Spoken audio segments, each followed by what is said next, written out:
Joe Wilson and His Mates. By Henry Lawson. Joe Wilson and His Mates. Author of While the Billy Boils, On the Track and Over the Slip Rails, When the World Was Wide, and other verses. Verses, popular and humorous. Children of the Bush.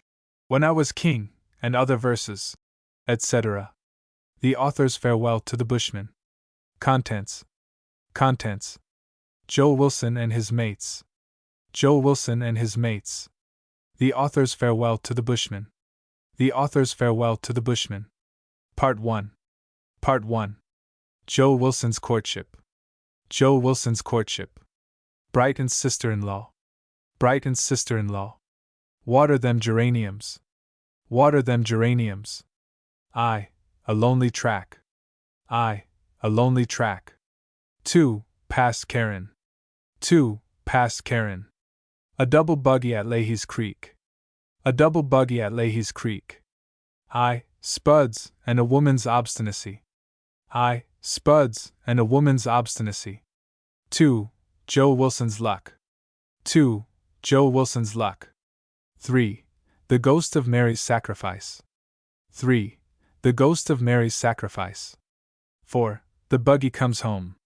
4, the buggy comes home. The writer wants to say a word. The writer wants to say a word. Part 2. Part 2. The Golden Graveyard. The Golden Graveyard. The Chinaman's Ghost. The Chinaman's Ghost. The Loaded Dog. The Loaded Dog. Poisonous Jimmy Gets Left. Poisonous Jimmy Gets Left. I, Dave Reagan's Yarn. I, Dave Reagan's Yarn. 2, told by one of the other drovers. 2, told by one of the other drovers. The Ghostly Door. The Ghostly Door. A Wild Irishman. A Wild Irishman. The Babies in the Bush. The Babies in the Bush. A Bush Dance. A Bush Dance. The Buck Jumper. The Buck Jumper. Jimmy Grimshaw's Wooing. Jimmy Grimshaw's Wooing. At Dead Dingo. At Dead Dingo. Telling Mrs. Baker. Telling Mrs. Baker. A Hero in Dingo Scrubs. A Hero in Dingo Scrubs. The Little World Left Behind. The Little World Left Behind. The Never Never Country. The Never Never Country. Part 1. Joe Wilson's courtship. There are many times in this world when a healthy boy is happy. When he is put into knickerbockers, for instance, and comes a man today, as my little Jim used to say. When they're cooking something at home that he likes. When the sandy blight or measles breaks out amongst the children, or the teacher or his wife falls dangerously ill, or dies, it doesn't matter which, and there ain't no school. When a boy is naked and in his natural state for a warm climate like Australia, with 3 or 4 of his schoolmates, under the shade of the creek oaks in the bend where there's a good clear pool with a sandy bottom. When his father buys him a gun, and he starts out after kangaroos or possums. When he gets a horse, saddle, and bridle of his own. When he has his arm in splints or a stitch in his head, he's proud then, the proudest boy in the district. I wasn't a healthy-minded, average boy. I reckon I was born for a poet by mistake, and grew up to be a bushman, and didn't know what was the matter with me, or the world, but that's got nothing to do with it. There are times when a man is happy. When he finds out that the girl loves him. When he's just married. When he's a lawful father for the first time, and everything is going on all right. Some men make fools of themselves then. I know I did. I'm happy tonight because I'm out of debt and can see clear ahead, and because I haven't been easy for a long time. But I think that the happiest time in a man's life is when he's courting a girl and finds out for sure that she loves him and hasn't a thought for anyone else. Make the most of your courting days, ye young chaps, and keep them clean, for they're about the only days when there's a chance of poetry and beauty coming into this life. Make the best of them, and you'll never regret it the longest day you live. They're the days that the wife will look back to, anyway, in the brightest of times as well as in the blackest, and there shouldn't be anything in those days that might hurt her when she looks back. Make the most of your courting days, ye young chaps, for they will never come again. A married man knows all about it. After a while, he sees the woman world through the eyes of his wife.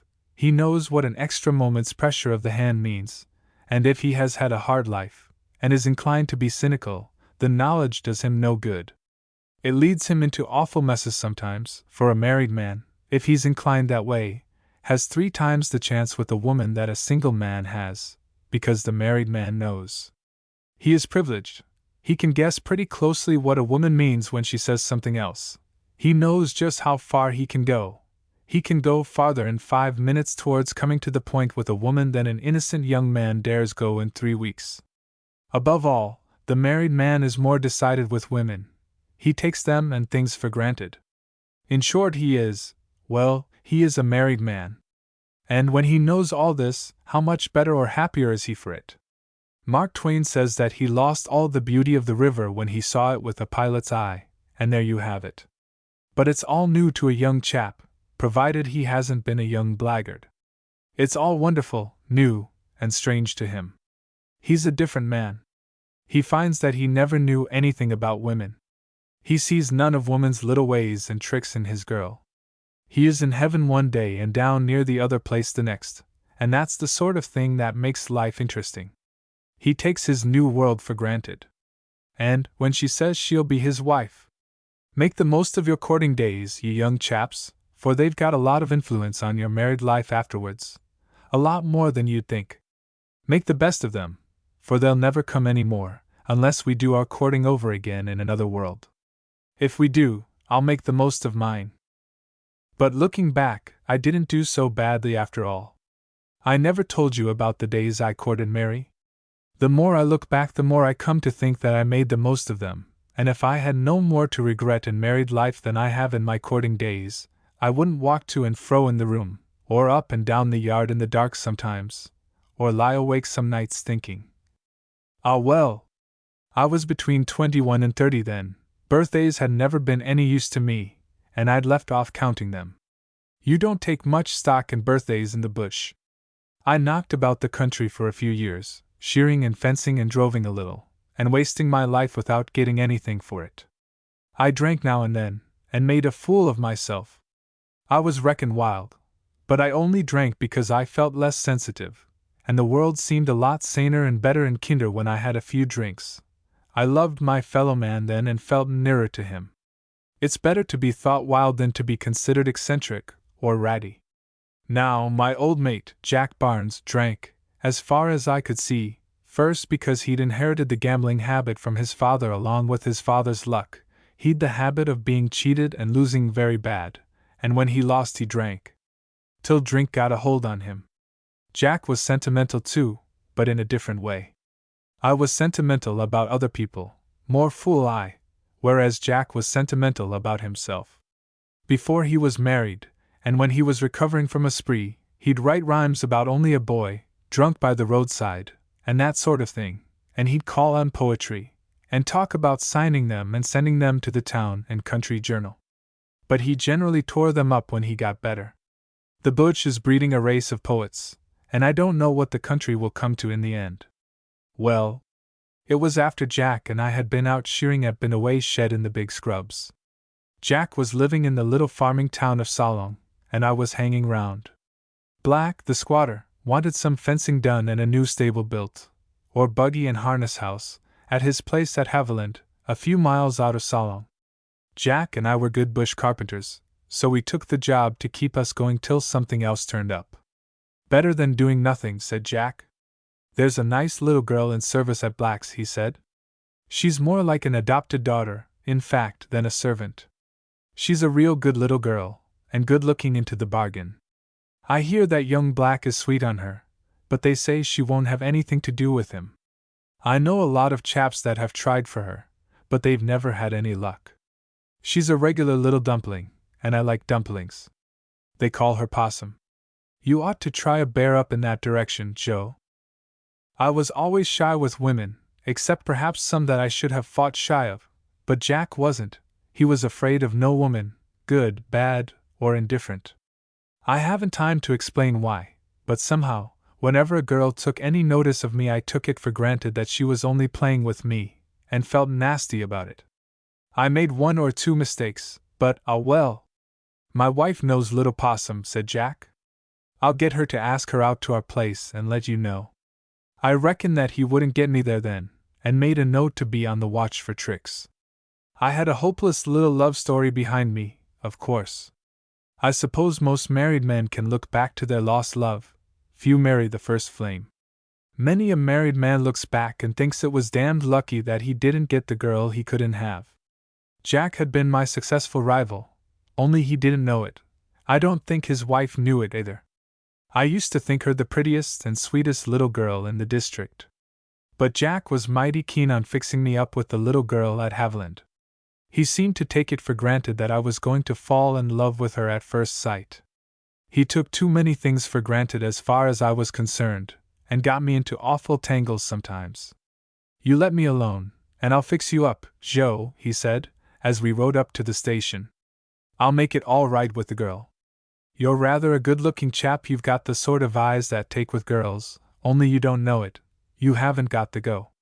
If I had your eyes along with my other attractions, I'd be in trouble on account of a woman about once a week."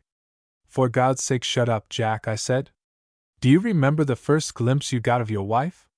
Perhaps not in England, where so many couples grow up together from childhood, but it's different in Australia, where you may hail from 2,000 miles away from where your wife was born, and yet she may be a countrywoman of yours, and a countrywoman in ideas and politics too. I remember the first glimpse I got of Mary. It was a 2-story brick house with wide balconies and verandas all round, and a double row of pines down to the front gate. Parallel at the back was an old slab and shingle place, 1 room deep and about 8 rooms long, with a row of skill irons at the back. The place was used for kitchen, laundry, servants' rooms, and this was the old homestead before the new house was built. There was a wide, old-fashioned, brick-floored veranda in front, with an open end. There was ivy climbing up the veranda post on one side and a baby rose on the other, and a grapevine near the chimney. We rode up to the end of the veranda, and Jack called to see if there was anyone at home, and Mary came trotting out. So it was in the frame of vines that I first saw her. More than once since then I've had a fancy to wonder whether the rosebush killed the grapevine, or the ivy smothered them both in the end. I used to have a vague idea of riding that way some day to see. You do get strange fancies at odd times. Jack asked her if the boss was in. He did all the talking. I saw a little girl, rather plump, with a complexion like a New England or Blue Mountain girl, or a girl from Tasmania or from Gippsland in Victoria. Red and white girls were very scarce in the Salong district. She had the biggest and brightest eyes I'd seen round there, dark hazel eyes, as I found out afterwards, and bright as a possum's. No wonder they called her Possum. I forgot at once that Mrs. Jack Barnes was the prettiest girl in the district. I felt a sort of comfortable satisfaction in the fact that I was on horseback. Most bushmen look better on horseback. It was a black filly, a fresh young thing, and she seemed as shy of girls as I was myself. I noticed Mary glanced in my direction once or twice to see if she knew me, but when she looked, the filly took all my attention. Mary trotted in to tell old Black he was wanted, and after Jack had seen him, and arranged to start work next day, we started back to Salong. I expected Jack to ask me what I thought of Mary, but he didn't. He squinted at me sideways once or twice and didn't say anything for a long time, and then he started talking of other things. I began to feel wild at him. He seemed so damnably satisfied with the way things were going. He seemed to reckon that I was a gone case now, but, as he didn't say so, I had no way of getting at him. I felt sure he'd go home and tell his wife that Joe Wilson was properly gone on Little Possum at Haviland. That was all Jack's way. Next morning we started to work. We were to build the buggy house at the back near the end of the old house, but first we had to take down a rotten old place that might have been the original hut in the bush before the old house was built. There was a window in it, opposite the laundry window in the old place, and the first thing I did was to take out the sash. I'd noticed Jack yarning with Possum before he started work. While I was at work at the window he called me round to the other end of the hut to help him lift a grindstone out of the way, and when we'd done it, he took the tips of my ear between his fingers and thumb and stretched it, and whispered into it. "Don't hurry with that window, Joe, the strips are hardwood and hard to get off, you'll have to take the sash out very carefully so as not to break the glass. Then he stretched my ear a little more and put his mouth closer. "Make a looking glass of that window, Joe," he said. I was used to Jack, and when I went back to the window I started to puzzle out what he meant, and presently I saw it by chance. That window reflected the laundry window. The room was dark inside and there was a good clear reflection. And presently I saw Mary come to the laundry window and stand with her hands behind her back, thoughtfully watching me. The laundry window had an old-fashioned hinged sash, and I like that sort of window. There's more romance about it, I think. There was thick dark green ivy all round the window, and Mary looked prettier than a picture. I squared up my shoulders and put my heels together, and put as much style as I could into the work. I couldn't have turned round to save my life. Presently Jack came round, and Mary disappeared. "Well," he whispered. "You're a fool, Jack," I said. "She's only interested in the old house being pulled down." "That's all right," he said. "I've been keeping an eye on the business round the corner, and she ain't interested when I'm round this end." "You seem mighty interested in the business," I said. "Yes," said Jack. "This sort of thing just suits a man of my rank in times of peace." "What made you think of the window?" I asked. "Oh, that's as simple as striking matches. I'm up to all those dodges. Why, where there wasn't a window, I've fixed up a piece of looking glass to see if a girl was taking any notice of me when she thought I wasn't looking." He went away, and presently Mary was at the window again, and this time she had a tray with cups of tea and a plate of cake and bread and butter. I was prizing off the strips that held the sash, very carefully, and my heart suddenly commenced to gallop, without any reference to me. I'd never felt like that before except once or twice. It was just as if I'd swallowed some clockwork arrangement, unconsciously, and it had started to go, without warning.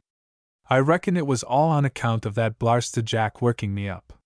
He had a quiet way of working you up to a thing, that made you want to hit him sometimes, after you'd made an ass of yourself.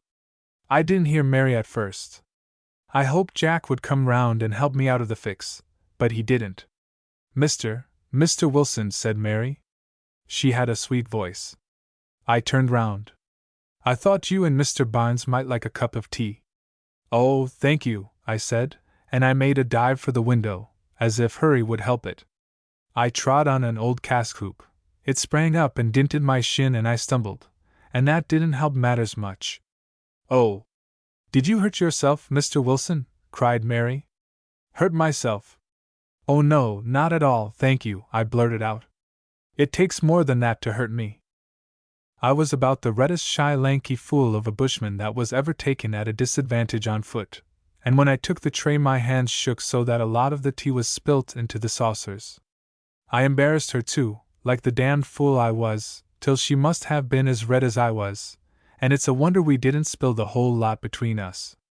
I got away from the window in as much of a hurry as if Jack had cut his leg with a chisel and fainted, and I was running with whiskey for him. I blundered round to where he was, feeling like a man feels when he's just made an ass of himself in public. The memory of that sort of thing hurts you worse and makes you jerk your head more impatiently than the thought of a past crime would, I think. I pulled myself together when I got to where Jack was.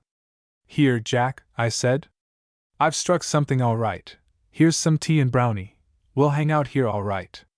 Jack took a cup of tea and a piece of cake and sat down to enjoy it, just as if he'd paid for it, and ordered it to be sent out about that time. He was silent for a while, with the sort of silence that always made me wild at him. Presently he said, as if he'd just thought of it, "That's a very pretty little girl, Possum, isn't she, Joe? Do you notice how she dresses? Always fresh and trim. But she's got on her best bib and tucker today, and a pinafore with frills to it. And it's ironing day, too. It can't be on your account. If it was Saturday or Sunday afternoon, or some holiday, I could understand it. But perhaps one of her admirers is going to take her to the church bazaar in Salong tonight. That's what it is." He gave me time to think over that. "But yet she seems interested in you, Joe," he said. "Why didn't you offer to take her to the bazaar instead of letting another chap get in ahead of you? You miss all your chances, Joe." Then a thought struck me. I ought to have known Jack well enough to have thought of it before. "Look here, Jack," I said. "What have you been saying to that girl about me?" Oh, not much, said Jack. There isn't much to say about you. What did you tell her? Oh, nothing in particular. She'd heard all about you before. She hadn't heard much good, I suppose, I said. Well, that's true, as far as I could make out. But you've only got yourself to blame. I didn't have the breeding and rearing of you. I smoothed over matters with her as much as I could. What did you tell her? I said. That's what I want to know. Well, to tell the truth, I didn't tell her anything much. I only answered questions. And what questions did she ask? Well, in the first place, she asked if your name wasn't Joe Wilson, and I said it was, as far as I knew. Then she said she heard that you wrote poetry, and I had to admit that that was true. Look here, Jack, I said, I've two minds to punch your head. And she asked me if it was true that you were wild, said Jack, and I said you was, a bit. She said it seemed a pity. She asked me if it was true that you drank, and I drew a long face and said that I was sorry to say it was true. She asked me if you had any friends, and I said none that I knew of, except me. I said that you'd lost all your friends. They stuck to you as long as they could, but they had to give you best, one after the other. What next? She asked me if you were delicate, and I said no, you were as tough as fencing wire. She said you looked rather pale and thin, and asked me if you'd had an illness lately. And I said no, it was all on account of the wild, dissipated life you'd led. She said it was a pity you hadn't a mother or a sister to look after you. It was a pity that something couldn't be done for you, and I said it was, but I was afraid that nothing could be done. I told her that I was doing all I could to keep you straight. I knew enough of Jack to know that most of this was true. And so she only pitied me after all. I felt as if I'd been courting her for 6 months and she'd thrown me over, but I didn't know anything about women yet. Did you tell her I was in jail? I growled. No, by gum. I forgot that. But never mind, I'll fix that up all right. I'll tell her that you got 2 years hard for horse stealing. That ought to make her interested in you, if she isn't already. We smoked a while. And was that all she said? I asked. Who? Oh. Possum, said Jack, rousing himself. Well, no, let me think. We got chatting of other things. You know a married man's privileged, and can say a lot more to a girl than a single man can. I got talking nonsense about sweethearts, and one thing led to another till at last she said, I suppose Mr. Wilson's got a sweetheart, Mr. Barnes? And what did you say? I growled. Oh, I told her that you were a holy terror amongst the girls, said Jack. You'd better take back that tray, Joe, and let us get to work. I wouldn't take back the tray, but that didn't mend matters, for Jack took it back himself. I didn't see Mary's reflection in the window again, so I took the window out. I reckoned that she was just a big-hearted, impulsive little thing, as many Australian girls are, and I reckoned that I was a fool for thinking for a moment that she might give me a second thought, except by way of kindness. Why? Young Black and half a dozen better men than me were sweet on her, and young Black was to get his father's station and the money, or rather his mother's money, for she held the stuff, she kept it close too, by all accounts. Young Black was away at the time, and his mother was dead against him about Mary, but that didn't make any difference, as far as I could see. I reckoned that it was only just going to be a hopeless, heartbreaking, stand far off and worship affair, as far as I was concerned, like my first love affair that I haven't told you about yet. I was tired of being pitted by good girls. You see, I didn't know women then. If I had known, I think I might have made more than one mess of my life. Jack rode home to Salong every night. I was staying at a pub some distance out of town, between Salong and Haviland. There were 3 or 4 wet days, and we didn't get on with the work. I fought shy of Mary till one day she was hanging out clothes and the line broke. It was the old-style sixpenny clothes line. The clothes were all down, but it was clean grass, so it didn't matter much. I looked at Jack. Go and help her, you capital idiot, he said, and I made the plunge. Oh, thank you, Mr. Wilson, said Mary, when I came to help. She had the broken end of the line and was trying to hold some of the clothes off the ground, as if she could pull it an inch with the heavy wet sheets and tablecloths and things on it, or as if it would do any good if she did. But that's the way with women, especially little women. Some of them would try to pull a store bullock if they got the end of the rope on the right side of the fence. I took the line from Mary, and accidentally touched her soft, plump little hand as I did so. It sent a thrill right through me. She seemed a lot cooler than I was. Now, in cases like this, especially if you lose your head a bit, you get hold of the loose end of the rope that's hanging from the post with one hand, and the end of the line with the clothes on with the other, and try to pull them far enough together to make a knot. And that's about all you do for the present, except look like a fool. Then I took off the post end, spliced the line, took it over the fork, and pulled, while Mary helped me with the prop. I thought Jack might have come and taken the prop from her, but he didn't. He just went on with his work as if nothing was happening inside the horizon. She'd got the line about 2/3 full of clothes. It was a bit short now, so she had to jump and catch it with one hand and hold it down while she pegged a sheet she'd thrown over. I'd made the plunge now, so I volunteered to help her. I held down the line while she threw the things over and pegged out. As we got near the post and higher, I straightened out some ends and pegged myself. Bushmen are handy at most things. We laughed, and now and again Mary would say, "No, that's not the way, Mr. Wilson. That's not right. The sheet isn't far enough over. Wait till I fix it, and see." I'd a reckless idea once of holding her up while she pegged, and I was glad afterwards that I hadn't made such a fool of myself. "There's only a few more things in the basket, Miss Brand," I said. "You can't reach, I'll fix them up." She seemed to give a little gasp. "Oh, those things are not ready yet," she said, "they're not rinsed," and she grabbed the basket and held it away from me. The things looked the same to me as the rest on the line. They looked rinsed enough and blued too. I reckon that she didn't want me to take the trouble, or thought that I mightn't like to be seen hanging out clothes, and was only doing it out of kindness. "Oh, it's no trouble," I said, "let me hang 'em out. I like it. I've hung out clothes at home on a windy day," and I made a reach into the basket. But she flushed red, with temper I thought, and snatched the basket away. "Excuse me, Mr. Wilson," she said, "but those things are not ready yet," and she marched into the wash-house. "Ah well, you've got a little temper of your own," I thought to myself. When I told Jack, he said that I'd made another fool of myself. He said I'd both disappointed and offended her. He said that my line was to stand off a bit, and be serious and melancholy in the background. That evening when we'd started home, we stopped some time yarning with a chap we met at the gate, and I happened to look back, and saw Mary hanging out the rest of the things. She thought that we were out of sight. Then I understood why those things weren't ready while we were round.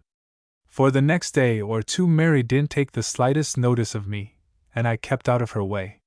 Jack said I'd disillusioned her, and hurt her dignity, which was 1,000 times worse. He said I'd spoilt the thing altogether. He said that she'd got an idea that I was shy and poetic, and I'd only shown myself the usual sort of bushwhacker. I noticed her talking and chatting with other fellows once or twice, and it made me miserable. I got drunk 2 evenings running, and then, as it appeared afterwards, Mary consulted Jack, and at last she said to him, when we were together, "Do you play draughts, Mr. Barnes?" "No," said Jack.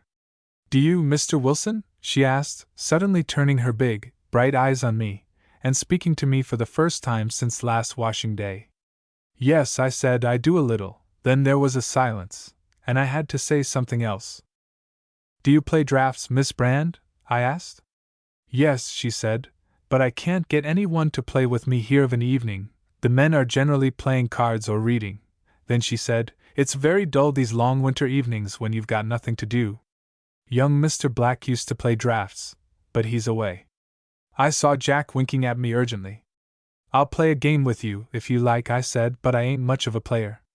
"Oh, thank you, Mr. Wilson. When shall you have an evening to spare?" We fixed it for that same evening. We got chummy over the draughts. I had a suspicion even then that it was a put-up job to keep me away from the pub. Perhaps she found a way of giving a hint to old Black without committing herself. Women have ways, or perhaps Jack did it. Anyway, next day the boss came round and said to me, "Look here, Joe, you've got no occasion to stay at the pub. Bring along your blankets and camp in one of the spare rooms of the old house. You can have your tucker here." He was a good sort, was Black the squatter, a squatter of the old school, who'd shared the early hardships with his men, and couldn't see why he should not shake hands and have a smoke and a yarn over old times with any of his old station hands that happened to come along. But he'd married an Englishwoman after the hardships were over, and she'd never got any Australian notions. Next day I found one of the Skillion rooms scrubbed out and a bed fixed up for me. I'm not sure to this day who did it, but I suppose that good-natured old Black had given one of the women a hint. After tea I had a yarn with Mary, sitting on a log of the wood heap. I don't remember exactly how we both came to be there, or who sat down first. There was about 2 feet between us. We got very chummy and confidential. She told me about her childhood and her father. He'd been an old mate of Black's, a younger son of a well-to-do English family, with blue blood in it, I believe, and sent out to Australia with £1,000 to make his way, as many younger sons are, with more or less. They think they're hard done by. They blew their £1,000 in Melbourne or Sydney, and they don't make any more nowadays, for the roaring days have been dead these 30 years. I wish I'd had £1,000 to start on. Mary's mother was the daughter of a German immigrant, who selected up there in the old days. She had a will of her own as far as I could understand, and bossed the home till the day of her death. Mary's father made money, and lost it, and drank, and died. Mary remembered him sitting on the veranda one evening with his hand on her head, and singing a German song, the Lorelei, I think it was, softly, as if to himself. Next day he stayed in bed, and the children were kept out of the room, and when he died, the children were adopted round. There was a little money coming from England. Mary told me all about her girlhood. She went first to live with a sort of cousin in town, in a house where they took in cards on a tray, and then she came to live with Mrs. Black, who took a fancy to her at first. I'd had no boyhood to speak of, so I gave her some of my ideas of what the world ought to be, and she seemed interested. Next day there were sheets on my bed, and I felt pretty cocky until I remembered that I'd told her I had no one to care for me. Then I suspected pity again.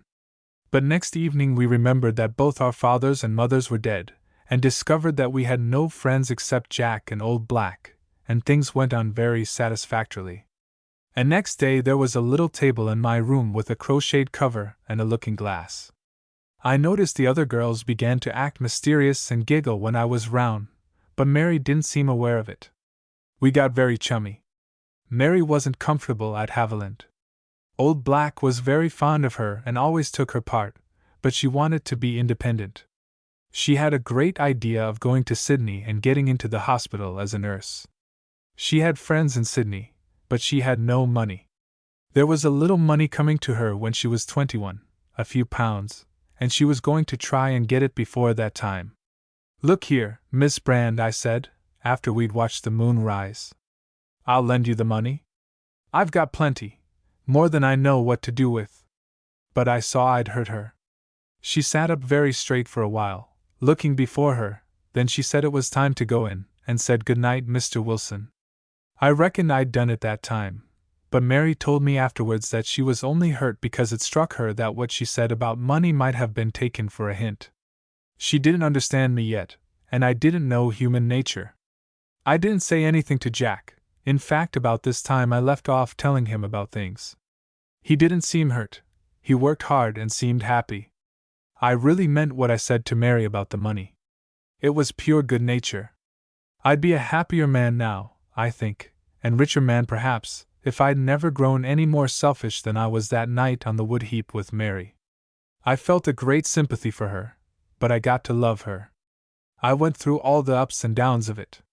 One day I was having tea in the kitchen, and Mary and another girl, named Sarah, reached me a clean plate at the same time. I took Sarah's plate because she was first, and Mary seemed very nasty about it, and that gave me great hopes. But all next evening she played draughts with the drover that she chummed up with. I pretended to be interested in Sarah's talk, but it didn't seem to work. A few days later a Sydney jackaroo visited the station. He had a good rifle, and one afternoon he started to teach Mary to shoot at a target. They seemed to get very chummy. I had a nice time for 3 or 4 days, I can tell you. I was worse than a Wally bullock with the pluro.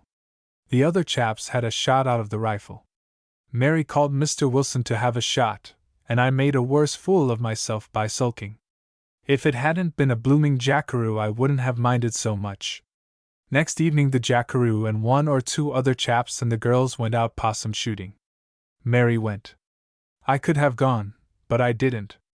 I mooched round all the evening like an orphan bandicoot on a burnt ridge, and then I went up to the pub and filled myself with beer, and damned the world, and came home and went to bed. I think that evening was the only time I ever wrote poetry down on a piece of paper. I got so miserable that I enjoyed it. I felt better next morning, and reckoned I was cured. I ran against Mary accidentally and had to say something. "How did you enjoy yourself yesterday evening, Miss Brand?" I asked. "Oh, very well, thank you, Mr. Wilson," she said. Then she asked, "How did you enjoy yourself, Mr. Wilson?" I puzzled over that afterwards, but couldn't make anything out of it. Perhaps she only said it for the sake of saying something. But about this time my handkerchiefs and collars disappeared from the room and turned up washed and ironed and laid tidily on my table. I used to keep an eye out, but could never catch anybody near my room. I straightened up, and kept my room a bit tidy, and when my handkerchief got too dirty, and I was ashamed of letting it go to the wash, I'd slip down to the river after dark and wash it out, and dry it next day, and rub it up to look as if it hadn't been washed, and leave it on my table. I felt so full of hope and joy that I worked twice as hard as Jack, till one morning he remarked casually, "I see you've made a new mash, Joe. I saw the half-caste cook tidying up your room this morning and taking your collars and things to the wash-house."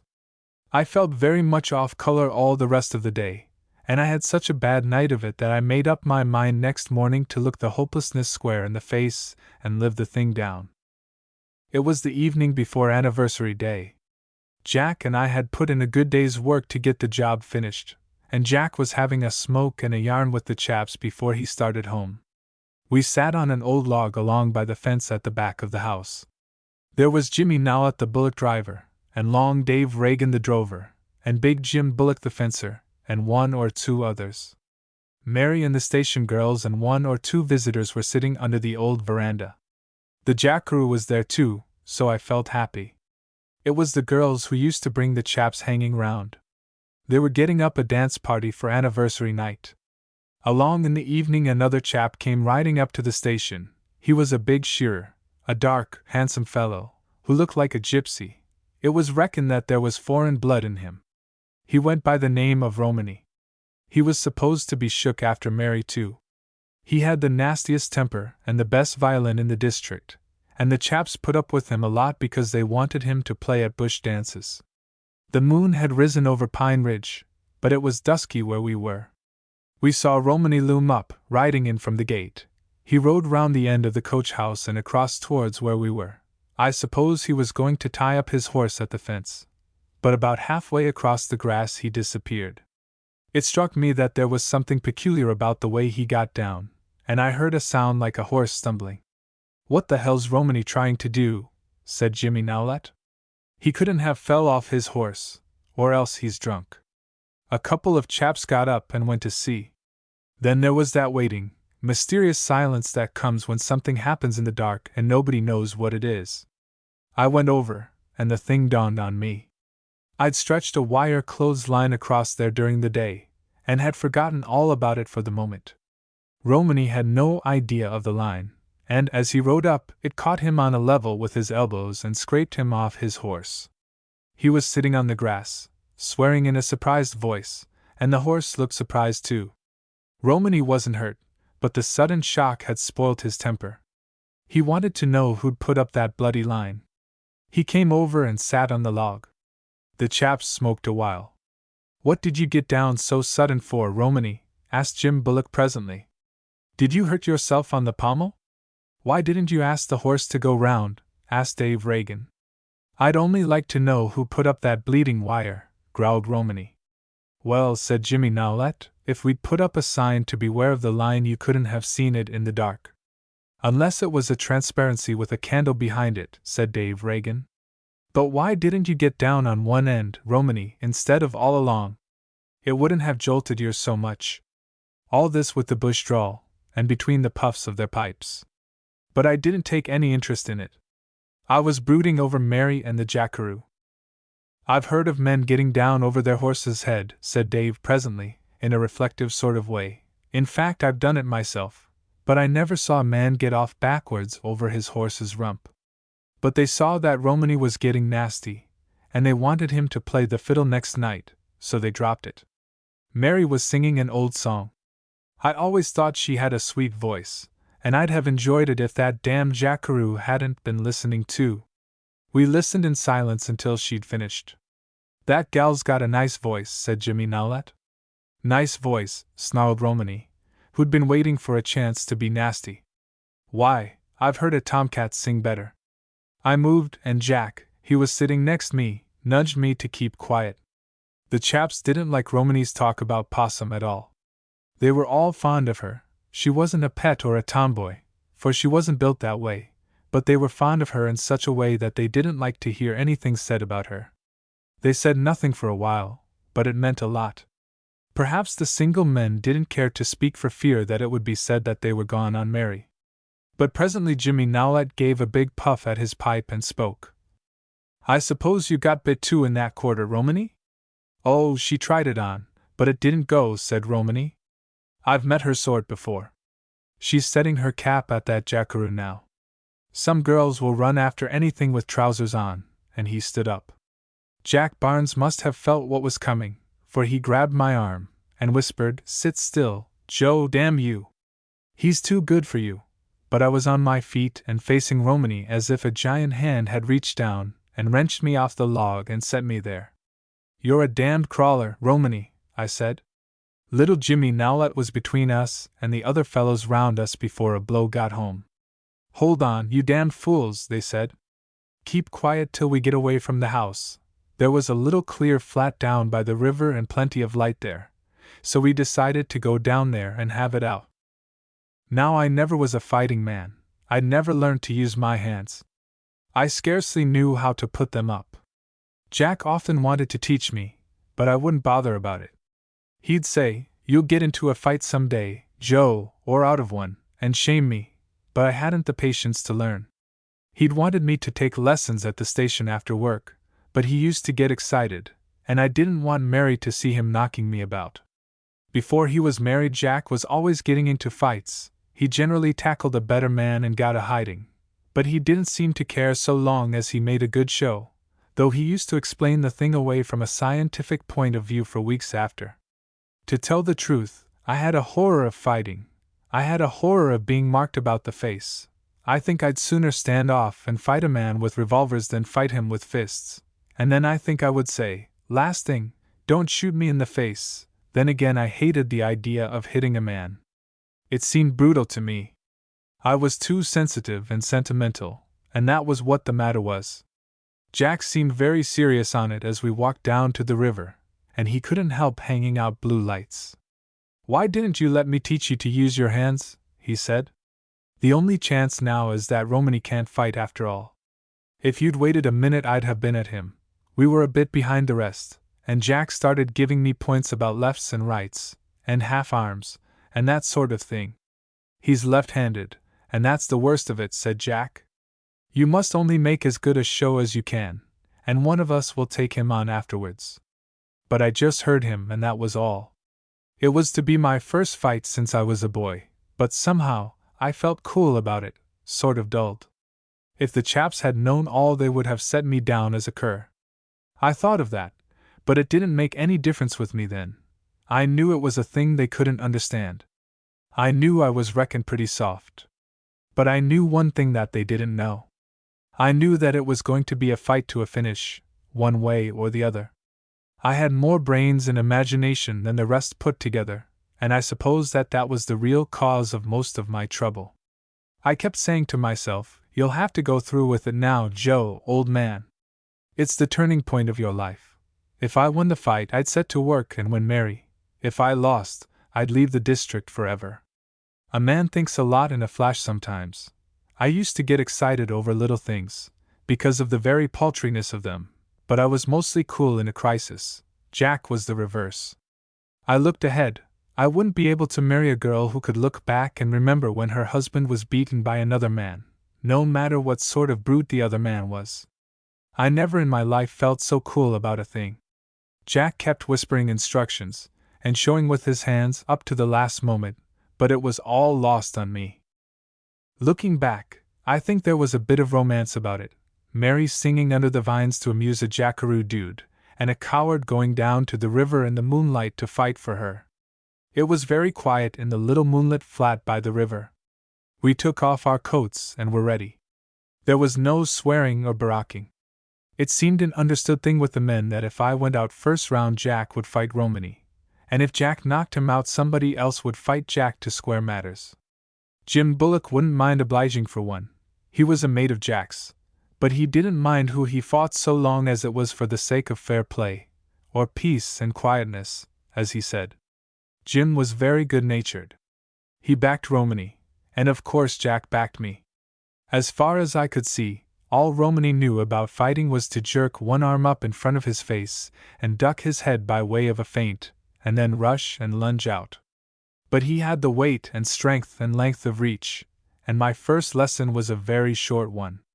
I went down early in the round. But it did me good. The blow and the look I'd seen in Romany's eyes knocked all the sentiment out of me. Jack said nothing, he seemed to regard it as a hopeless job from the first. Next round I tried to remember some things Jack had told me, and made a better show, but I went down in the end. I felt Jack breathing quick and trembling as he lifted me up. "How are you, Joe?" he whispered. "I'm all right," I said. "It's all right," whispered Jack in a voice as if I was going to be hanged, but it would soon be all over. "He can't use his hands much more than you can. Take your time, Joe. Try to remember something I told you, for God's sake. When two men fight who don't know how to use their hands, they stand a show of knocking each other about a lot. I got some awful thumps, but mostly on the body." Jimmy Nowlett began to get excited and jump round. He was an excitable little fellow. "Fight! You!" he yelled. "Why don't you fight? That ain't fightin'. Fight, and don't try to murder each other. Use your crimson hands or, by God, I'll chip you. Fight, or I'll blanky well bullock whip the pair of you." Then his language got awful. They said we went like windmills, and that nearly every one of the blows we made was enough to kill a bullock if it had got home. Jimmy stopped us once, but they held him back.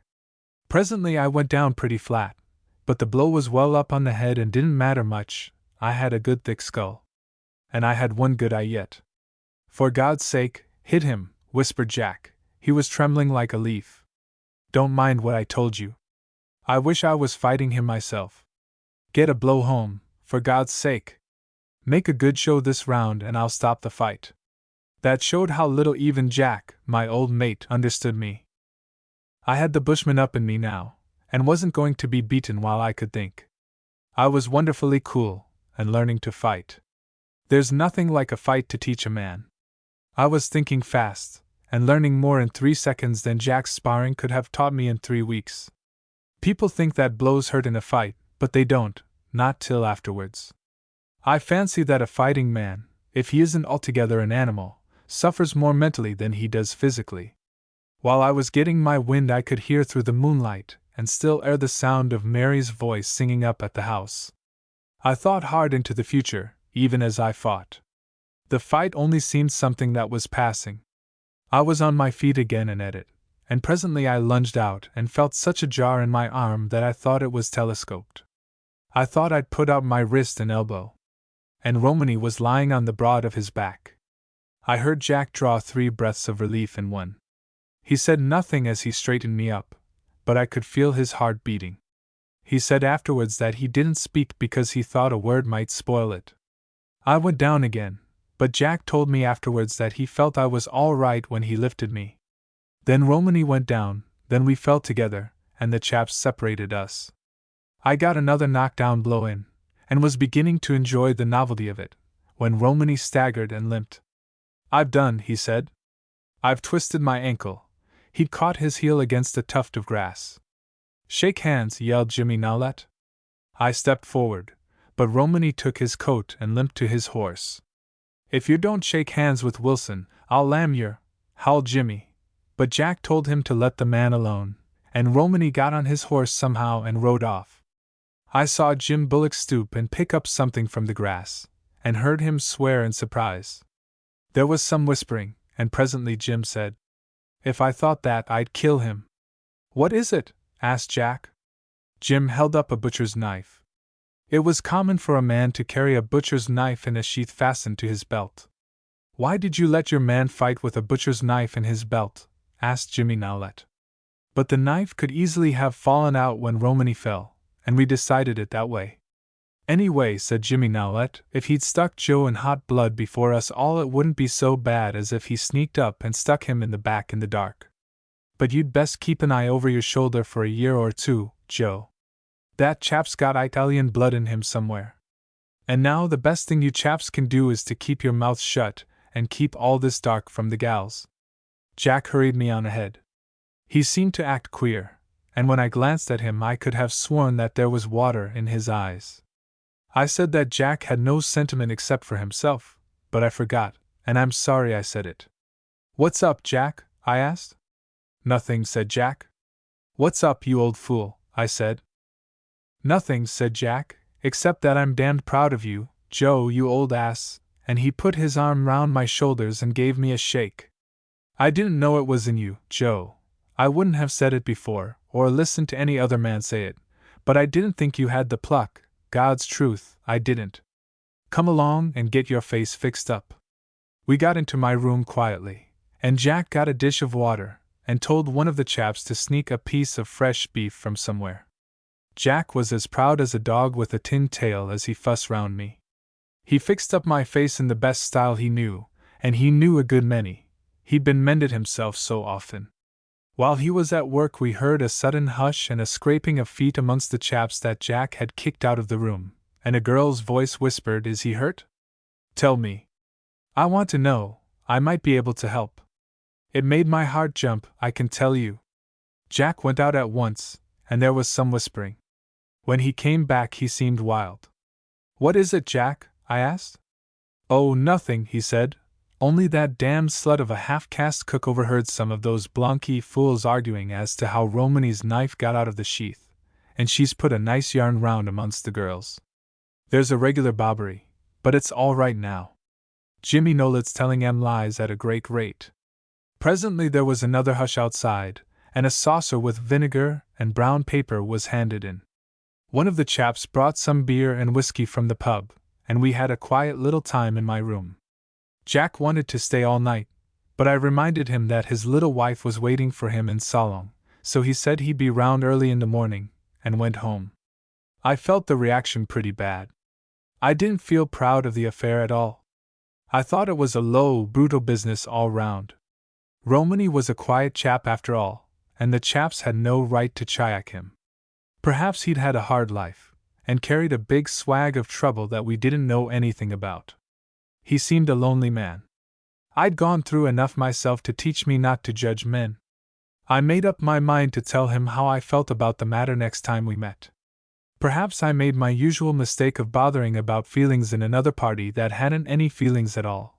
Perhaps I didn't, but it's generally best to chance it on the kind side in a case like this. Altogether I felt as if I'd made another fool of myself and been a weak coward. I drank the rest of the beer and went to sleep. About daylight I woke and heard Jack's horse on the gravel. He came round the back of the buggy shed and up to my door, and then, suddenly, a girl screamed out. I pulled on my trousers and elastic-side boots and hurried out. It was Mary herself, dressed, and sitting on an old stone step at the back of the kitchen with her face in her hands, and Jack was off his horse and stooping by her side with his hand on her shoulder. She kept saying, "I thought you were. I thought you were." I didn't catch the name. An old single-barrel, muzzle-loader shotgun was lying in the grass at her feet. It was the gun they used to keep loaded and hanging in straps in a room of the kitchen ready for a shot at a cunning old hawk that they called Tarnal Death, and that used to be always after the chickens. When Mary lifted her face it was as white as notepaper, and her eyes seemed to grow wilder when she caught sight of me. "Oh, you did frighten me, Mr. Barnes," she gasped. Then she gave a little ghost of a laugh and stood up, and some color came back.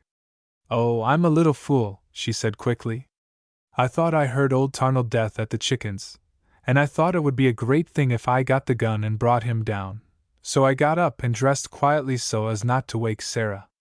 And then you came round the corner and frightened me. I don't know what you must think of me, Mr. Barnes. Never mind, said Jack. You go and have a sleep, or you won't be able to dance tonight. Never mind the gun, I'll put that away. And he steered her round to the door of her room off the brick veranda where she slept with one of the other girls. Well, that's a rum start, I said. Yes, it is, said Jack. It's very funny. Well, how's your face this morning, Joe? He seemed a lot more serious than usual. We were hard at work all the morning cleaning out the big woolshed and getting it ready for the dance, hanging hoops for the candles, making seats, and see, I kept out of sight of the girls as much as I could. One side of my face was a sight, and the other wasn't too classical. I felt as if I had been stung by a swarm of bees. You're a fresh, sweet-scented beauty now, and no mistake, Joe, said Jimmy Nowlett. He was going to play the accordion that night. You ought to fetch the girls now, Joe. But never mind, your face'll go down in about 3 weeks. My lower jaw is crooked yet, but that fight straightened my nose, that had been knocked crooked when I was a boy, so I didn't lose much beauty by it. When we'd done in the shed, Jack took me aside and said, Look here, Joe. If you won't come to the dance tonight, and I can't say you'd ornament it, I tell you what you'll do.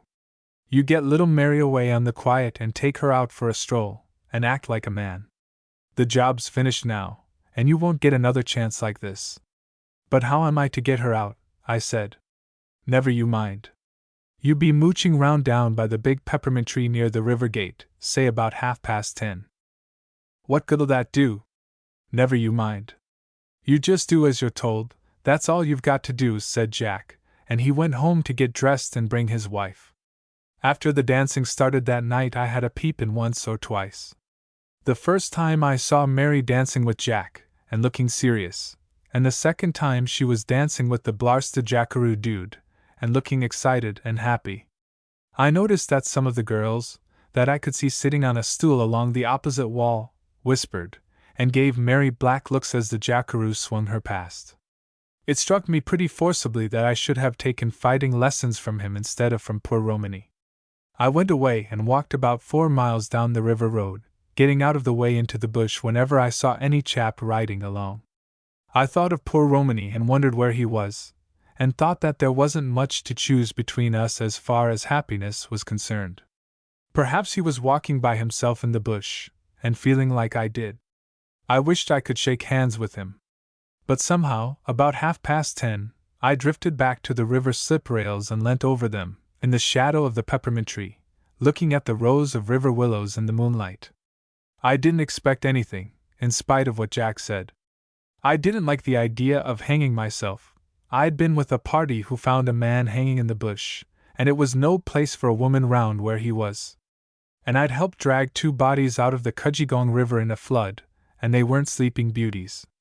I thought it was a pity that a chap couldn't lie down on a grassy bank in a graceful position in the moonlight, and die just by thinking of it, and die with his eyes and mouth shut. But then I remembered that I wouldn't make a beautiful corpse, any way it went, with the face I had on me. I was just getting comfortably miserable when I heard a step behind me, and my heart gave a jump. And I gave a start too. "Oh, is that you, Mr. Wilson?" said a timid little voice. "Yes," I said. "Is that you, Mary?" And she said yes. It was the first time I called her Mary, but she did not seem to notice it. "Did I frighten you?" I asked.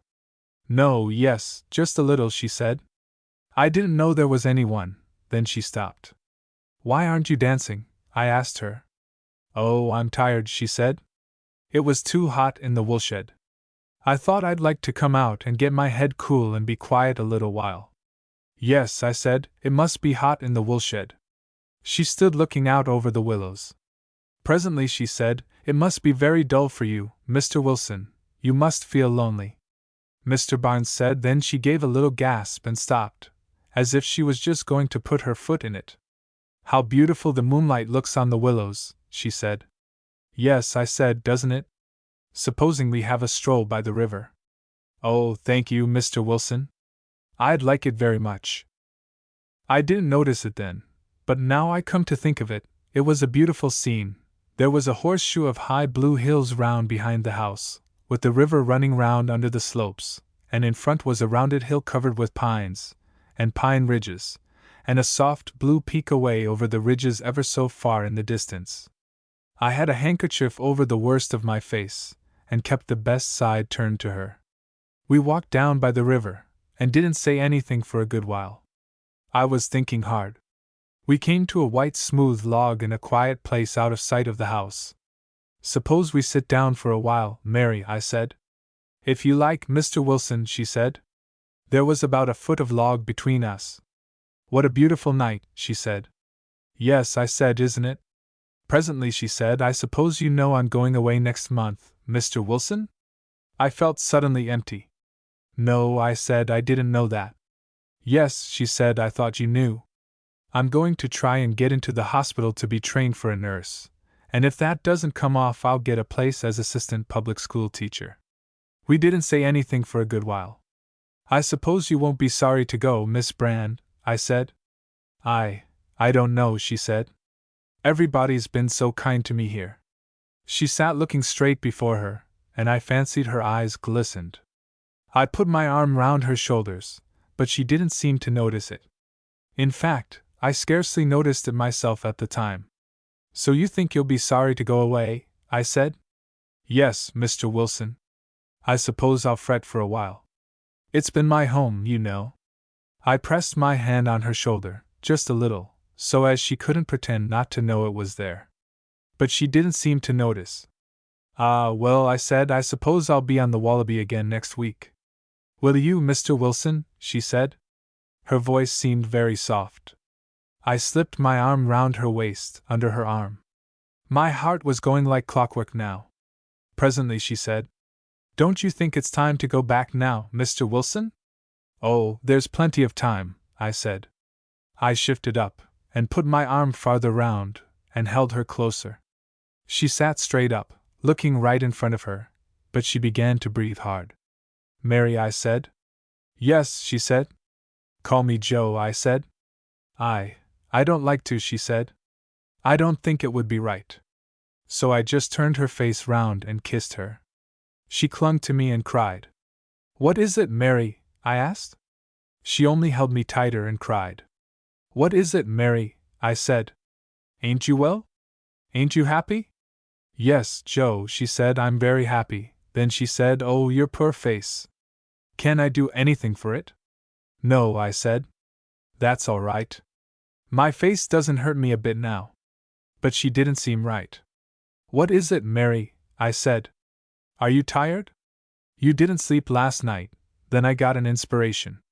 Mary, I said, what were you doing out with the gun this morning? And after some coaxing it all came out, a bit hysterical. I couldn't sleep. I was frightened.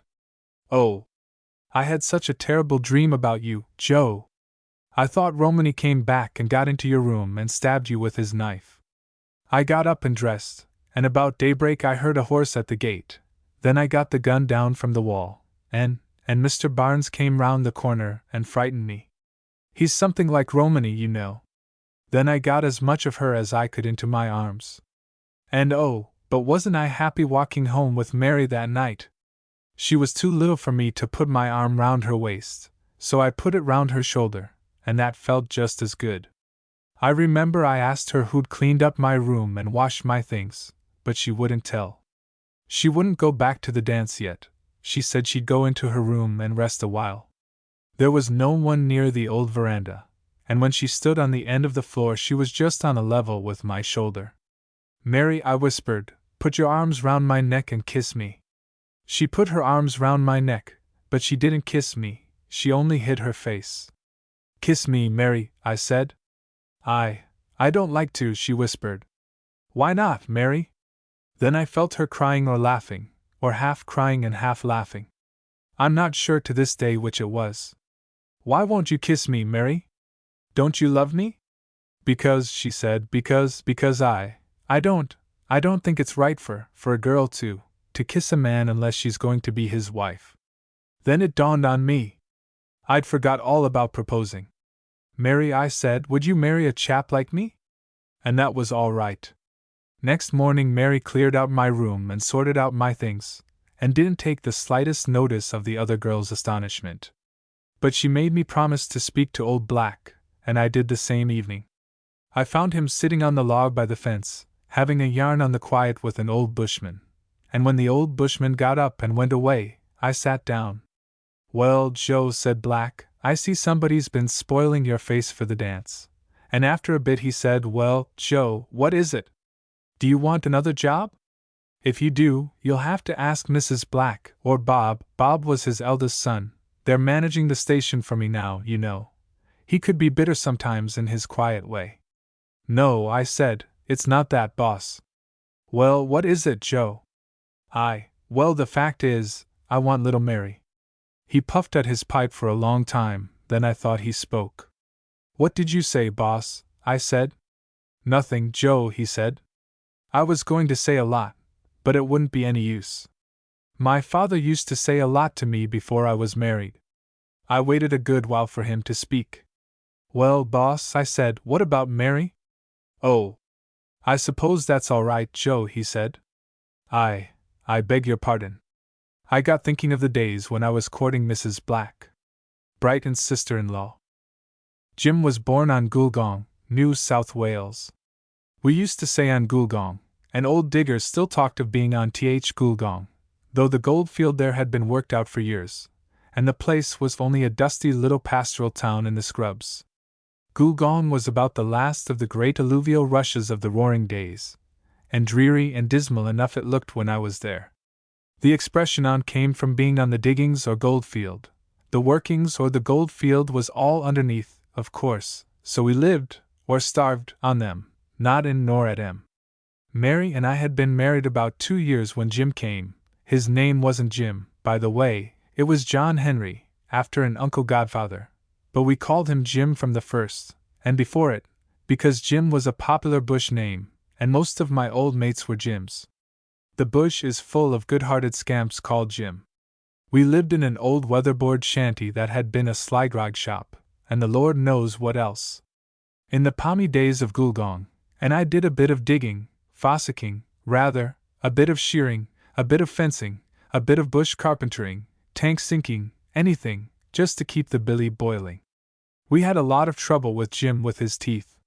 He was bad with every one of them, and we had most of them lanced. Couldn't pull him through without. I remember we got one lanced and the gum healed over before the tooth came through, and we had to get it cut again. He was a plucky little chap, and after the first time he never whimpered when the doctor was lancing his gum.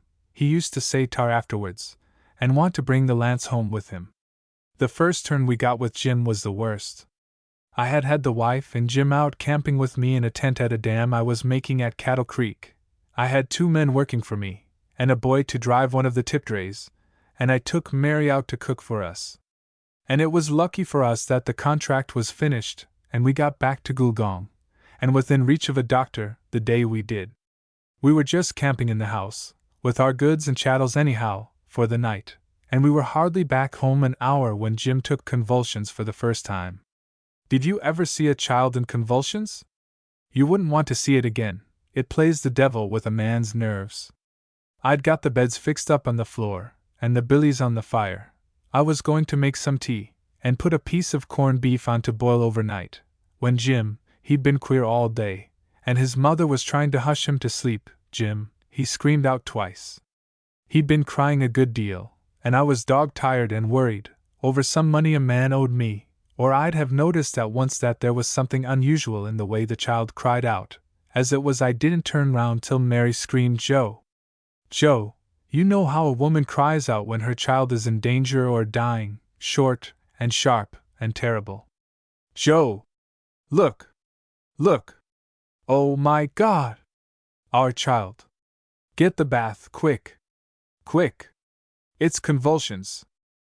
Jim was bent back like a bow, stiff as a bullock yoke, in his mother's arms, and his eyeballs were turned up and fixed, a thing I saw twice afterwards, and don't want ever to see again. I was falling over things getting the tub and the hot water, when the woman who lived next door rushed in. She called to her husband to run for the doctor, and before the doctor came she and Mary had got Jim into a hot bath and pulled him through. The neighbor woman made me up a shakedown in another room, and stayed with Mary that night, but it was a long while before I got Jim and Mary's screams out of my head and fell asleep. You may depend I kept the fire in, and a bucket of water hot over it, for a good many nights after that. But it always happens like this. There came a night, when the fright had worn off, when I was too tired to bother about the fire, and that night Jim took us by surprise. Our wood heap was done, and I broke up a new chair to get a fire, and had to run 1/4 of a mile for water. But this turn wasn't so bad as the first, and we pulled him through. You never saw a child in convulsions? Well, you don't want to. It must be only a matter of seconds, but it seems long minutes, and half an hour afterwards the child might be laughing and playing with you, or stretched out dead. It shook me up a lot. I was always pretty high-strung and sensitive. After Jim took the first fit, every time he cried, or turned over, or stretched out in the night, I'd jump. I was always feeling his forehead in the dark to see if he was feverish, or feeling his limbs to see if he was limp yet. Mary and I often laughed about it, afterwards. I tried sleeping in another room, but for nights after Jim's first attack I'd be just dozing off into a sound sleep, when I'd hear him scream, as plain as could be, and I'd hear Mary cry, "Joe, Joe!" Short, sharp, and terrible, and I'd be up and into their room like a shot, only to find them sleeping peacefully. Then I'd feel Jim's head and his breathing for signs of convulsions, see to the fire and water, and go back to bed and try to sleep. For the first few nights I was like that all night, and I'd feel relieved when daylight came. I'd be in first thing to see if they were all right, then I'd sleep till dinner-time if it was Sunday or I had no work. But then I was run down about that time. I was worried about some money for a woolshed I put up and never got paid for, and besides I'd been pretty wild before I met Mary. I was fighting hard then, struggling for something better. Both Mary and I were born to better things, and that's what made the life so hard for us. Jim got on all right for a while. We used to watch him well, and have his teeth lanced in time. It used to hurt and worry me to see how, just as he was getting fat and rosy and like a natural happy child, and I'd feel proud to take him out, a tooth would come along, and he'd get thin and white and pale and bigger-eyed and old-fashioned. We'd say, "He'll be safe when he gets his eye teeth." But he didn't get them till he was 2, then, "He'll be safe when he gets his 2-year-old teeth." They didn't come till he was going on for 3. He was a wonderful little chap. Yes, I know all about parents thinking that their child is the best in the world. If your boy is small for his age, friends will say that small children make big men, that he's a very bright, intelligent child, and that it's better to have a bright, intelligent child than a big, sleepy lump of fat. And if your boy is dull and sleepy, they say that the dullest boys make the cleverest men, and all the rest of it. I never took any notice of that sort of clatter, took it for what it was worth, but all the same, I don't think I ever saw such a child as Jim was when he turned 2. He was everybody's favorite. They spoilt him rather. I had my own ideas about bringing up a child. I reckon Mary was too soft with Jim. She'd say, "Put that, whatever it was, out of Jim's reach, will you, Joe?" And I'd say, "No. Leave it there, and make him understand he's not to have it. Make him have his meals without any nonsense, and go to bed at a regular hour," I'd say. Mary and I had many a breeze over Jim. She'd say that I forgot he was only a baby, but I held that a baby could be trained from the first week, and I believe I was right. But after all, what are you to do? You'll see a boy that was brought up strict turn out a scamp, and another that was dragged up anyhow, by the hair of the head, as the saying is, turn out well. Then, again, when a child is delicate, and you might lose him any day, you don't like to spank him, though he might be turning out a little fiend, as delicate children often do. Suppose you gave a child a hammering, and the same night he took convulsions, or something, and died, how'd you feel about it? You never know what a child is going to take, any more than you can tell what some women are going to say or do. I was very fond of Jim, and we were great chums. Sometimes I'd sit and wonder what the deuce he was thinking about, and often, the way he talked, he'd make me uneasy. When he was 2, he wanted a pipe above all things, and I'd get him a clean new clay and he'd sit by my side, on the edge of the veranda, or on a log of the wood heap, in the cool of the evening, and suck away at his pipe, and try to spit when he saw me do it. He seemed to understand that a cold empty pipe wasn't quite the thing, yet to have the sense to know that he couldn't smoke tobacco yet, he made the best he could of things. And if he broke a clay pipe he wouldn't have a new one, and there'd be a row, the old one had to be mended up, somehow, with string or wire. If I got my hair cut he'd want his cut too, and it always troubled him to see me shave, as if he thought there must be something wrong somewhere, else he ought to have to be shaved too. I lathered him one day, and pretended to shave him. He sat through it as solemn as an owl, but didn't seem to appreciate it. Perhaps he had sense enough to know that it couldn't possibly be the real thing. He felt his face, looked very hard at the lather I scraped off, and whimpered, "No blood, Daddy." I used to cut myself a good deal. I was always impatient over shaving. Then he went in to interview his mother about it. She understood his lingo better than I did. But I wasn't always at ease with him. Sometimes he'd sit looking into the fire, with his head on one side, and I'd watch him and wonder what he was thinking about. I might as well have wondered what a Chinaman was thinking about, till he seemed at least 20 years older than me. Sometimes, when I moved or spoke, he'd glance round just as if to see what that old fool of a dada of his was doing now. I used to have a fancy that there was something Eastern, or Asiatic, something older than our civilization or religion, about old-fashioned children. Once I started to explain my idea to a woman I thought would understand, and as it happened she had an old-fashioned child, with very slant eyes, a little Tartar he was too. I suppose it was the sight of him that unconsciously reminded me of my infernal theory, and set me off on it, without warning me. Anyhow, it got me mixed up in an awful row with the woman and her husband, and all their tribe. It wasn't an easy thing to explain myself out of it, and the row hasn't been fixed up yet. There were some Chinamen in the district. I took a good-sized fencing contract, the frontage of a 10-mile paddock, near Gugong, and did well out of it. The railway had got as far as the Kujigong River, some 20 miles from Gugong and 200 from the coast, and carrying was good then. I had a couple of draft horses, that I worked in the tipdrays when I was tank sinking, and 1 or 2 others running in the bush.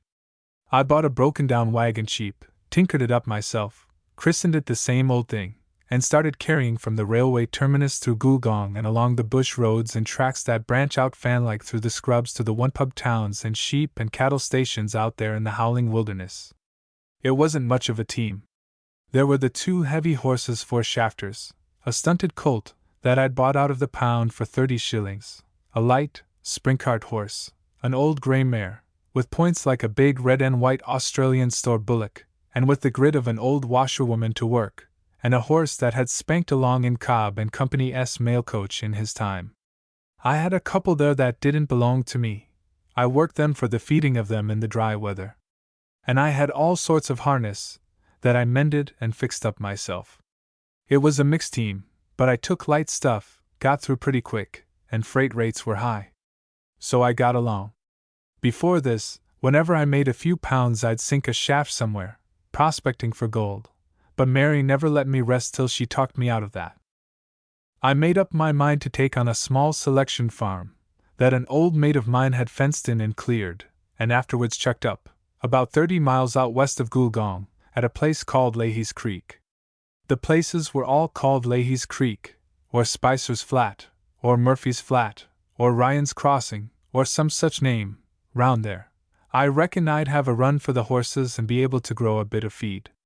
I always had a dread of taking Mary and the children too far away from a doctor, or a good woman neighbor, but there were some people came to live on Leahy's Creek, and besides, there was a young brother of Mary's, a young scamp, his name was Jim, too, and we called him Jimmy at first to make room for our Jim. He hated the name Jimmy or James. He came to live with us, without asking, and I thought he'd find enough work at Leahy's Creek to keep him out of mischief. He wasn't to be depended on much. He thought nothing of riding off, 500 miles or so, to have a look at the country, but he was fond of Mary, and he'd stay by her till I got someone else to keep her company while I was on the road. He would be a protection against sundowners or any shearers who happened to wander that way in the D.T.s after a spree.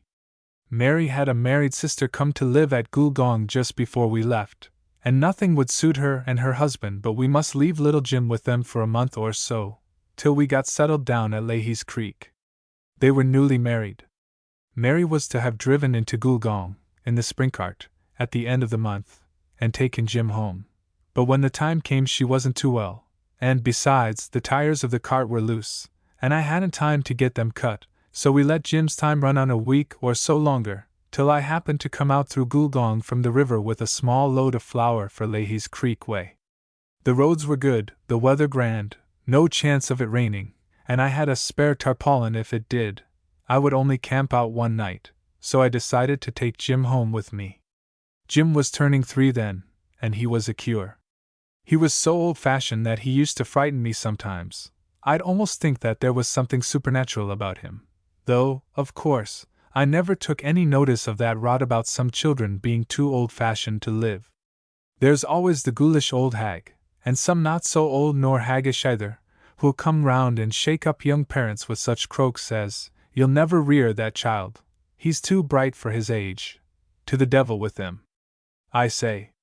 But I really thought that Jim was too intelligent for his age, and I often told Mary that he ought to be kept back, and not let talk too much to old diggers and long lanky jokers of bushmen who rode in and hung their horses outside my place on Sunday afternoons.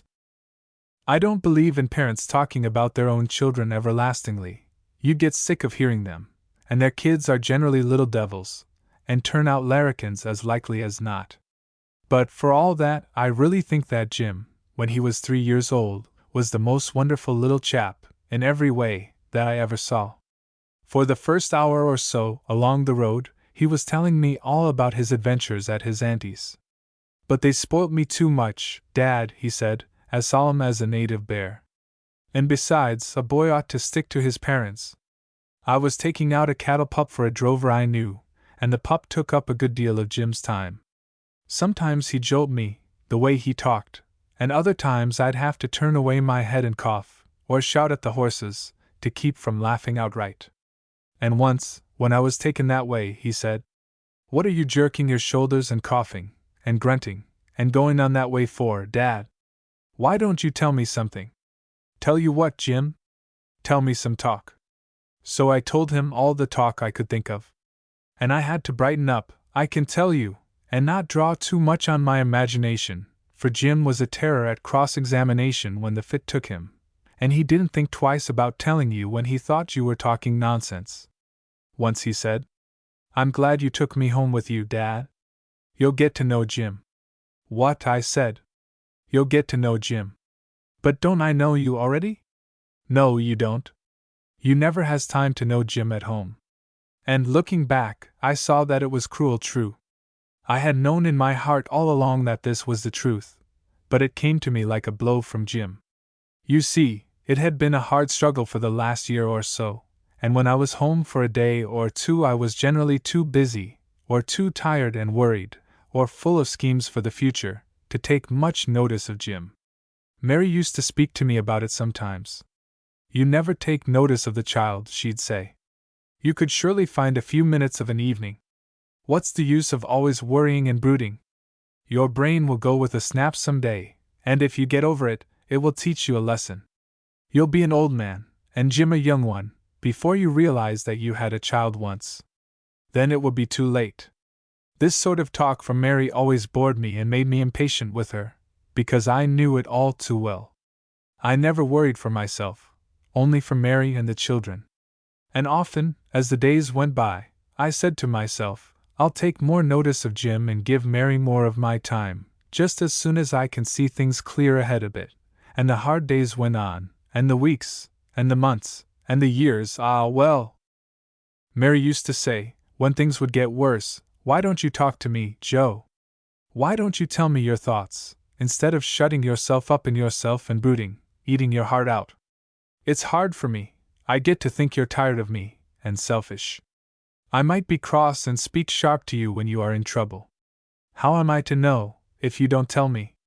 But I didn't think she'd understand.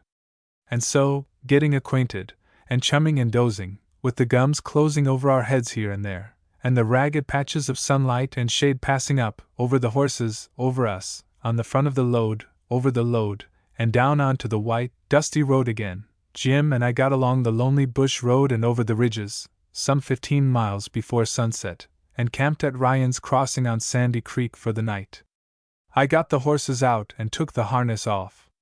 Jim wanted badly to help me, but I made him stay on the load, for one of the horses, a vicious, red-eyed chestnut, was a kicker. He'd broken a man's leg.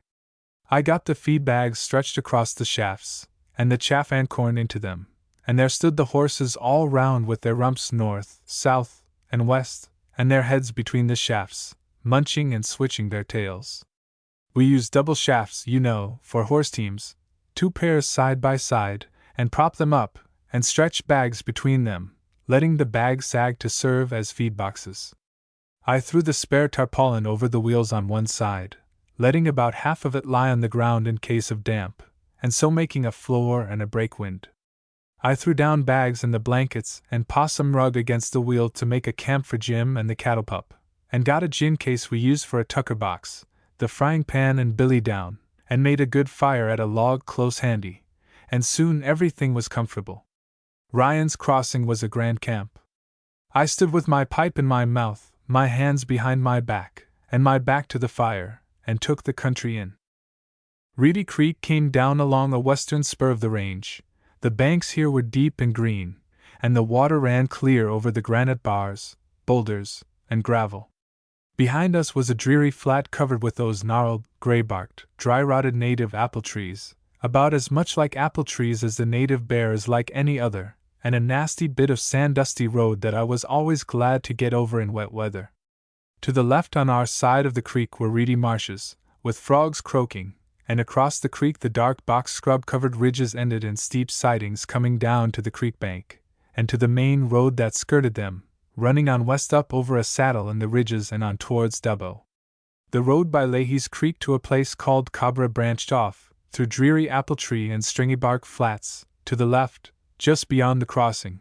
All these fan-like branch tracks from the Cudgegong were inside a big horseshoe in the Great Western line, and so they gave small carriers a chance, now that Cobb and Company's coaches and the big teams and vans had shifted out of the main western terminus. There were tall she-oaks all along the creek, and a clump of big ones over a deep waterhole just above the crossing. The creek oaks have rough bark trunks, like English elms, but are much taller and higher to the branches, and the leaves are reedy. Kendall, the Australian poet, calls them the she-oak harps Aeolian. Those trees are always sighing, more of a sigh than a sough or the whoosh of gum trees in the wind. You always hear them sighing, even when you can't feel any wind. It's the same with telegraph wires. Put your head against a telegraph post on a dead, still day, and you'll hear and feel the faraway roar of the wires. But then the oaks are not connected with the distance, where there might be wind, and they don't roar in a gale, only sigh louder and softer according to the wind, and never seem to go above or below a certain pitch, like a big harp with all the strings the same. I used to have a theory that those creek oaks got the wind's voice telephoned to them, so to speak, through the ground. I happened to look down, and there was Jim. I thought he was on the tarpaulin, playing with the pup. He was standing close beside me with his legs wide apart, his hands behind his back, and his back to the fire. He held his head a little on one side, and there was such an old, wise expression in his big brown eyes, just as if he'd been a child for 100 years or so, or as though he were listening to those oaks and understanding them in a fatherly sort of way. "Dad," he said presently, "Dad, do you think I'll ever grow up to be a man?" "Why, Jim," I gasped. "Because I don't want to." I couldn't think of anything against this. It made me uneasy. But I remembered I used to have a childish dread of growing up to be a man. "Jim," I said to break the silence, "do you hear what the she-oaks say?" "No, I don't." "Is they talking?" "Yes," I said without thinking. "What is they saying?" he asked. I took the bucket and went down to the creek for some water for tea. I thought Jim would follow with a little tin billy he had, but he didn't. When I got back to the fire he was again on the possum rug, comforting the pup. I fried some bacon and eggs that I'd brought out with me.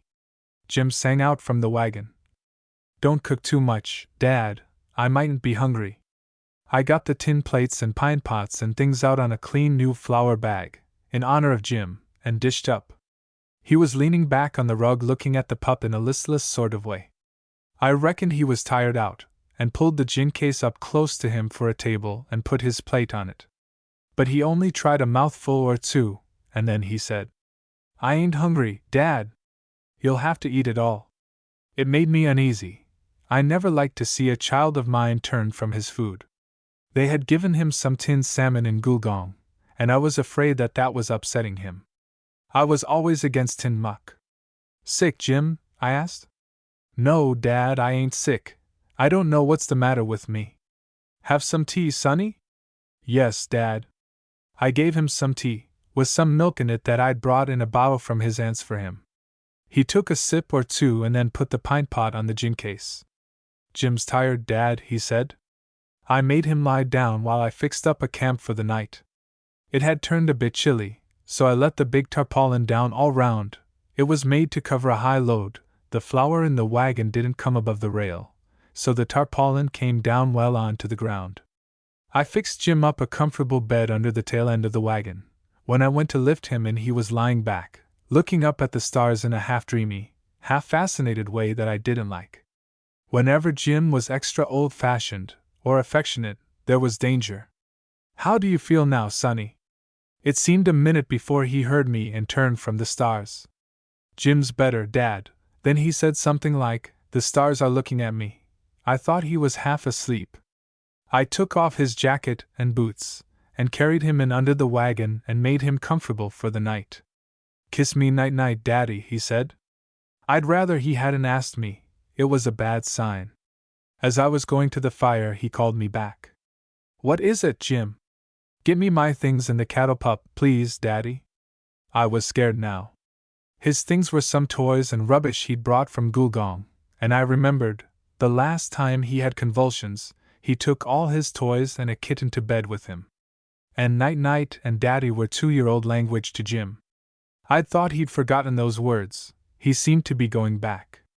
Are you quite warm enough, Jim? Yes, Dad. I started to walk up and down. I always did this when I was extra worried. I was frightened now about Jim, though I tried to hide the fact from myself. Presently he called me again. What is it, Jim? Take the blankets off me, Father. Jim's sick. They'd been teaching him to say Father. I was scared now. I remembered a neighbor of ours had a little girl die. She swallowed a pin, and when she was going she said, Take the blankets off me, Mother, I'm dying. And I couldn't get that out of my head. I threw back a fold of the possum rug, and felt Jim's head. He seemed cool enough. Where do you feel bad, Sonny? No answer for a while. Then he said suddenly, but in a voice as if he were talking in his sleep, Put my boots on, please, Daddy. I want to go home to Mother. I held his hand, and comforted him for a while. Then he slept, in a restless, feverish sort of way. I got the bucket I used for water for the horses and stood it over the fire. I ran to the creek with the big kerosene tin bucket and got it full of cold water and stood it handy. I got the spade, we always carried one to dig wheels out of bogs in wet weather, and turned a corner of the tarpaulin back, dug a hole, and trod the tarpaulin down into the hole, to serve for a bath, in case of the worst. I had a tin of mustard, and meant to fight a good round for Jim, if death came along. I stooped in under the tailboard of the wagon and felt Jim. His head was burning hot, and his skin parched and dry as a bone. Then I lost nerve and started blundering backward and forward between the wagon and the fire, and repeating what I'd heard Mary say the last time we fought for Jim. God, don't take my child. God, don't take my boy. I'd never had much faith in doctors, but my God! I wanted one then. The nearest was 15 miles away. I threw back my head and stared up at the branches, in desperation. And well, I don't ask you to take much stock in this, though most old bushmen will believe anything of the bush by night. And now, it might have been that I was all unstrung, or it might have been a patch of sky outlined in the gently moving branches, or the blue smoke rising up. But I saw the figure of a woman, all white, come down, down, nearly to the limbs of the trees, point on up the main road, and then float up and vanish, still pointing. I thought Mary was dead. Then it flashed on me. 4 or 5 miles up the road, over the saddle, was an old shanty that had been a halfway in before the Great Western Line got round as far as Dubbo and took the coach traffic off those old bush roads. A man named Brighton lived there. He was a selector, did a little farming, and as much slygrog selling as he could. He was married, but it wasn't that. I'd thought of them, but she was a childish, worn-out, spiritless woman, and both were pretty ratty from hardship and loneliness. They weren't likely to be of any use to me. But it was this: I'd heard talk, among some women in Goolgong, of a sister of Brighton's wife who'd gone out to live with them lately. She'd been a hospital matron in the city, they said, and there were yarns about her. Some said she got the sack for exposing the doctors, or carrying on with them. I didn't remember which. The fact of a city woman going out to live in such a place, with such people, was enough to make talk among women in a town 20 miles away. But then there must have been something extra about her, else bushmen wouldn't have talked and carried her name so far, and I wanted a woman out of the ordinary now. I even reasoned this way, thinking like lightning, as I knelt over Jim between the big back wheels of the wagon. I had an old racing mare that I used as a riding hack, following the team. In a minute I had her saddled and bridled. I tied the end of a half-full chaff bag, shook the chaff into each end and dumped it onto the pommel as a cushion or buffer for Jim. I wrapped him in a blanket, and scrambled into the saddle with him. The next minute we were stumbling down the steep bank, clattering and splashing over the crossing, and struggling up the opposite bank to the level. The mare, as I told you, was an old racer, but broken-winded. She must have run without wind after the first half-mile. She had the old racing instinct in her strong, and whenever I rode in company I'd have to pull her hard, else she'd race the other horse or burst. She ran low fore and aft, and was the easiest horse I ever rode. She ran like wheels on rails, with a bit of a tremble now and then, like a railway carriage, when she settled down to it. The chaff bag had slipped off, in the creek I suppose, and I let the bridle rein go, and held Jim up to me like a baby the whole way.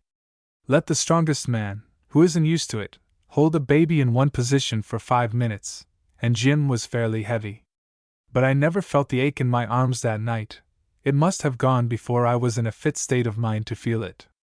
And at home I'd often growled about being asked to hold the baby for a few minutes. I could never brood comfortably and nurse a baby at the same time. It was a ghostly moonlight night. There's no timber in the world so ghostly as the Australian bush in moonlight, or just about daybreak. The all-shaped patches of moonlight falling between ragged, twisted boughs, the ghostly blue-white bark of the white box trees, a dead naked white ringbark tree, or dead white stump starting out here and there, and the ragged patches of shade and light on the road that made anything, from the shape of a spotted bullock to a naked corpse laid out stark. Roads and tracks through the bush made by moonlight, every one seeming straighter and clearer than the real one. You have to trust to your horse then. Sometimes the naked white trunk of a red stringy bark tree, where a sheet of bark had been taken off, would start out like a ghost from the dark bush. And dew or frost glistening on these things, according to the season. Now and again a great gray kangaroo, that had been feeding on a green patch down by the road, would start with a thump-thump, and away up the siding. The bush seemed full of ghosts that night, all going my way, and being left behind by the mare. Once I stopped to look at Jim. I just sat back and the mare propped. She'd been a stock horse, and was used to cutting out. I felt Jim's hands and forehead. He was in a burning fever. I bent forward, and the old mare settled down to it again. I kept saying out loud, and Mary and me often laughed about it, afterwards, "He's limp yet, Jim's limp yet." The words seemed jerked out of me by sheer fright, "He's limp yet," till the mare's feet took it up. Then, just when I thought she was doing her best and racing her hardest, she suddenly started forward, like a cable tram gliding along on its own, and the grip put on suddenly. It was just what she'd do when I'd be riding alone and a strange horse drew up from behind, the old racing instinct. I felt the thing too. I felt as if a strange horse was there. And then, the words just jerked out of me by sheer funk, I started saying, "Death is riding tonight." Death is racing tonight. Death is riding tonight, till the hoofs took that up. And I believe the old mare felt the black horse at her side and was going to beat him or break her heart. I was mad with anxiety and fright. I remember I kept saying, I'll be kinder to Mary after this. I'll take more notice of Jim, and the rest of it. I don't know how the old mare got up the last pinch. She must have slackened pace, but I never noticed it. I just held Jim up to me and gripped the saddle with my knees. I remember the saddle jerked from the desperate jumps of her till I thought the girth would go.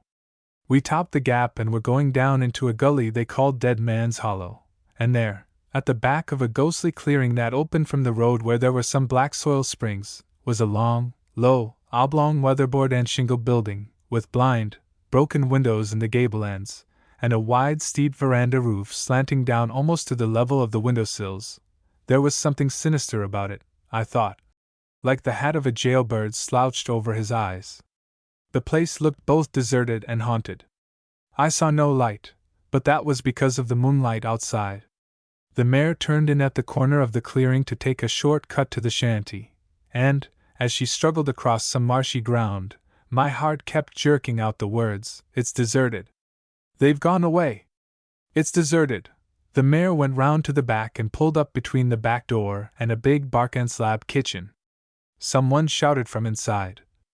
"Who's there?" "It's me. Joe Wilson. I want your sister-in-law.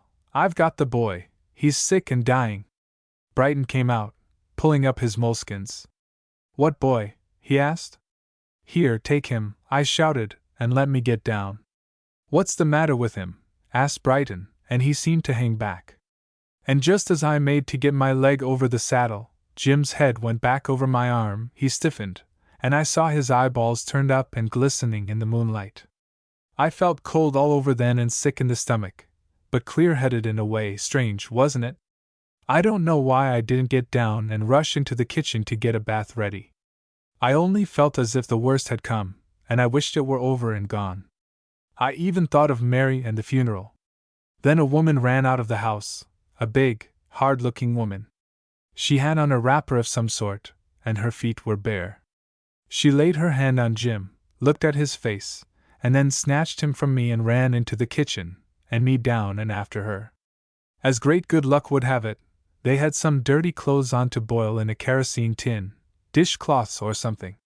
Brighton's sister-in-law dragged a tub out from under the table, wrenched the bucket off the hook, and dumped in the water, dishcloths and all, snatched a can of cold water from a corner, dashed that in, and felt the water with her hand, holding Jim up to her hip all the time, and I won't say how he looked. She stood him in the tub and started dashing water over him, tearing off his clothes between the splashes. "Here, that tin of mustard, there on the shelf," she shouted to me.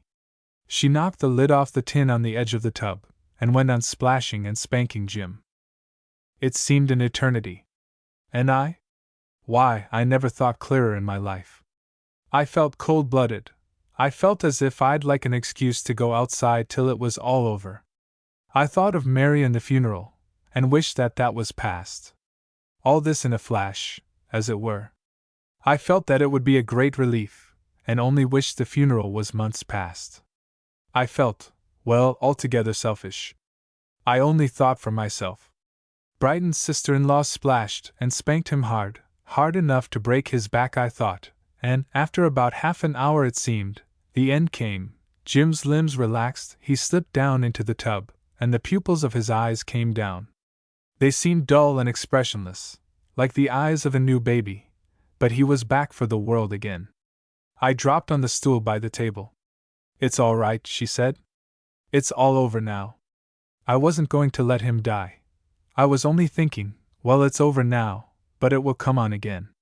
I wish it was over for good. I'm tired of it." She called to her sister, Mrs. Brighton, a washed-out, helpless little fool of a woman, who'd been running in and out and whimpering all the time. "Here, Jessie. Bring the new white blanket off my bed. And you, Brighton, take some of that wood off the fire, and stuff something in that hole there to stop the draft." Brighton, he was a nuggety little hairy man with no expression to be seen for whiskers, had been running in with sticks and back logs from the wood heap. He took the wood out, stuffed up the crack, and went inside and brought out a black bottle, got a cup from the shelf, and put both down near my elbow. Mrs. Brighton started to get some supper or breakfast, or whatever it was, ready. She had a clean cloth, and set the table tidily. I noticed that all the tins were polished bright, old coffee and mustard tins and the like, that they used instead of sugar basins and tea caddies and salt cellars, and the kitchen was kept as clean as possible. She was all right at little things. I knew a haggard, worked-out bushwoman who put her whole soul, or all she'd got left, into polishing old tins till they dazzled your eyes. I didn't feel inclined for corned beef and damper, and post and rail tea. So I sat and squinted, when I thought she wasn't looking, at Brighton's sister-in-law. She was a big woman, her hands and feet were big, but well-shaped and all in proportion, they fitted her. She was a handsome woman, about 40 I should think. She had a square chin, and a straight thin-lipped mouth, straight save for a hint of a turn down at the corners, which I fancied, and I have strange fancies, had been a sign of weakness in the days before she grew hard. There was no sign of weakness now. She had hard gray eyes and blue-black hair. She hadn't spoken yet. She didn't ask me how the boy took ill or I got there, or who or what I was, at least not until the next evening at tea-time. She sat upright with Jim wrapped in the blanket and laid across her knees, with one hand under his neck and the other laid lightly on him, and she just rocked him gently. She sat looking hard and straight before her, just as I've seen a tired needlewoman sit with her work in her lap, and look away back into the past.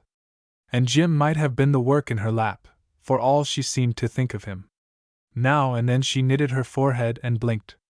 Suddenly she glanced round and said, in a tone as if I was her husband and she didn't think much of me, "Why don't you eat something?" "Beg pardon?" "Eat something." I drank some tea, and sneaked another look at her. I was beginning to feel more natural, and wanted Jim again, now that the color was coming back into his face, and he didn't look like an unnaturally stiff and staring corpse. I felt a lump rising, and wanted to thank her. I sneaked another look at her. She was staring straight before her.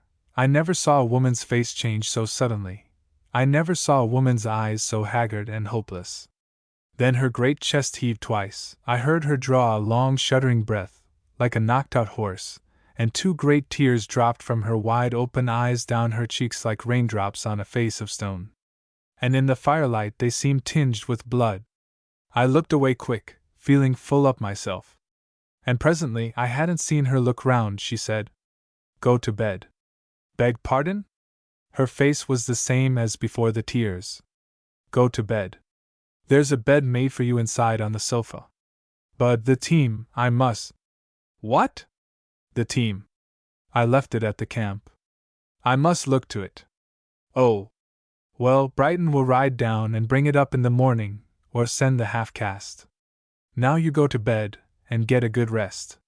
The boy will be all right. I'll see to that." I went out. It was a relief to get out, and look to the mare. Brighton had got her some corn asterisk and chaff in a candlebox, but she couldn't eat yet. She just stood or hung resting one hind leg and then the other, with her nose over the box, and she sobbed. I put my arms round her neck and my face down on her ragged mane, and cried for the second time since I was a boy.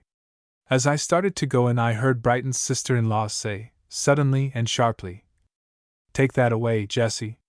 And presently I saw Mrs. Brighton go into the house with the black bottle. The moon had gone behind the range. I stood for a minute between the house and the kitchen and peeped in through the kitchen window. She had moved away from the fire and sat near the table. She bent over Jim and held him up close to her and rocked herself to and fro. I went to bed and slept till the next afternoon. I woke just in time to hear the tail end of a conversation between Jim and Brighton's sister-in-law. He was asking her out to our place, and she promising to come. "And now," says Jim, "I want to go home to Muffer in the same oil fling." "What?" Jim repeated. "Oh, the same old thing. The wagon." The rest of the afternoon I poked round the gullies with old Brighton, looking at some indications of the existence of gold he had found. It was no use trying to pump him concerning his sister-in-law. Brighton was an old hand, and had learned in the old bush-ranging and cattle-stealing days to know nothing about other people's business. And, by the way, I noticed then that the more you talk and listen to a bad character, the more you lose your dislike for him. I never saw such a change in a woman as in Brighton's sister-in-law that evening. She was bright and jolly, and seemed at least 10 years younger. She bustled round and helped her sister to get tea ready. She rooted out some old china that Mrs. Brighton had stowed away somewhere, and set the table as I seldom saw it set out there. She propped Jim up with pillows, and laughed and played with him like a great girl.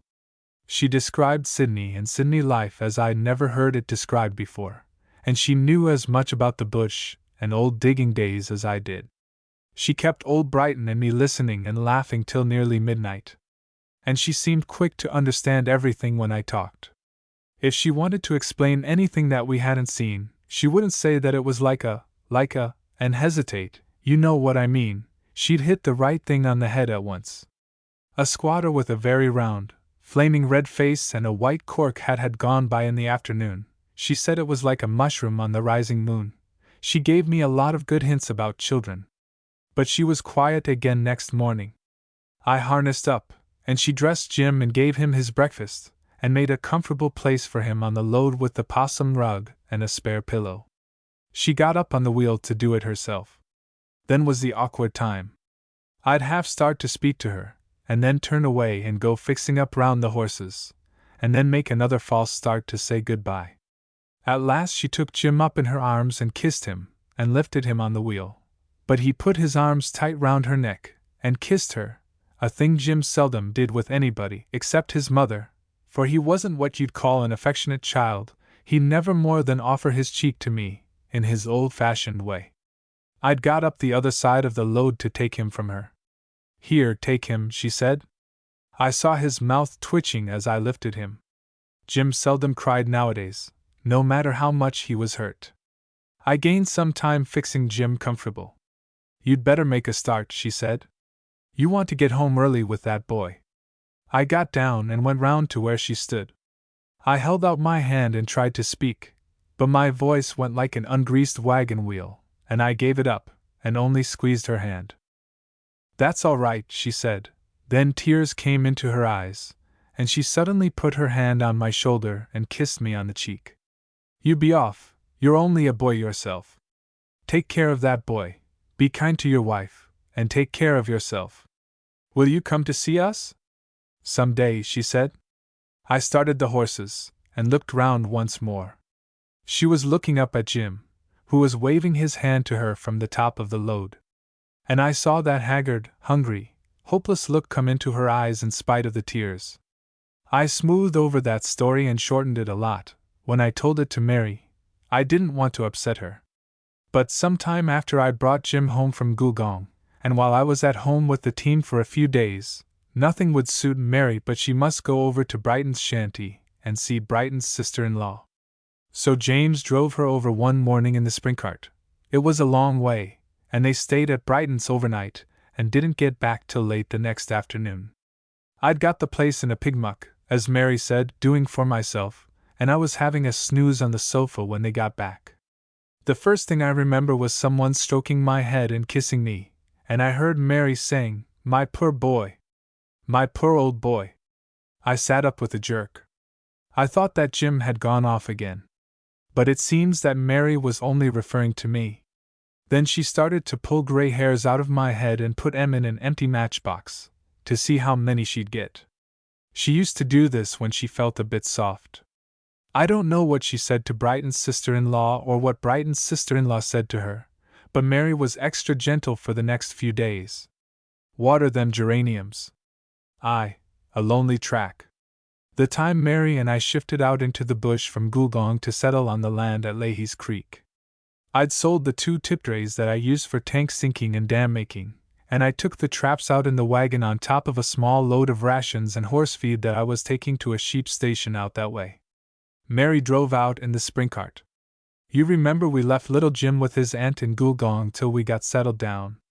I'd sent James, Mary's brother, out the day before on horseback, with 2 or 3 cows and some heifers and steers and calves we had, and I told him to clean up a bit, and make the hut as bright and cheerful as possible before Mary came. We hadn't much in the way of furniture. There was the 4-poster cedar bedstead that I bought before we were married, and Mary was rather proud of it. It had turned posts and joints that bolted together.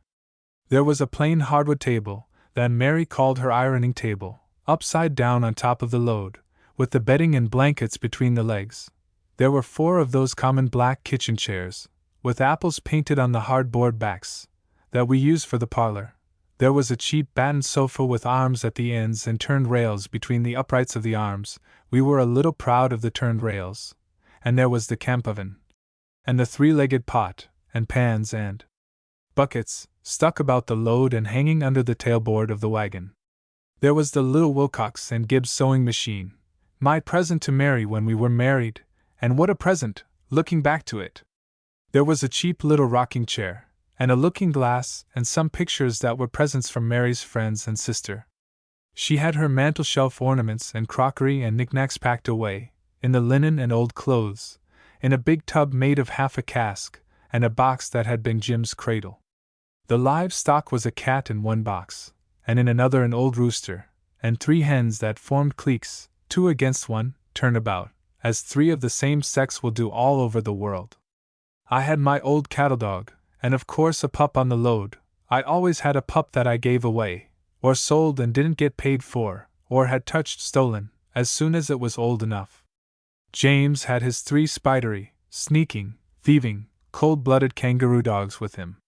I was taking out 3 months' provisions in the way of ration sugar, tea, flour, and potatoes, and I started early, and Mary caught up to me at Ryan's Crossing on Sandy Creek, where we boiled the billy and had some dinner.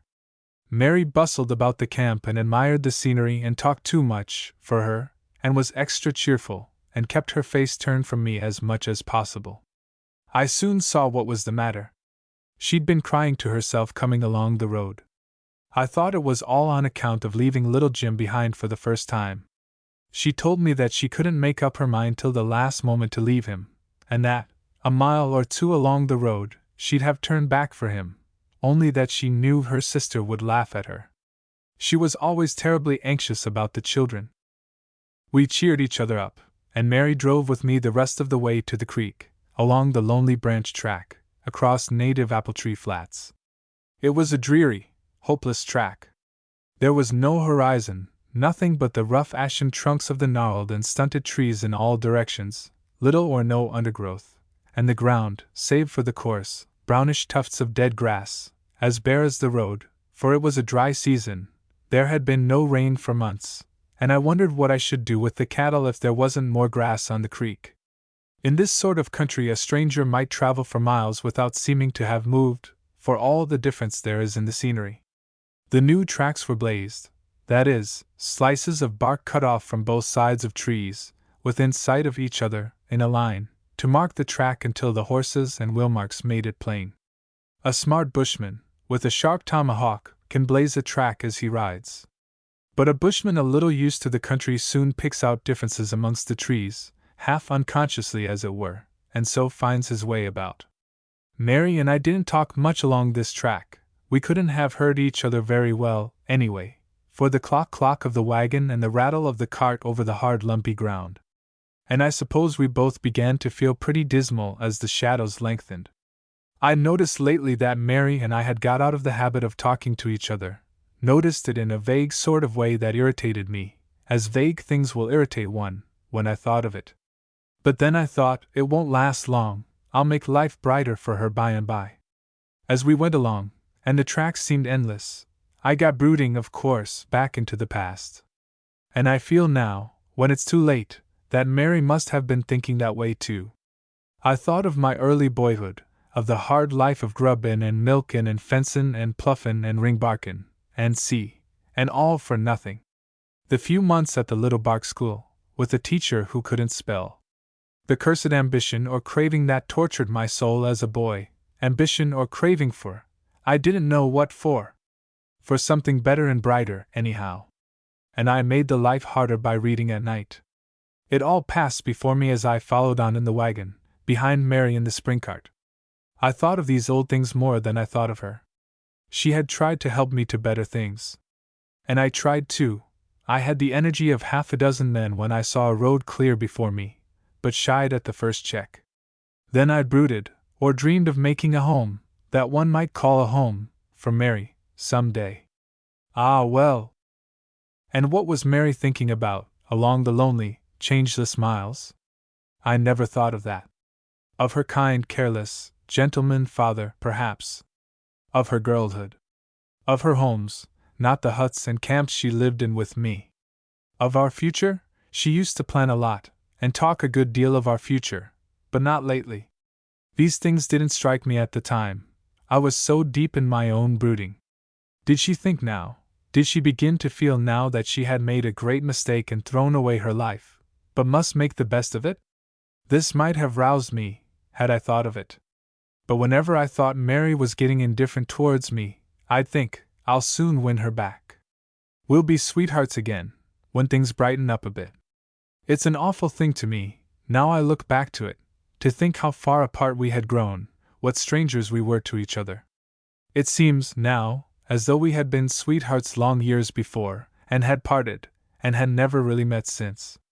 The sun was going down when Mary called out, "There's our place, Joe." She hadn't seen it before, and somehow it came new and with a shock to me, who had been out here several times. Ahead, through the trees to the right, was a dark green clump of the oaks standing out of the creek, darker for the dead gray grass and blue-gray bush on the barren ridge in the background. Across the creek, it was only a deep, narrow gutter, a watercourse with a chain of waterholes after rain. Across on the other bank, stood the hut, on a narrow flat between the spur and the creek, and a little higher than this side. The land was much better than on our old selection, and there was good soil along the creek on both sides. I expected a rush of selectors out here soon.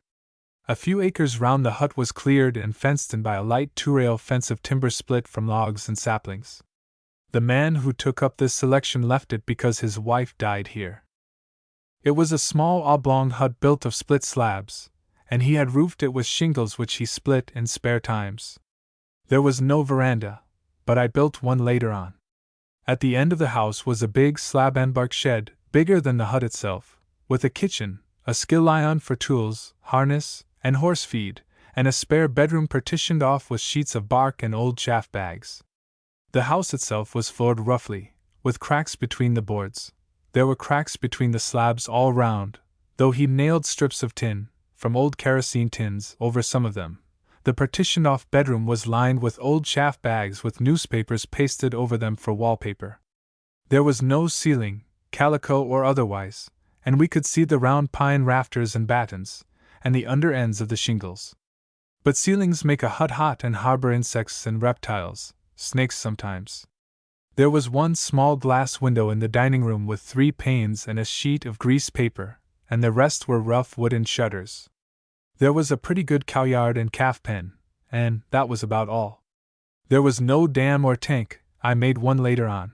There was a water cask, with the hoops falling off and the staves gaping, at the corner of the house, and spouting, made of lengths of bent tin, ran round under the eaves. Water from a new shingle roof is wine red for a year or two, and water from a stringy bark roof is like tan water for years. In dry weather the selector had got his house water from a cask sunk in the gravel at the bottom of the deepest waterhole in the creek. And the longer the drought lasted, the farther he had to go down the creek for his water, with a cask on a cart, and take his cows to drink, if he had any. 4, 5, 6, or 7 miles, even 10 miles to water is nothing in some places. James hadn't found himself called upon to do more than milk old Spot, the grandmother cow of our mob, pen the calf at night, make a fire in the kitchen, and sweep out the house with a bough. He helped me unharness and water and feed the horses, and then started to get the furniture off the wagon and into the house. James wasn't lazy, so long as one thing didn't last too long, but he was too uncomfortably practical and matter-of-fact for me. Mary and I had some tea in the kitchen. The kitchen was permanently furnished with a table of split slabs, adze smooth on top, and supported by 4 stakes driven into the ground, a 3-legged stool and a block of wood, and 2 long stools made of half-round slabs, sapling trunks split in halves, with auger holes bored in the round side and sticks stuck into them for legs. The floor was of clay, the chimney of slabs and tin. The fireplace was about 8 feet wide, lined with clay, and with a blackened pole across, with sooty chains and wire hooks on it for the pots. Mary didn't seem able to eat. She sat on the 3-legged stool near the fire, though it was warm weather, and kept her face turned from me. Mary was still pretty, but not the little dumpling she had been. She was thinner now. She had big dark hazel eyes that shone a little too much when she was pleased or excited. I thought at times that there was something very German about her expression, also something aristocratic about the turn of her nose, which nipped in at the nostrils when she spoke. There was nothing aristocratic about me. Mary was German in figure and walk. I used sometimes to call her Little Dutchy and Pigeon Toes. She had a will of her own, as shown sometimes by the obstinate knit in her forehead between the eyes. Mary sat still by the fire, and presently I saw her chin tremble. "What is it, Mary?"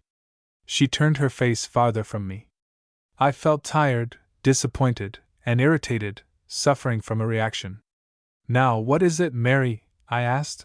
"I'm sick of this sort of thing. Haven't you got everything you wanted? You've had your own way. What's the matter with you now?" "You know very well, Joe." "But I don't know," I said. I knew too well. She said nothing. "Look here, Mary," I said, putting my hand on her shoulder, "don't go on like that. Tell me what's the matter?" "It's only this," she said suddenly. "I can't stand this life here. It will kill me." I had a pannikin of tea in my hand, and I banged it down on the table. "This is more than a man can stand," I shouted. "You know very well that it was you that dragged me out here. You run me on to this. Why weren't you content to stay in Gulgong?" "And what sort of a place was Gulgong, Joe?" asked Mary quietly. I thought even then in a flash what sort of a place Gulgong was. A wretched remnant of a town on an abandoned goldfield. 1 street, each side of the dusty main road, 3 or 4 one-story square brick cottages with hip roofs of galvanized iron that glared in the heat, 4 rooms and a passage, the police station, bank manager and schoolmaster's cottages, and half a dozen tumble-down weatherboard shanties, the 3 pubs, the 2 stores, and the post office. The town tailing off into weatherboard boxes with tin tops, and old bark huts, relics of the digging days, propped up by many rotting poles. The men, when at home, mostly asleep or droning over their pipes or hanging about the veranda posts of the pubs, saying, "'Ullo, Bill," or "'Ullo, Jim," or sometimes drunk. The women, mostly hags, who blackened each other's and girls' characters with their tongues, and criticized the aristocracy's washing hung out on the line, and the color of the clothes. "Does that woman wash her clothes at all? Or only soak 'em and hang 'em out?" That was Gulgong. "Well, why didn't you come to Sydney, as I wanted you to?" I asked Mary. "You know very well, Joe," said Mary quietly.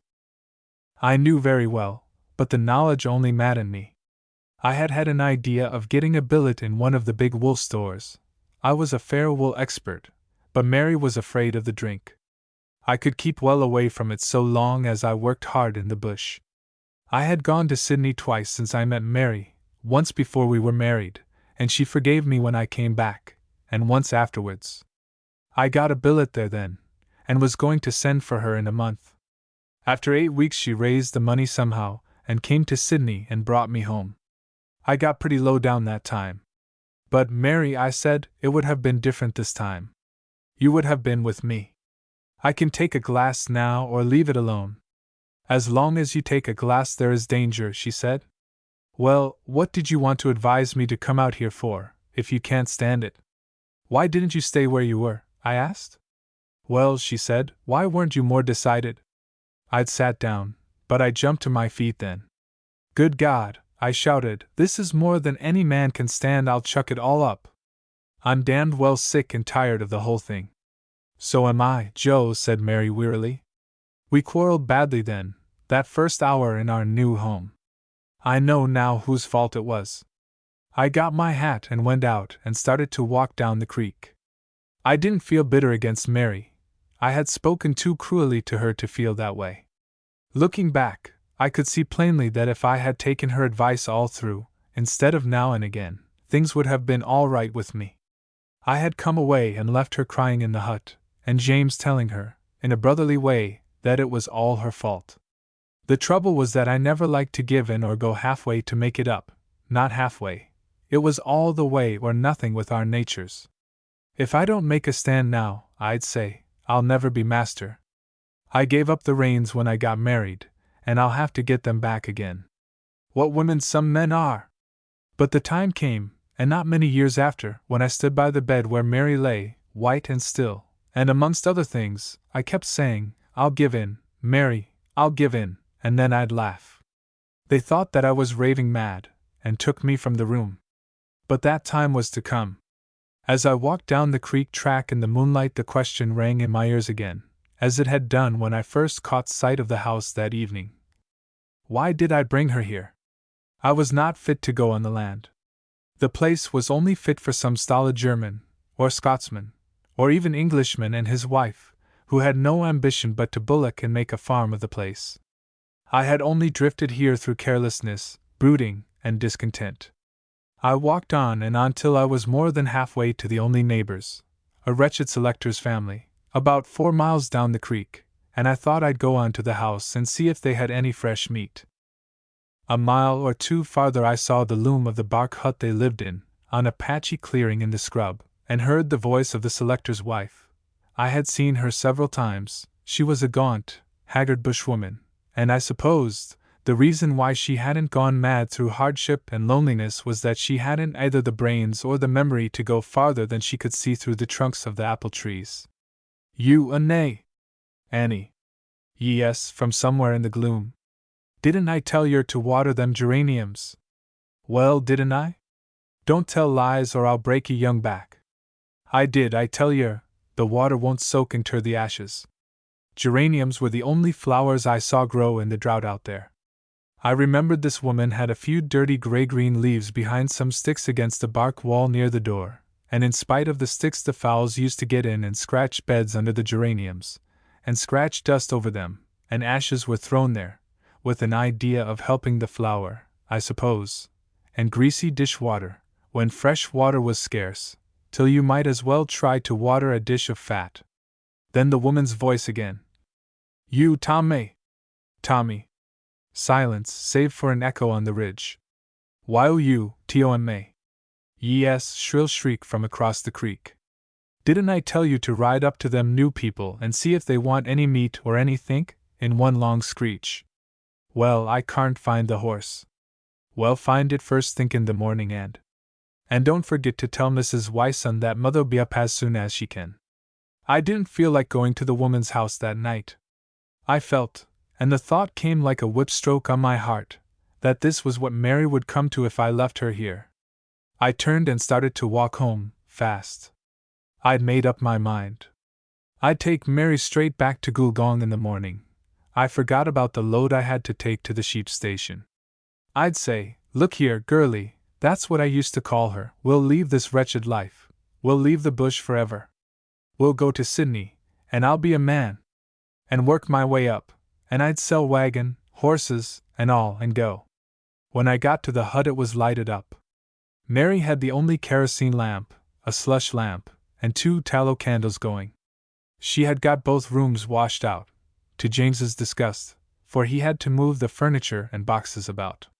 She had a lot of things unpacked on the table. She had laid clean newspapers on the mantelshelf, a slab on 2 pegs over the fireplace, and put the little wooden clock in the center and some of the ornaments on each side, and was tacking a strip of Van Dyked American oilcloth round the rough edge of the slab. How does that look, Joe? We'll soon get things shipshape. I kissed her, but she had her mouth full of tacks.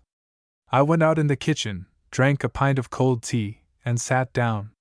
Somehow I didn't feel satisfied with the way things had gone. 2. Past Karen. Next morning things looked a lot brighter. Things always look brighter in the morning, more so in the Australian bush, I should think, than in most other places. It is when the sun goes down on the dark bed of the lonely bush, and the sunset flashes like a sea of fire and then fades, and then glows out again, like a bank of coals, and then burns away to ashes, it is then that old things come home to one. And strange, new old things too, that haunt and depress you terribly, and that you can't understand. I often think how, at sunset, the past must come home to new chum black sheep, sent out to Australia and drifted into the bush. I used to think that they couldn't have much brains, or the loneliness would drive them mad. I'd decided to let James take the team for a trip or two. He could drive all right. He was a better businessman, and no doubt would manage better than me, as long as the novelty lasted, and I'd stay at home for a week or so, till Mary got used to the place, or I could get a girl from somewhere to come and stay with her. The first weeks or few months of loneliness are the worst, as a rule, I believe, as they say the first weeks in jail are. I was never there. I know it's so with tramping or hard graft *. The first day or two are twice as hard as any of the rest. But for my part, I could never get used to loneliness and dullness. The last days used to be the worst with me, then I'd have to make a move, or drink. When you've been too much and too long alone in a lonely place, you begin to do queer things and think queer thoughts, provided you have any imagination at all. You'll sometimes sit of an evening and watch the lonely track, by the hour, for a horseman or a cart or someone that's never likely to come that way, someone, or a stranger, that you can't and don't really expect to see. I think that most men who have been alone in the bush for any length of time, and married couples too, are more or less mad. With married couples it is generally the husband who is painfully shy and awkward when strangers come. The woman seems to stand the loneliness better, and can hold her own with strangers, as a rule. It's only afterwards, and looking back, that you see how queer you got.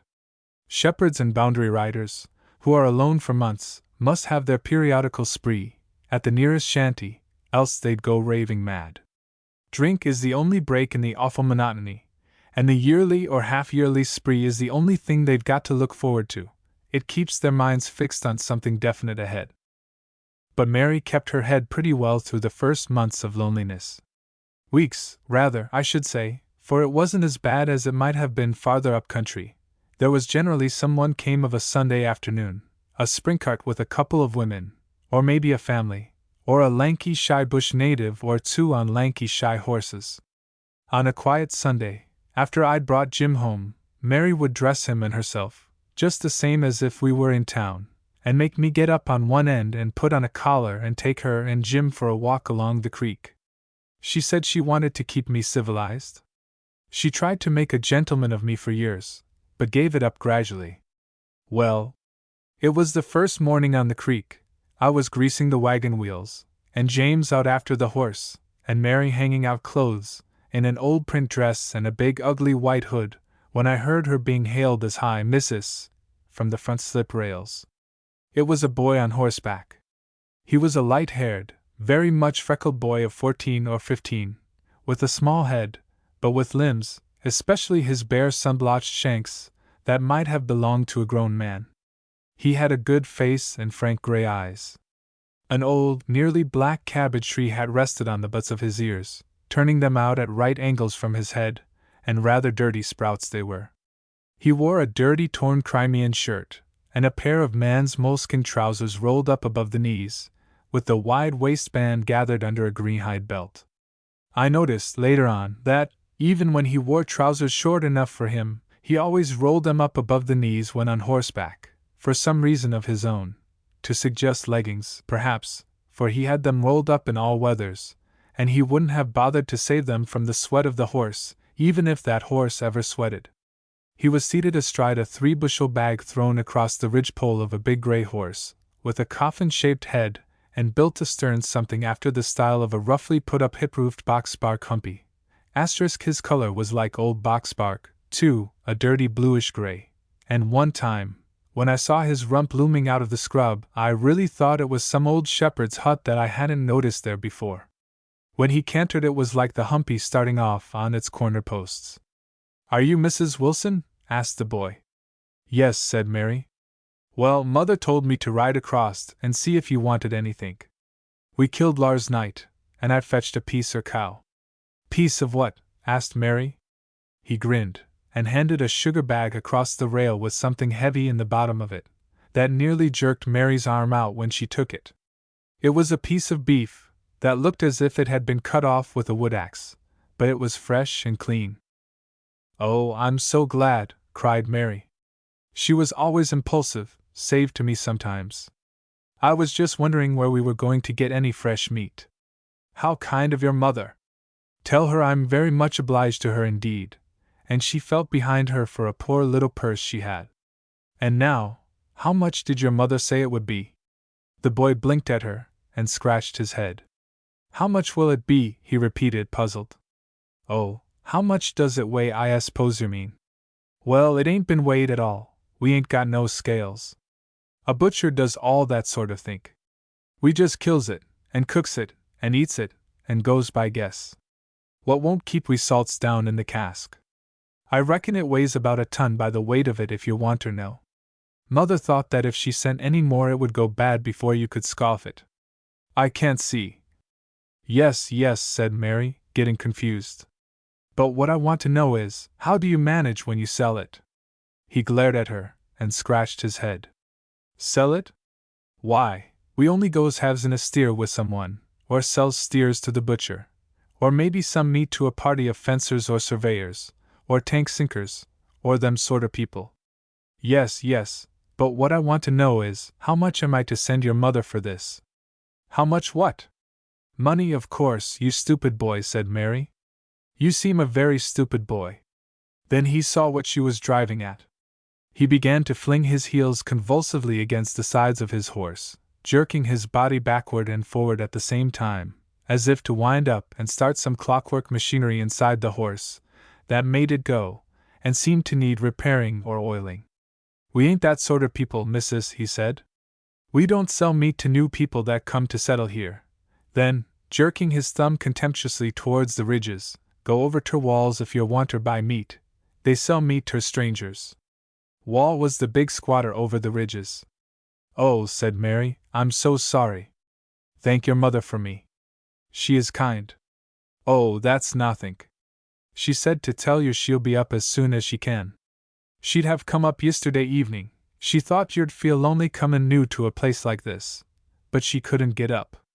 The machinery inside the old horse showed signs of starting.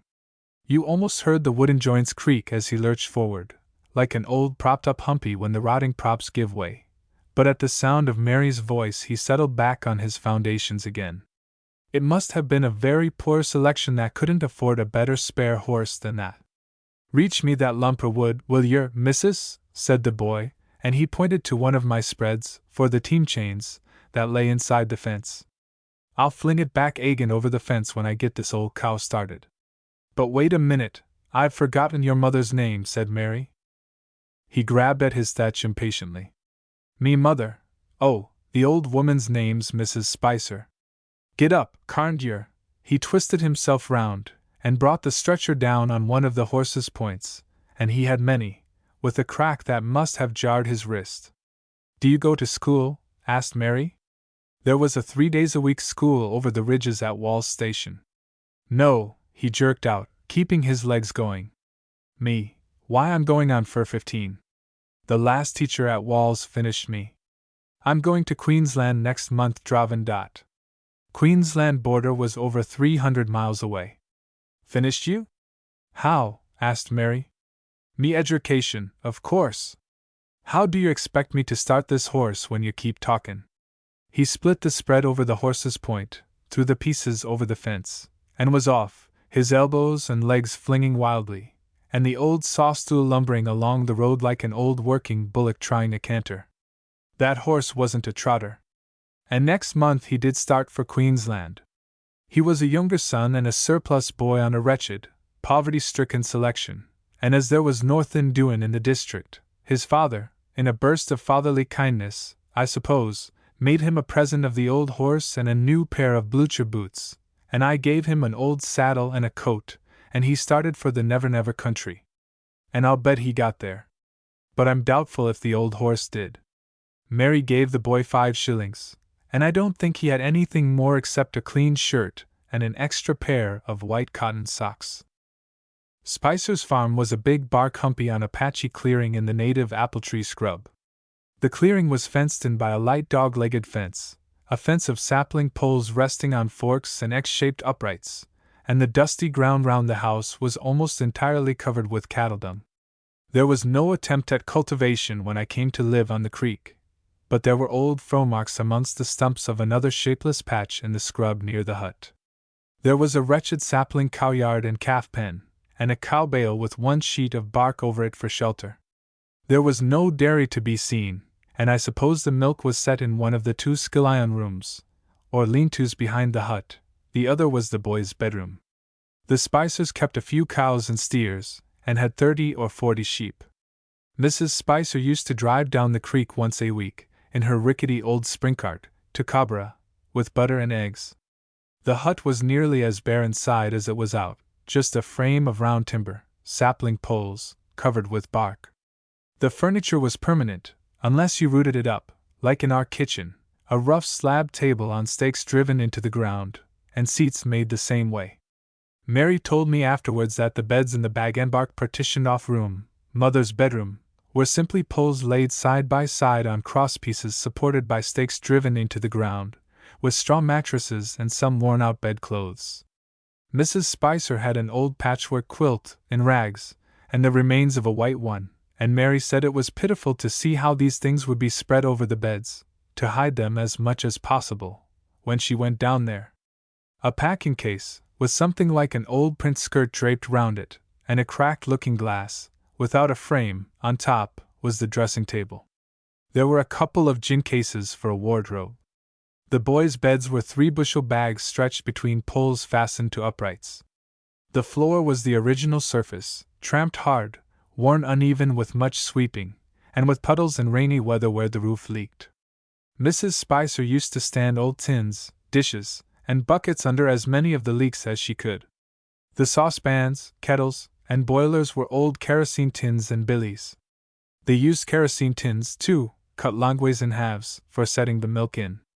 The plates and cups were of tin. There were 2 or 3 cups without saucers, and a crockery plate or 2, also 2 mugs, cracked and without handles, one with "For a Good Boy" and the other with "For a Good Girl" on it. But all these were kept on the mantelshelf for ornament and for company. They were the only ornaments in the house, save a little wooden clock that hadn't gone for years. Mrs. Spicer had a superstition that she had some things packed away from the children. The pictures were cut from old copies of the Illustrated Sydney News and pasted on to the bark. I remember this, because I remembered, long ago, the Spencers, who were our neighbors when I was a boy, had the walls of their bedroom covered with illustrations of the American Civil War, cut from illustrated London papers, and I used to sneak into Mother's bedroom with Fred Spencer whenever we got the chance, and gloat over the prints. I gave him a blade of a pocket knife once, for taking me in there. I saw very little of Spicer. He was a big, dark-haired and whiskered man. I had an idea that he wasn't a selector at all, only a dummy for the squatter of the Cabra run. You see, selectors were allowed to take up land on runs, or pastoral leases. The squatters kept them off as much as possible, by all manner of dodges and paltry persecution. The squatter would get as much freehold as he could afford, select as much land as the law allowed one man to take up, and then employ dummy selectors, to take up bits of land that he fancied about his run, and hold them for him. Spicer seemed gloomy and unsociable. He was seldom at home. He was generally supposed to be away shearin', or fencin', or workin' on somebody's station. It turned out that the last 6 months he was away it was on the evidence of a cask of beef and a hide with the brand cut out, found in his camp on a fencing contract up country, and which he and his mates couldn't account for satisfactorily, while the squatter could. Then the family lived mostly on bread and honey, or bread and treacle, or bread and dripping, and tea. Every ounce of butter and every egg was needed for the market, to keep them in flour, tea, and sugar. Mary found that out, but couldn't help them much, except by stuffing the children with bread and meat or bread and jam whenever they came up to our place, for Mrs. Spicer was proud with the pride that lies down in the end and turns its face to the wall and dies. Once, when Mary asked Annie, the eldest girl at home, if she was hungry, she denied it, but she looked it. A ragged mite she had with her explained things. The little fellow said, Mother told Annie not to say we was hungry if you're asked, but if you give us anything to eat, we was to take it and say thank yer, Mrs. Wilson. I wouldn't have told yer a lie, but I thought Jimmy would split on me, Mrs. Wilson, said Annie. Thank yer, Mrs. Wilson. She was not a big woman. She was gaunt and flat-chested, and her face was burnt to a brick, as they say out there. She had brown eyes, nearly red, and a little wild-looking at times, and a sharp face, ground sharp by hardship, the cheeks drawn in. She had an expression like a woman who had been very curious and suspicious at one time, and wanted to know everybody's business and hear everything, and had lost all her curiosity, without losing the expression or the quick suspicious movements of the head. I don't suppose you understand.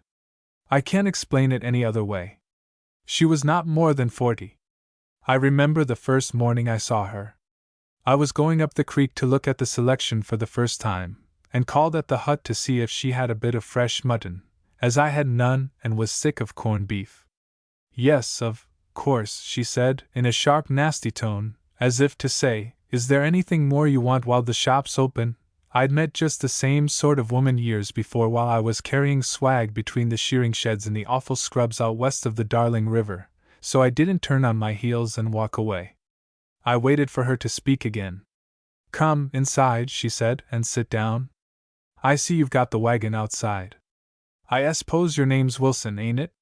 You're thinking about talking on Harry Marshfield's selection up the creek, so I heard. Wait till I fry you a chop and boil the billy. Her voice sounded, more than anything else, like a voice coming out of a phonograph. I heard one in Sydney the other day, and not like a voice coming out of her. But sometimes when she got outside her everyday life on this selection she spoke in a sort of lost, groping in the dark kind of voice. She didn't talk much this time, just spoke in a mechanical way of the drought, and the hard times, and butter and eggs being down, and her husband and eldest son being away, and that making it so hard for her. I don't know how many children she had. I never got a chance to count them, for they were nearly all small, and shy as pickaninnies, and used to run and hide when anybody came. They were mostly nearly as black as pickaninnies too. She must have averaged a baby a year for years, and God only knows how she got over her confinements. Once, they said, she only had a black gin with her. She had an elder boy and girl, but she seldom spoke of them. The girl, Liza, was in service in Sydney. I'm afraid I knew what that meant. The elder son was away. He had been a bit of a favorite round there, it seemed. Someone might ask her, how's your son Jack, Mrs. Spicer? Or, heard of Jack lately? And where is he now? Oh, he's somewheres up country, she'd say in the groping voice, or he's dravin' in Queen's Lawn, or shearin' on the Darlin' the last time I heard from him. We ain't had a line from him since Christmas fore last. And she turned her haggard eyes in a hopeless sort of way towards the west, towards up country and out back. The eldest girl at home was 9 or 10, with a little old face and lines across her forehead. She had an older expression than her mother. Tommy went to Queensland, as I told you. The eldest son at home, Bill, older than Tommy, was a bit wild.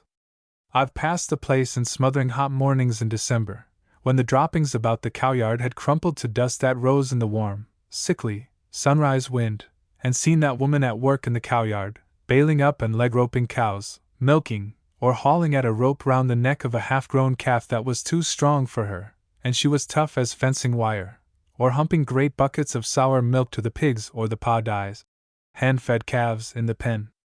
I'd get off the horse and give her a hand sometimes with a young steer, or a cranky old cow that wouldn't bail up and threatened her with her horns. She'd say, "Thank yer, Mr. Wilson. Do you think we're ever going to have any rain?" I've ridden past the place on bitter black rainy mornings in June or July, and seen her trudging about the yard, that was ankle-deep in black liquid filth, with an old pair of blucher boots on, and an old coat of her husband's, or maybe a 3-bushel bag over her shoulders. I've seen her climbing on the roof by means of the water cask at the corner, and trying to stop a leak by shoving a piece of tin in under the bark.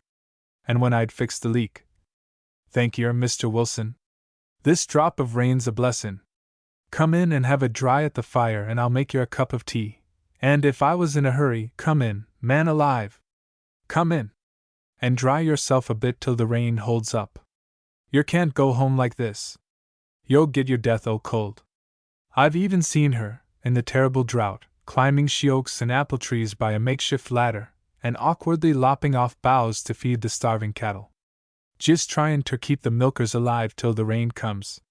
They said that when the pleuropneumonia was in the district and amongst her cattle she bled and physicked them herself, and fed those that were down with slices of half-ripe pumpkins, from a crop that had failed. And one day, she told Mary, there was a big barren heifer, that we called Queen Elizabeth, that was down with the pleurer. She'd been down for 4 days and hadn't moved, when one morning I dumped some wheaten chaff. We had a few bags that Spicer brought home. I dumped it in front of her nose, and, would you believe me, Mrs. Wilson, she stumbled onto her feet and chased me all the way to the house. I had to pick up me skirts and run. Wasn't it ridiculous? They had a sense of the ridiculous, most of those poor sun-dried bushwomen. I fancy that helped save them from madness. We lost nearly all our milkers, she told Mary. I remember one day Tommy came running to the house and screamed, Martha! Mother, there's another milker down with the pleurer, just as if it was great news. Well, Mrs. Wilson, I was dead beat, and I give in. I just sat down to have a good cry, and felt for my handkerchief. It was a rag of a handkerchief, full of holes, all me others was in the wash. Without seeing what I was doing, I put me finger through one hole in the handkerchief and me thumb through the other, and poked me fingers into me eyes, instead of wiping them. Then I had to laugh. There's a story that once, when the bush, or rather grass, fires were out all along the creek on Spicer's side, Wall's station hands were up above our place, trying to keep the fire back from the boundary, and towards evening one of the men happened to think of the Spicers. They saw smoke down that way. Spicer was away from home, and they had a small crop of wheat, nearly ripe, on the selection. My God! That poor devil of a woman will be burnt out, if she ain't already, shouted young Billy Wall. Come along, 3 or 4 of you chaps. It was shearing time, and there were plenty of men on the station. They raced down the creek to Spicer's, and were just in time to save the wheat. She had her sleeves tucked up, and was beating out the burning grass with a bough. She'd been at it for an hour, and was as black as a gin, they said. She only said when they'd turned the fire, Thank yer. Wait and I'll make some tea. After tea the first Sunday she came to see us, Mary asked, Don't you feel lonely, Mrs. Spicer, when your husband goes away? Well, no, Mrs. Wilson, she said in the groping sort of voice. I asked her once. I remember, when we lived on the Cudgegong River, we lived in a brick house then. The first time Spicer had to go away from home I nearly fretted my eyes out. And he was only goin' shearin' for a month. I must have been a fool, but then we were only just married a little while. He's been away dravin' in Queensland as long as 18 months at a time since then. But her voice seemed to grope in the dark more than ever. I don't mind, I somehow seem to have got past carin'. Besides, Spicer was a very different man than to what he is now. He's got so moody and gloomy at home, he hardly ever speaks. Mary sat silent for a minute thinking. Then Mrs. Spicer roused herself. Oh, I don't know what I'm talking about. You mustn't take any notice of me, Mrs. Wilson, I don't often go on like this. I do believe I'm getting a bit ratty at times. It must be the heat and the dullness. But once or twice afterwards she referred to a time when Spicer was a different man to what he was now. I walked home with her a piece along the creek. She said nothing for a long time, and seemed to be thinking in a puzzled way. Then she said suddenly, What did you bring her here for? She's only a girl. I beg pardon, Mrs. Spicer. Oh, I don't know what I'm talking about. I believe I'm getting ratty. You mustn't take any notice of me, Mr. Wilson. She wasn't much company for Mary, and often, when she had a child with her, she'd start taking notice of the baby while Mary was talking, which used to exasperate Mary.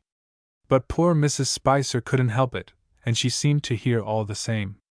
Her great trouble was that she couldn't get no reg'lar schule in for the children. I learns them at home as much as I can. But I don't get a minute to call me own, and I'm generally that deadbeat at night that I'm fit for nothing. Mary had some of the children up now and then later on, and taught them a little. When she first offered to do so, Mrs. Spicer laid hold of the handiest youngster and said, "There, do you hear that? Mrs. Wilson is going to teach yer, and it's more than yer deserve." The youngster had been cryin' over something. "Now, go up and say, 'Thank yer, Mrs. Wilson,' and if you ain't good, and don't do as she tells yer, I'll break every bone in your young body." The poor little devil stammered something, and escaped. The children were sent by turns over to Wall's to Sunday school. When Tommy was at home he had a new pair of elastic side boots, and there was no end of rows about them in the family, for the mother made him lend them to his sister Annie, to go to Sunday school in her turn. There were only about 3 pairs of anyway decent boots in the family, and these were saved for great occasions. The children were always as clean and tidy as possible when they came to our place. And I think the saddest and most pathetic sight on the face of God's earth is the children of very poor people made to appear well, the broken worn-out boots polished or greased, the blackened, inked pieces of string for laces, the clean patched pinafores over the wretched threadbare frocks. Behind the little row of children hand in hand, and no matter where they are, I always see the worn face of the mother. Towards the end of the first year on the selection our little girl came. I'd sent Mary to Gulgong for 4 months that time, and when she came back with the baby Mrs. Spicer used to come up pretty often. She came up several times when Mary was ill, to lend a hand. She wouldn't sit down and condole with Mary, or waste her time asking questions, or talking about the time when she was ill herself. She'd take off her hat, a shapeless little lump of black straw she wore for visiting, give her hair a quick brush back with the palms of her hands, roll up her sleeves, and set to work to tidy up. She seemed to take most pleasure in sorting out our children's clothes, and dressing them. Perhaps she used to dress her own like that in the days when Spicer was a different man from what he was now.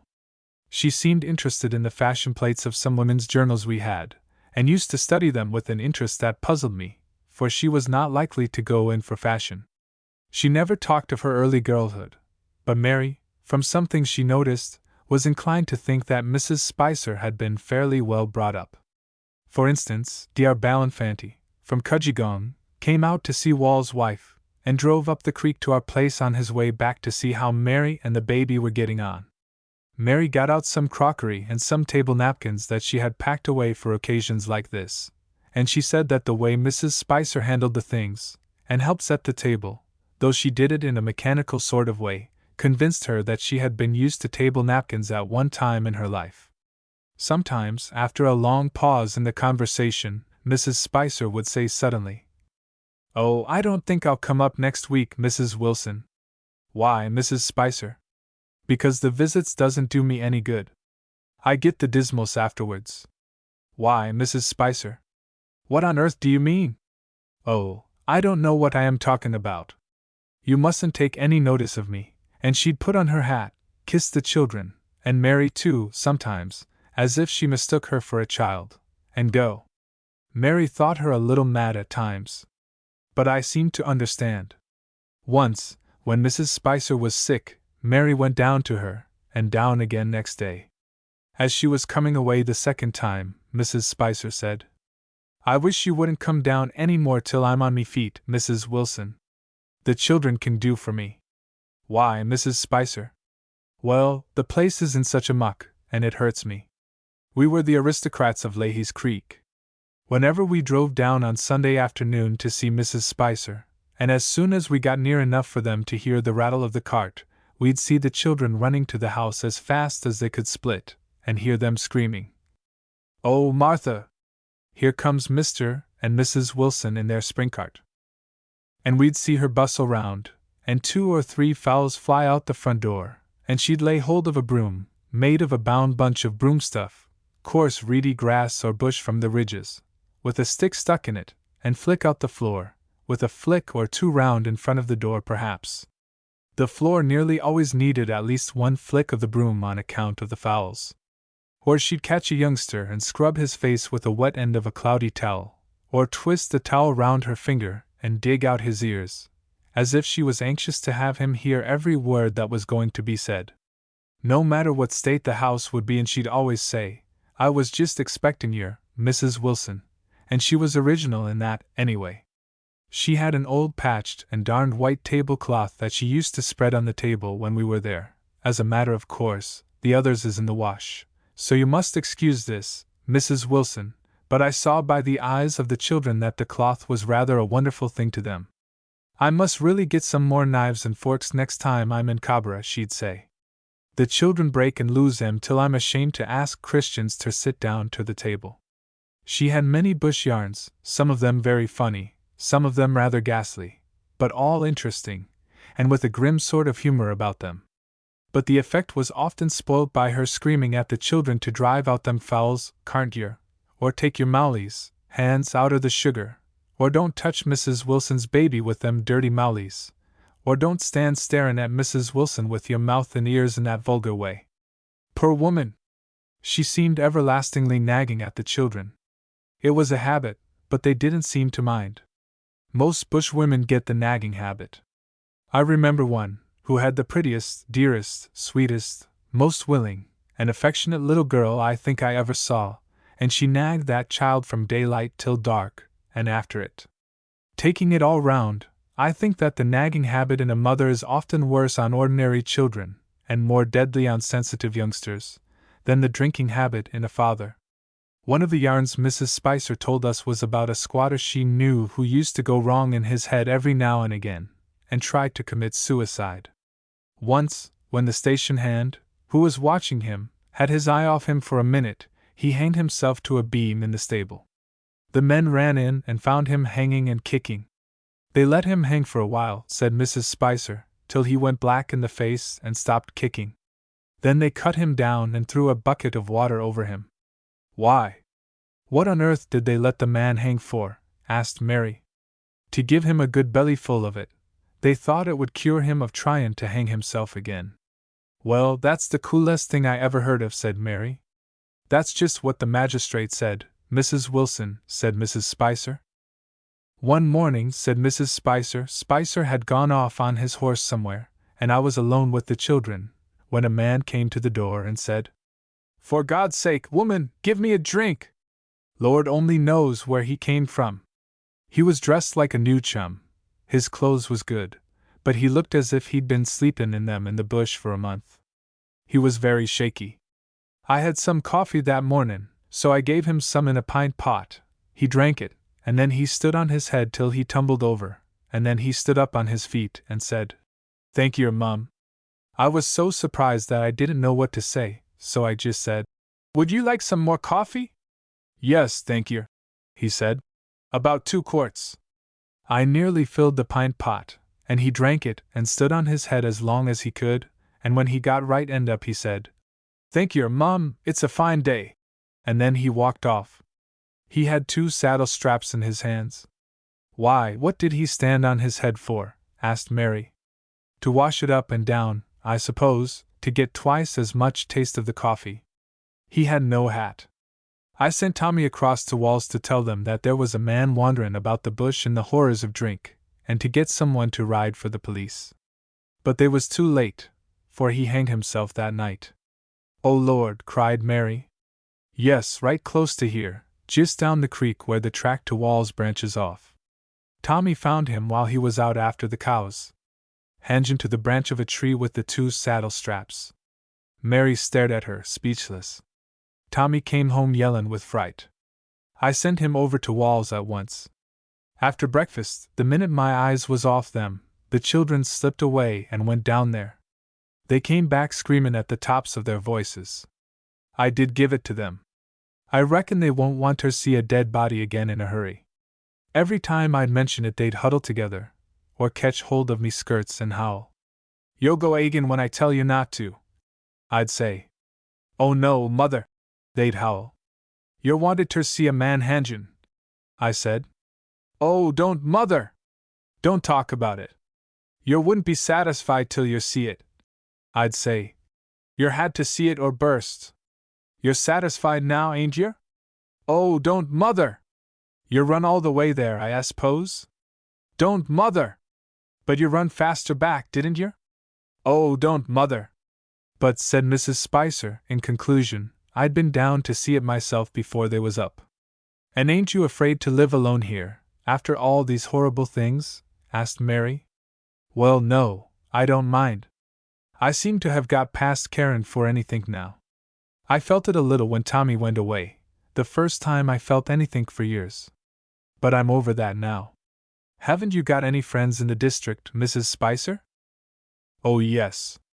There's me married sister near Cabra, and a married brother near Debo. He's got a station. They wanted to take me and the children between them, or take some of the younger children. But I couldn't bring my mind to break up the home. I want to keep the children together as much as possible. There's enough of them gone, God knows. But it's a comfort to know that there's someone to see to them if anything happens to me. One day, I was on my way home with the team that day. Annie Spicer came running up the creek in terrible trouble. Oh, Mrs. Wilson!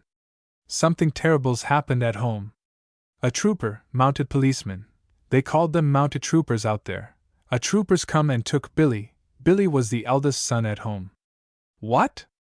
It's true, Mrs. Wilson. What for? What did the policeman say? He said, I'm very sorry, Mrs. Spicer, but I want William. It turned out that William was wanted on account of a horse missed from Wall's station and sold down country. And Mother took on awful, sobbed Annie, and now she'll only sit stock still and stare in front of her, and won't take no notice of any of us. Oh, it's awful, Mrs. Wilson. The policeman said he'd tell Aunt Emma, Mrs. Spicer's sister at Cabra, and send her out. But I had to come to you, and I've run all the way. James put the horse to the cart and drove Mary down. Mary told me all about it when I came home. I found her just as Annie said, but she broke down and cried in my arms. Oh, Joe! It was awful! She didn't cry like a woman. I heard a man at Haviland cry at his brother's funeral, and it was just like that. She came round a bit after a while. Her sister's with her now. Oh, Joe! You must take me away from the bush. Later on, Mary said, How the oaks are sighing tonight, Joe! Next morning I rode across to Wall's station and tackled the old man. But he was a hard man, and wouldn't listen to me. In fact, he ordered me off the station. I was a selector, and that was enough for him. But young Billy Wall rode after me. Look here, Joe, he said, it's a blanky shame. All for the sake of a horse. And as if that poor devil of a woman hasn't got enough to put up with already. I wouldn't do it for 20 horses. I'll tackle the boss, and if he won't listen to me, I'll walk off the run for the last time, if I have to carry my swag. Billy Wall managed it. The charge was withdrawn, and we got young Billy Spicer off up country. But poor Mrs. Spicer was never the same after that. She seldom came up to our place unless Mary dragged her, so to speak, and then she would talk of nothing but her last trouble, till her visits were painful to look forward to. If it only could have been kept quiet, for the sake of the other children, they are all I think of now. I tried to bring 'em all up decent, but I suppose it was my fault, somehow. It's the disgrace that's killin' me, I can't bear it. I was at home one Sunday with Mary and a jolly bush girl named Maggie Charlesworth, who rode over sometimes from Wall's station. I must tell you about her some other time. James was shook after her, and we got talkin' about Mrs. Spicer. Maggie was very warm about old Wall. I expected Mrs. Spicer up today, said Mary. She seems better lately. Why, cried Maggie Charlesworth, if that ain't Annie coming running up along the creek. Something's the matter. We all jumped up and ran out.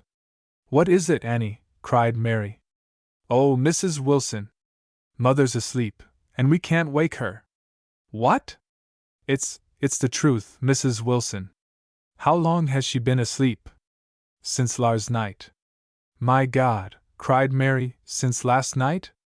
No, Mrs. Wilson, not all the time. She woke once, about daylight this morning. She called me and said she didn't feel well, and I'd have to manage the milk and Dot.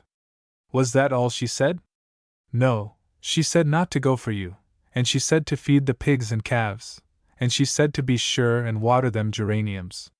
Mary wanted to go, but I wouldn't let her. James and I saddled our horses and rode down the creek.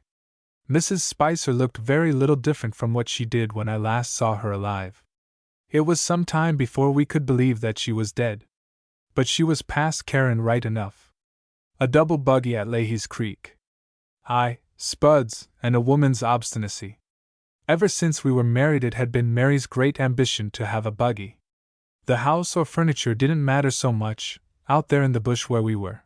But, where there were no railways or coaches, and the roads were long, and mostly hot and dusty, a buggy was the great thing. I had a few pounds when we were married, and was going to get one then. But new buggies went high, and another party got hold of a second-hand one that I'd had my eye on. So Mary thought it over, and at last she said, "Never mind the buggy, Joe. Get a sewing machine and I'll be satisfied. I'll want the machine more than the buggy, for a while. Wait till we're better off." After that, whenever I took a contract, to put up a fence or woolshed, or sink a dam or something, Mary would say, "You ought to knock a buggy out of this job, Joe." But something always turned up, bad weather or sickness. Once I cut my foot with the adze and was laid up, and another time, a dam I was making was washed away by a flood before I finished it. Then Mary would say, "Ah, well, never mind, Joe. Wait till we are better off." But she felt it hard the time I'd built a wool shed and didn't get paid for it, for we'd as good as settled about another second-hand buggy then. I always had a fancy for carpentering, and was handy with tools. I made a spring cart, body and wheels, in spare time, out of colonial hardwood, and got Lil the blacksmith to do the ironwork. I painted the cart myself. It wasn't much lighter than one of the tiptrays I had, but it was a spring cart, and Mary pretended to be satisfied with it. Anyway, I didn't hear any more of the buggy for a while. I sold that cart, for £14, to a Chinese gardener who wanted a strong cart to carry his vegetables round through the bush. It was just before our first youngster came. I told Mary that I wanted the money in case of extra expense, and she didn't fret much at losing that cart. But the fact was, that I was going to make another try for a buggy, as a present for Mary when the child was born. I thought of getting the turnout while she was laid up, keeping it dark from her till she was on her feet again, and then showing her the buggy standing in the shed. But she had a bad time, and I had to have the doctor regularly, and get a proper nurse, and a lot of things extra, so the buggy idea was knocked on the head. I was set on it, too. I'd thought of how, when Mary was up and getting strong, I'd say one morning, "Go round and have a look in the shed, Mary, I've got a few fowls for you," or something like that, and follow her round to watch her eyes when she saw the buggy. I never told Mary about that. It wouldn't have done any good. Later on I got some good timber, mostly scraps that were given to me, and made a light body for a spring cart. Gellatley, the coach builder at Cudgegong, had got a dozen pairs of American hickory wheels up from Sydney, for light spring carts, and he let me have a pair for cost price and carriage. I got him to iron the cart, and he put it through the paint shop for nothing. He sent it out, too, at the tail of Tom Tarrant's big van, to increase the surprise. We were swells then for a while. I heard no more of a buggy until after we'd been settled at Leahy's Creek for a couple of years. I told you how I went into the carrying line, and took up a selection at Leahy's Creek, for a run for the horses and to grow a bit of feed, and shifted Mary and little Jim out there from Googong, with Mary's young scamp of a brother James to keep them company while I was on the road. The first year I did well enough carrying, but I never cared for it. It was too slow, and besides I was always anxious when I was away from home.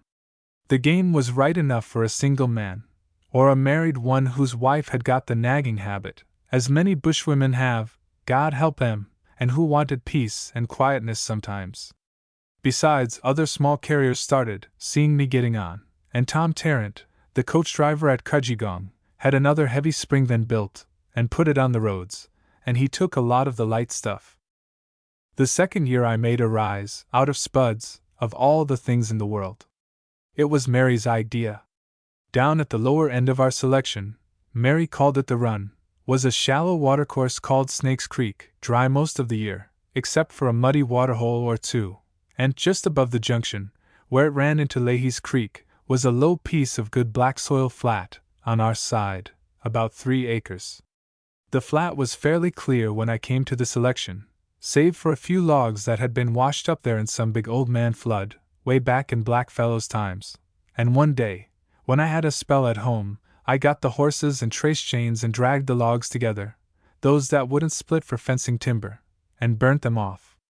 I had a notion to get the flat plowed and make a lucerne paddock of it.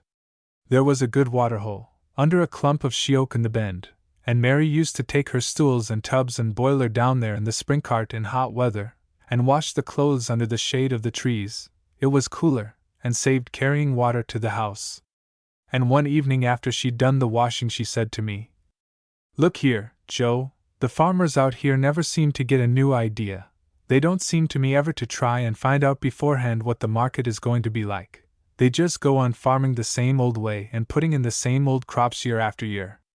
They sow wheat, and if it comes on anything like the thing, they reap and thresh it. If it doesn't, they mow it for hay, and some of them don't have the brains to do that in time. Now, I was looking at that bit of flat you cleared, and it struck me that it wouldn't be a half-bad idea to get a bag of seed potatoes, and have the land plowed. Old Corny George would do it cheap, and get them put in at once. Potatoes have been dear all round for the last couple of years." I told her she was talking nonsense, that the ground was no good for potatoes, and the whole district was too dry. "Everybody I know has tried it, one time or another, and made nothing of it," I said. "All the more reason why you should try it, Joe," said Mary. "Just try one crop. It might rain for weeks, and then you'll be sorry you didn't take my advice." "But I tell you the ground is not potato ground," I said. "How do you know?" "You haven't sown any there yet. But I've turned up the surface and looked at it. It's not rich enough, and too dry, I tell you. You need swampy, boggy ground for potatoes. Do you think I don't know land when I see it? But you haven't tried to grow potatoes there yet, Joe." "How do you know?" I didn't listen to any more. Mary was obstinate when she got an idea into her head. It was no use arguing with her. All the time I'd be talking she'd just knit her forehead and go on thinking straight ahead, on the track she'd started, just as if I wasn't there, and it used to make me mad. She'd keep driving at me till I took her advice or lost my temper. I did both at the same time, mostly. I took my pipe and went out to smoke and cool down. A couple of days after the potato breeze, I started with the team down to Cudgegong for a load of fencing wire I had to bring out, and after I'd kissed Mary goodbye, she said, "Look here, Joe, if you bring out a bag of seed potatoes, James and I will slice them, and old Corny George down the creek would bring his plow up in the dray and plow the ground for very little. We could put the potatoes in ourselves if the ground were only plowed." I thought she'd forgotten all about it. There was no time to argue. I'd be sure to lose my temper, and then I'd either have to waste an hour comforting Mary or go off in a huff, as the women call it, and be miserable for the trip. So I said I'd see about it. She gave me another hug and a kiss. "Don't forget, Joe," she said as I started. "Think it over on the road." I reckon she had the best of it that time.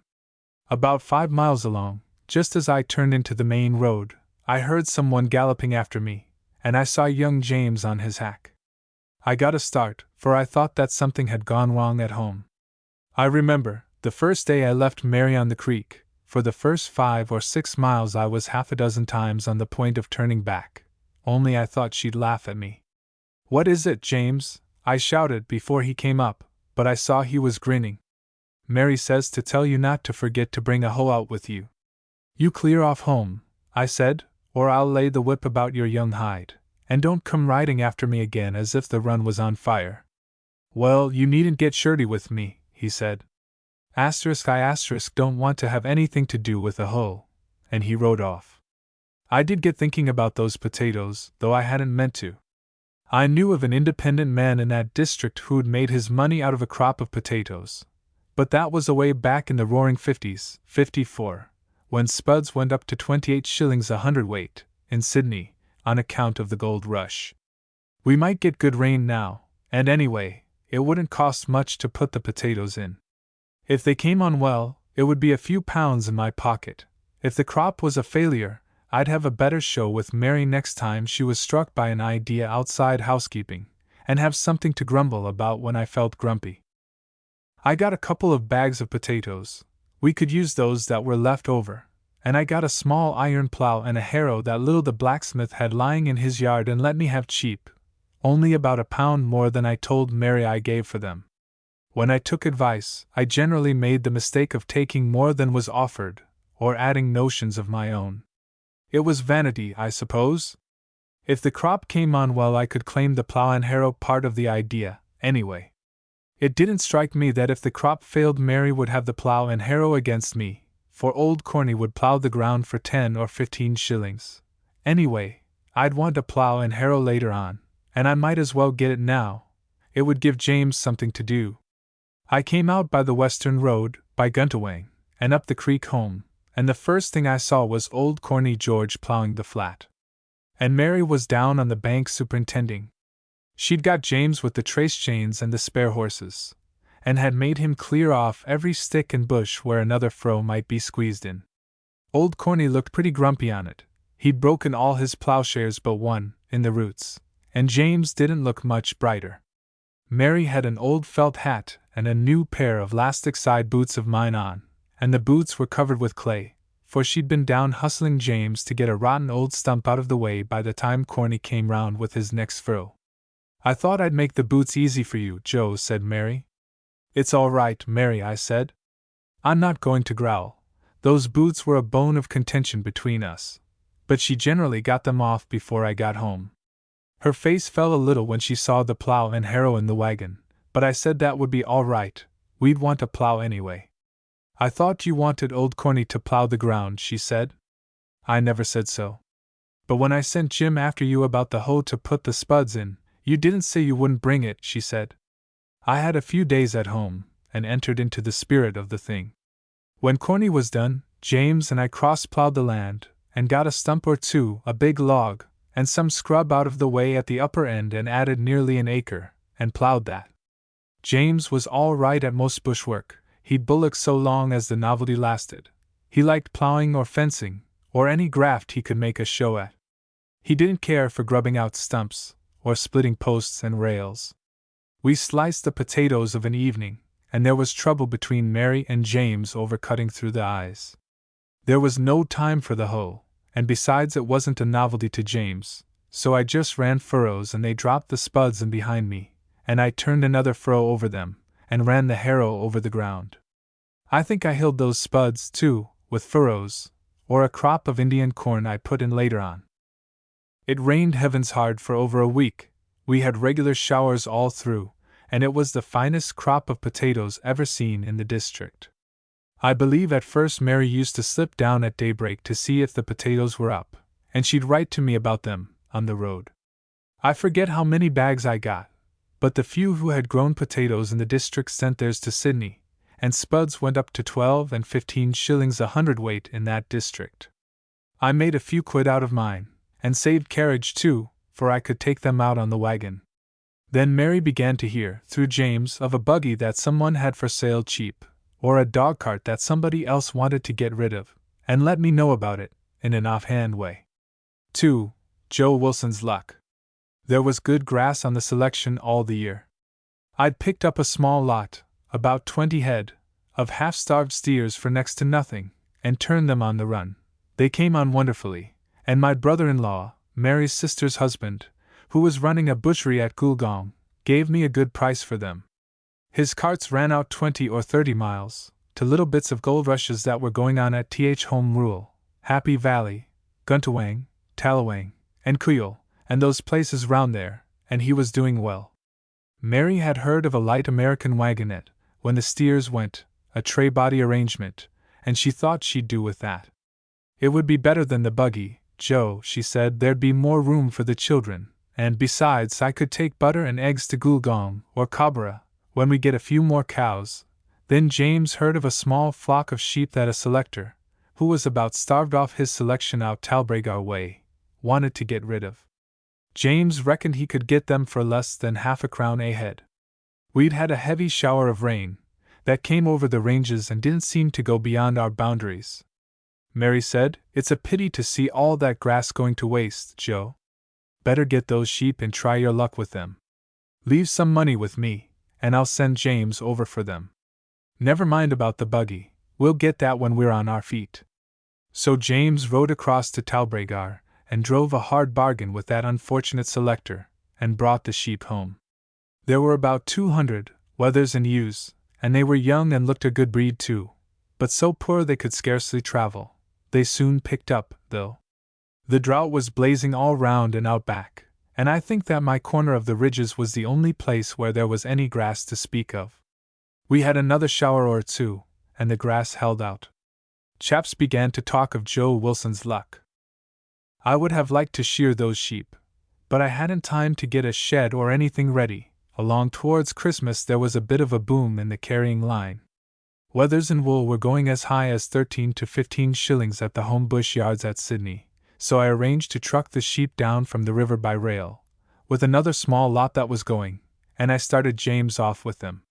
He took the west road, and down Guntawang Way a big farmer who saw James with the sheep, and who was speculating, or adding to his stock, or took a fancy to the wool, offered James as much for them as he reckoned I'd get in Sydney, after paying the carriage and the agents and the auctioneer. James put the sheep in a paddock and rode back to me. He was all there where riding was concerned.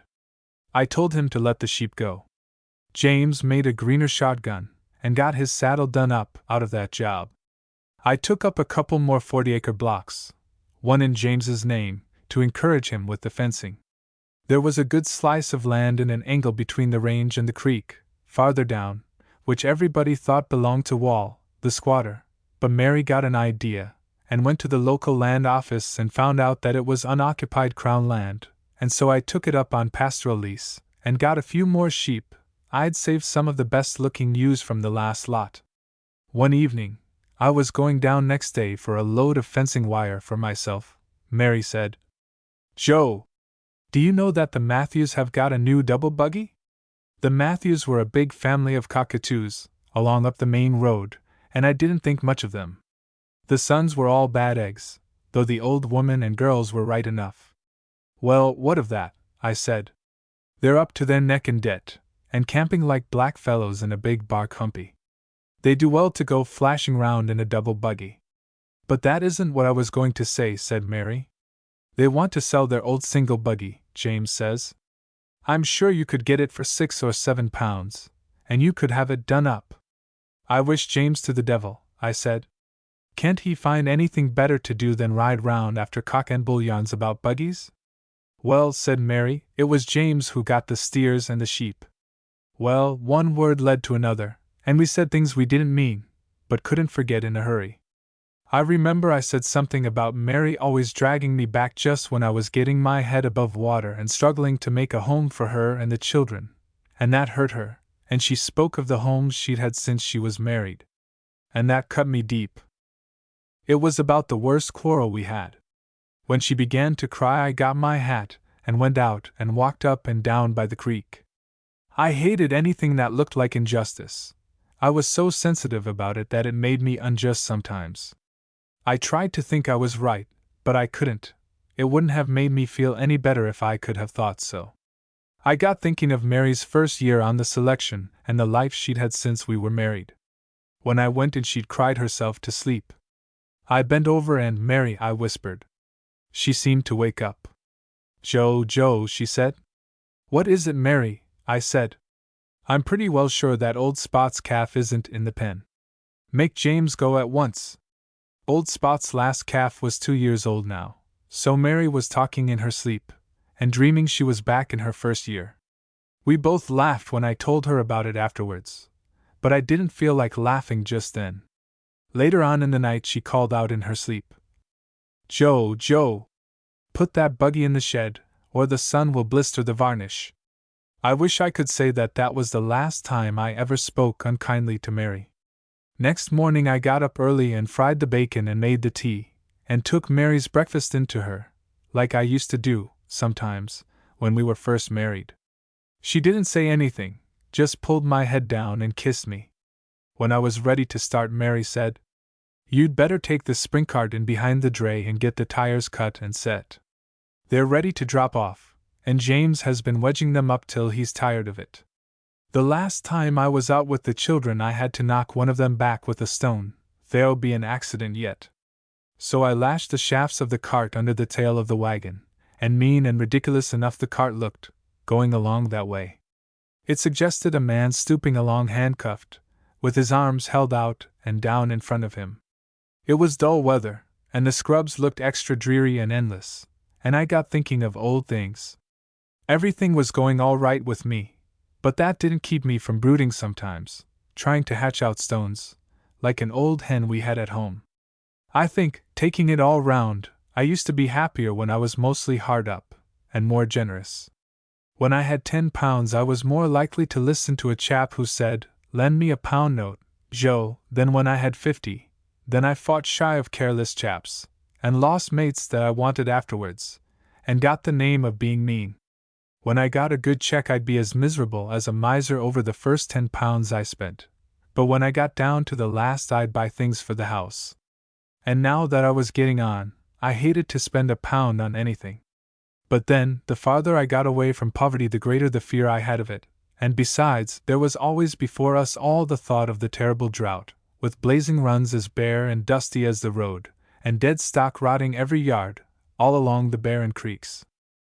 I had a long yarn with Mary's sister and her husband that night in Goolgong, and it brightened me up. I had a fancy that sort of a brother-in-law made a better mate than a nearer one. Tom Tarrant had one, and he said it was sympathy. But while we were yarning I couldn't help thinking of Mary, out there in the hut on the creek, with no one to talk to but the children, or James, who was sulky at home, or Black Mary or Black Jimmy, our black boy's father and mother, who weren't over-sentimental. Or maybe a selector's wife, the nearest was 5 miles away, who could talk only of 2 or 3 things, lambin' and shearin' and cookin' for the men, and what she said to her old man, and what he said to her, and her own ailments, over and over again. It's a wonder it didn't drive Mary mad. I know I could never listen to that woman more than an hour. Mary's sister said. Now if Mary had a comfortable buggy, she could drive in with the children oftener. Then she wouldn't feel the loneliness so much. I said good night then and turned in. There was no getting away from that buggy. Whenever Mary's sister started hinting about a buggy, I reckoned it was a put-up job between them. 3. The Ghost of Mary's Sacrifice. When I got to Gudgeegong I stopped at Gallatly's coach shop to leave the cart. The Gallatlys were good fellows. There were 2 brothers. One was a saddler and harness maker. Big brown-bearded men, the biggest men in the district, 'twas said. Their old man had died lately and left them some money. They had men, and only worked in their shops when they felt inclined, or there was a special work to do. They were both first-class tradesmen. I went into the painter's shop to have a look at a double buggy that Gallatly had built for a man who couldn't pay cash for it when it was finished, and Gallatly wouldn't trust him. There it stood, behind a calico screen that the coach painters used to keep out the dust when they were varnishing. It was a first-class piece of work, pole, shafts, cushions, whip, lamps, and all complete. If you only wanted to drive one horse you could take out the pole and put in the shafts, and there you were. There was a tilt over the front seat. If you only wanted the buggy to carry 2, you could fold down the back seat, and there you had a handsome, roomy, single buggy. It would go near £50. While I was looking at it, Bill Gallatly came in, and slapped me on the back. "Now, there's a chance for you, Joe," he said. "I saw you rubbing your head round that buggy the last time you were in. You wouldn't get a better one in the colonies, and you won't see another like it in the district again in a hurry, for it doesn't pay to build them. Now you're a full-blown squatter, and it's time you took little Mary for a fly round in her own buggy now and then, instead of having her stuck out there in the scrub, or jolting through the dust in a cart like some old mother flower bag." He called her Little Mary because the Gallatly family had known her when she was a girl. I rubbed my head and looked at the buggy again. It was a great temptation. "Look here, Joe," said Bill Gallatly in a quieter tone. "I'll tell you what I'll do. I'll let you have the buggy. You can take it out and send along a bit of a check when you feel you can manage it, and the rest later on. A year will do, or even 2 years. You've had a hard pull, and I'm not likely to be hard up for money in a hurry." They were good fellows the Gallatlys, but they knew their men. I happened to know that Bill Gallatly wouldn't let the man he built the buggy for take it out of the shop without cash down, though he was a big bug round there. But that didn't make it easier for me. Just then Robert gallantly came into the shop. He was rather quieter than his brother, but the two were very much alike. "Look here, Bob," said Bill, "here's a chance for you to get rid of your harness. Joe Wilson's going to take that buggy off my hands." Bob gallantly put his foot up on a saw-stool, took one hand out of his pockets, rested his elbow on his knee and his chin on the palm of his hand, and bunched up his big beard with his fingers, as he always did when he was thinking. Presently he took his foot down, put his hand back in his pocket, and said to me, "Well, Joe, I've got a double set of harness made for the man who ordered that damned buggy, and if you like I'll let you have it. I suppose when Bill there has squeezed all he can out of you I'll stand a show of getting something. He's a regular Shylock, he is." I pushed my hat forward and rubbed the back of my head and stared at the buggy. "Come across to the Royal, Joe," said Bob. But I knew that a beer would settle the business, so I said I'd get the wool up to the station first and think it over, and have a drink when I came back. I thought it over on the way to the station, but it didn't seem good enough. I wanted to get some more sheep, and there was the new run to be fenced in, and the installments on the selections. I wanted lots of things that I couldn't well do without. Then, again, the farther I got away from debt and hard-upness the greater the horror I had of it. I had 2 horses that would do, but I'd have to get another later on, and altogether the buggy would run me nearer £150. Supposing a dry season threw me back with that buggy on my hands. Besides, I wanted a spell. If I got the buggy it would only mean an extra turn of hard graft for me. No, I'd take Mary for a trip to Sydney, and she'd have to be satisfied with that. I'd got it settled, and was just turning in through the big white gates to the goods shed when young Black, the squatter, dashed past the station in his big new wagonette, with his wife and a driver and a lot of portmanteaus and rugs and things. They were going to do the grand in Sydney over Christmas. Now it was young Black who was so shook after Mary when she was in service with the Blacks before the old man died, and if I hadn't come along, and if girls never cared for vagabonds, Mary would have been mistress of Haviland Homestead, with servants to wait on her, and she was far better fitted for it than the one that was there. She would have been going to Sydney every holiday and putting up at the Old Royal, with every comfort that a woman could ask for, and seeing a play every night. And I'd have been knocking around amongst the big stations out back, or maybe drinking myself to death at the shanties. The Blacks didn't see me as I went by, ragged and dusty, and with an old, nearly black, cabbage tree had drawn over my eyes. I didn't care a damn for them, or anyone else, at most times, but I had moods when I felt things. One of Black's big wool teams was just coming away from the shed, and the driver, a big, dark, rough fellow, with some foreign blood in him, didn't seem inclined to wheel his team an inch out of the middle of the road. I stopped my horses and waited. He looked at me and I looked at him, hard. Then he wheeled off, scowling, and swearing at his horses. I'd given him a hiding, 6 or 7 years before, and he hadn't forgotten it. And I felt then as if I wouldn't mind trying to give someone a hiding. The goods clerk must have thought that Joe Wilson was pretty grumpy that day. I was thinking of Mary, out there in the lonely hut on a barren creek in the bush, for it was little better, with no one to speak to except a haggard, worn-out bushwoman or two that came to see her on Sunday. I thought of the hardships she went through in the first year, that I haven't told you about yet, of the time she was ill, and I away, and no one to understand, of the time she was alone with James and Jim sick, and of the loneliness she fought through out there. I thought of Mary, outside in the blazing heat, with an old print dress and a felt hat, and a pair of elastic siders of mine on, doing the work of a station manager as well as that of a housewife and mother. And her cheeks were getting thin, and her color was going. I thought of the gaunt, brick-brown, soft-voiced, hopeless and spiritless bushwomen I knew, and some of them not much older than Mary. When I went back down into the town, I had a drink with Bill gallantly at the Royal, and that settled the buggy. Then Bob shouted, and I took the harness. Then I shouted, to wet the bargain. When I was going, Bob said, "Send in that young scamp of a brother of Mary's with the horses. If the collars don't fit, I'll fix up a pair of makeshifts, and alter the others." I thought they both gripped my hand harder than usual, but that might have been the beer. 4. The buggy comes home. I whipped the cat a bit, the first 20 miles or so, but then I thought, what did it matter? What was the use of grinding to save money until we were too old to enjoy it? If we had to go down in the world again, we might as well fall out of a buggy as out of a dray. There'd be some talk about it, anyway, and perhaps a little sympathy. When Mary had the buggy, she wouldn't be tied down so much to that wretched hole in the bush, and the Sydney trips needn't be off either. I could drive down to Wallerwang on the main line, where Mary had some people, and leave the buggy and horses there, and take the train to Sydney, or go right on, by the old coach road, over the Blue Mountains. It would be a grand drive. I thought best to tell Mary's sister at Goolgong about the buggy. I told her I'd keep it dark from Mary till the buggy came home.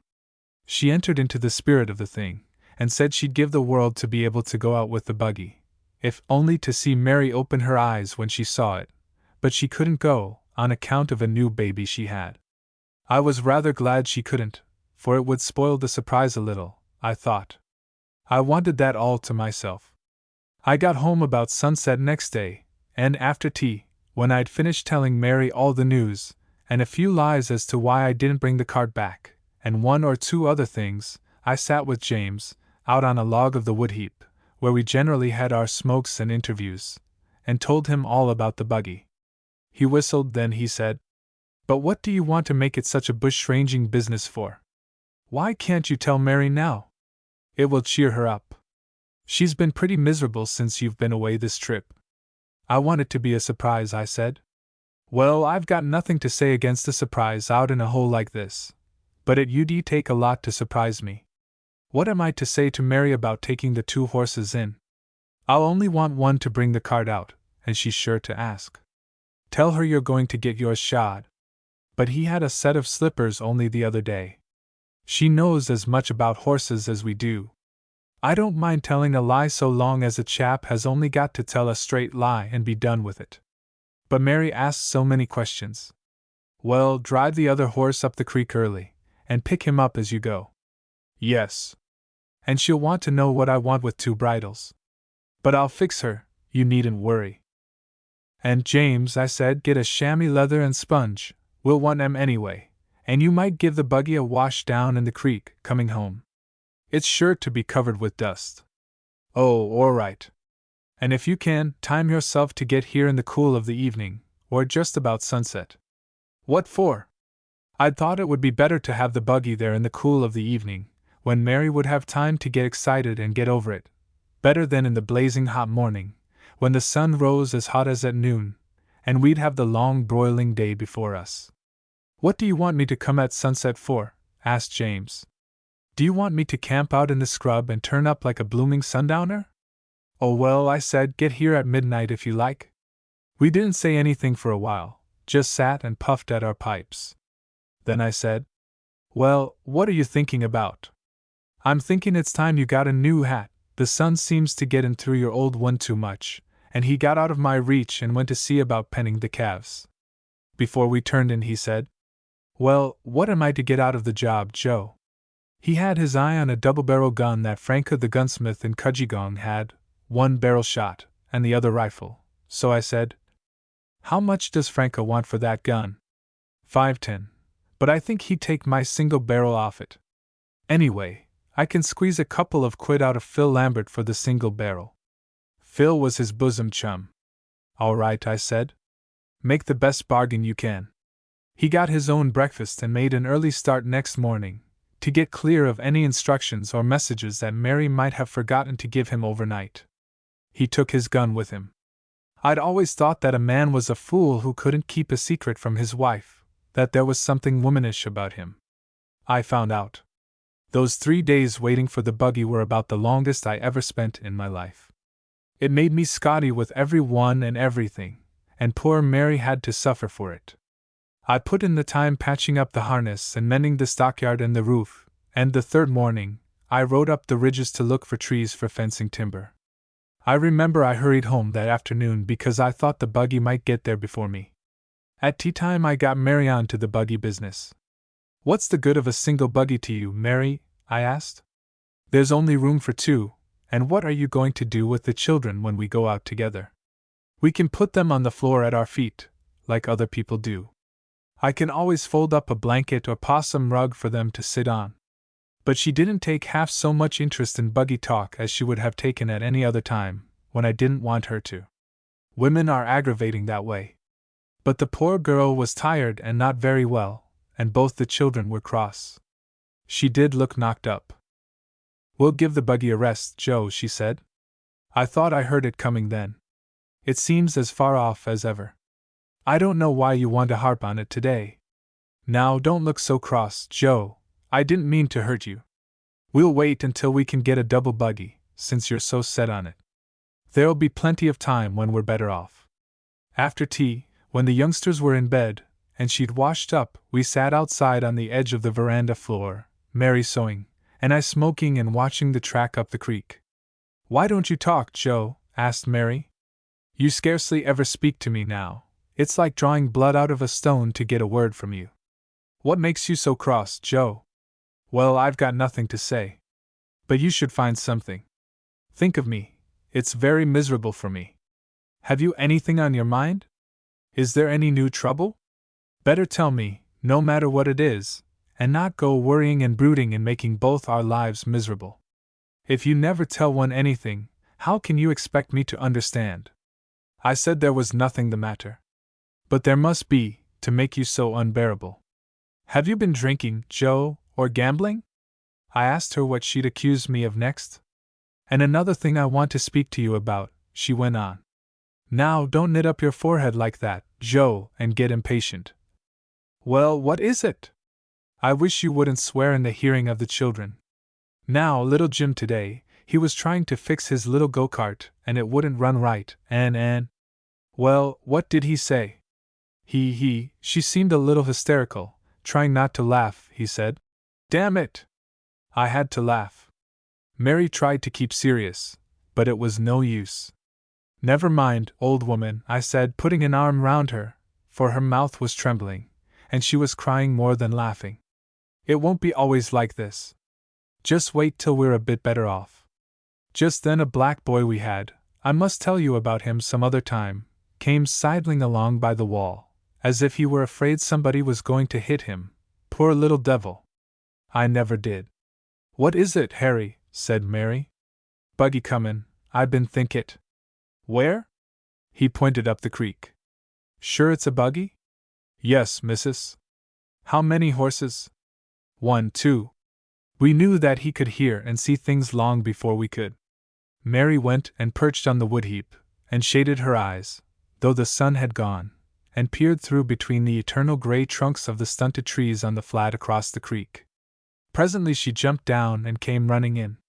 "There's someone coming in a buggy, Joe," she cried, excitedly. "And both my white tablecloths are rough dry. Harry! Put 2 flat irons down to the fire, quick, and put on some more wood. It's lucky I kept those new sheets packed away. Get up out of that, Joe! What are you sitting grinning like that for? Go and get on another shirt. Hurry, why? It's only James, by himself." She stared at me, and I sat there, grinning like a fool. "Joe," she said, "whose buggy is that?" "Well, I suppose it's yours," I said. She caught her breath, and stared at the buggy and then at me again. James drove down out of sight into the crossing, and came up close to the house. "Oh, Joe! What have you done?" cried Mary. "Why, it's a new double buggy." Then she rushed at me and hugged my head. "Why didn't you tell me, Joe? You poor old boy, and I've been nagging at you all day," and she hugged me again. James got down and started taking the horses out, as if it was an everyday occurrence. I saw the double-barrel guns sticking out from under the seat. He'd stopped to wash the buggy, and I suppose that's what made him grumpy. Mary stood on the veranda, with her eyes twice as big as usual, and breathing hard, taking the buggy in. James skimmed the harness off, and the horses shook themselves and went down to the dam for a drink. "You'd better look under the seats," growled James, as he took his gun out with great care. Mary dived for the buggy. There was a dozen of lemonade and ginger beer in a candlebox from Galilee. James said that Galilee's men had a gallon of beer, and they cheered him. James, I suppose he meant they cheered the buggy, as he drove off. There was a little bit of a ham from Pat Murphy, the storekeeper at Home Rule, that he'd cured himself. It was the biggest I ever saw.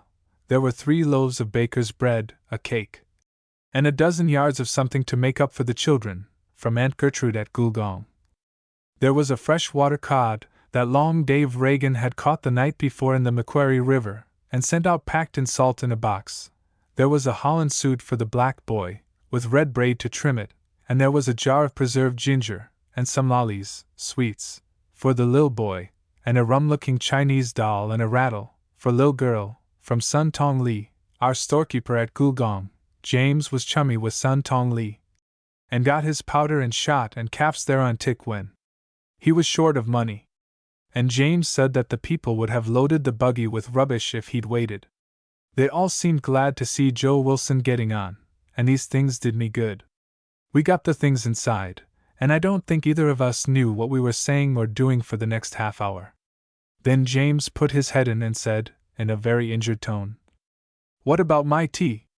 I ain't had anything to speak of since I left Kudgegong. I want some grub." Then Mary pulled herself together. "You'll have your tea directly," she said. "Pick up that harness at once, and hang it on the pegs in the skillion. And you, Joe, back that buggy under the end of the veranda, the dew will be on it presently, and we'll put wet bags up in front of it tomorrow, to keep the sun off. And James will have to go back to Kudgegong for the cart. We can't have that buggy to knock about in." "All right," said James, "anything. Only get me some grub." Mary fried the fish, in case it wouldn't keep till the morning, and rubbed over the tablecloths. Now the irons were hot, James growling all the time, and got out some crockery she had packed away that had belonged to her mother, and set the table in a style that made James uncomfortable. "I want some grub, not a blooming banquet," he said. And he growled a lot because Mary wanted him to eat his fish without a knife, and that sort of tommyrot. When he'd finished he took his gun, and the black boy, and the dogs, and went out possum shooting. When we were alone, Mary climbed into the buggy to try the seat, and made me get up alongside her. We hadn't had such a comfortable seat for years, but we soon got down, in case anyone came by, for we began to feel like a pair of fools up there. Then we sat side by side on the edge of the veranda, and talked more than we'd done for years, and there was a good deal of "do you remember" in it, and I think we got to understand each other better that night. And at last Mary said, "Do you know, Joe, why I feel tonight just like I did the day we were married?" And somehow I had that strange, shy sort of feeling too. The writer wants to say a word. In writing the first sketch of the Joe Wilson series, which happened to be Brighton's sister-in-law, I had an idea of making Joe Wilson a strong character. Whether he is or not, the reader must judge. It seems to me that the man's natural sentimental selfishness, good nature, softness, or weakness, call it which you like, developed as I wrote on. I know Joe Wilson very well. He has been through deep trouble since the day he brought the double buggy to Leahy's Creek. I met him in Sydney the other day. Tall and straight, yet rather straighter than he had been, dressed in a comfortable, serviceable sack suit of saddle tweed, and wearing a new sugar-loaf, cabbage-tree hat. He looked over the hurrying street people calmly as though they were sheep of which he was not in charge, and which were not likely to get boxed with his not the worst way in which to regard the world. He talked deliberately and quietly in all that roar and rush. He is a young man yet, comparatively speaking, but it would take little Mary a long while now to pick the gray hairs out of his head, and the process would leave him pretty bald. In 2 or 3 short sketches in another book I hope to complete the story of his life. Part 2.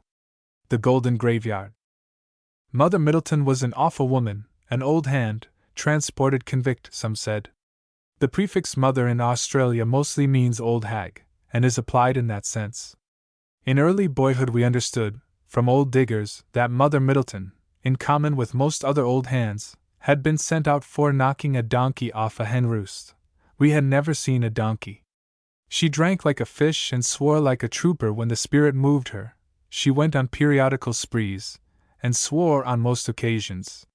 There was a fearsome yarn, which impressed us greatly as boys, to the effect that once, in her best, or worst, days, she had pulled a mounted policeman off his horse, and half killed him with a heavy pick handle, which she used for poking down clothes in her boiler. She said that he had insulted her. She could still knock down a tree and cut a load of firewood with any bushman. She was square and muscular, with arms like a navvy's. She had often worked shifts, below and on top, with her husband, when he'd be putting down a prospecting shaft without a mate, as he often had to do, because of her mainly.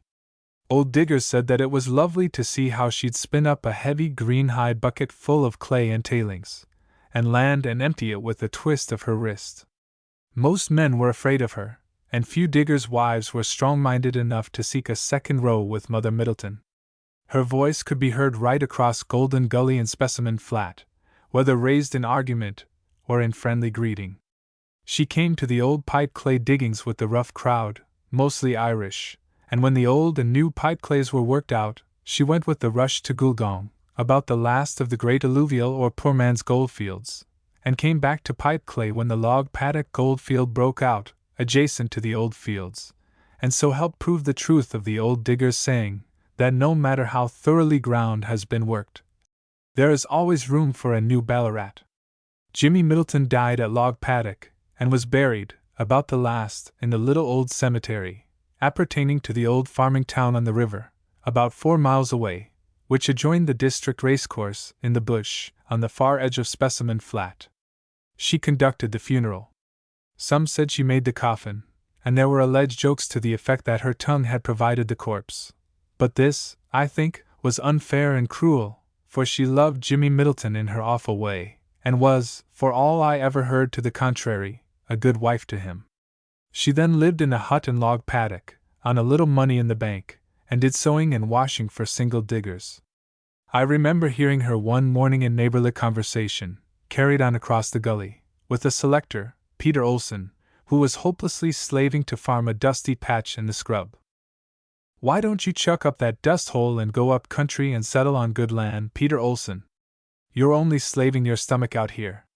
She didn't say stomach. Peter Olson, mild-whiskered little man, afraid of his wife. "But then you know my wife is so delicate, Mrs. Middleton. I wouldn't like to take her out in the bush." Mrs. Middleton. "Delicate, be damned. She's only shamming." At her loudest.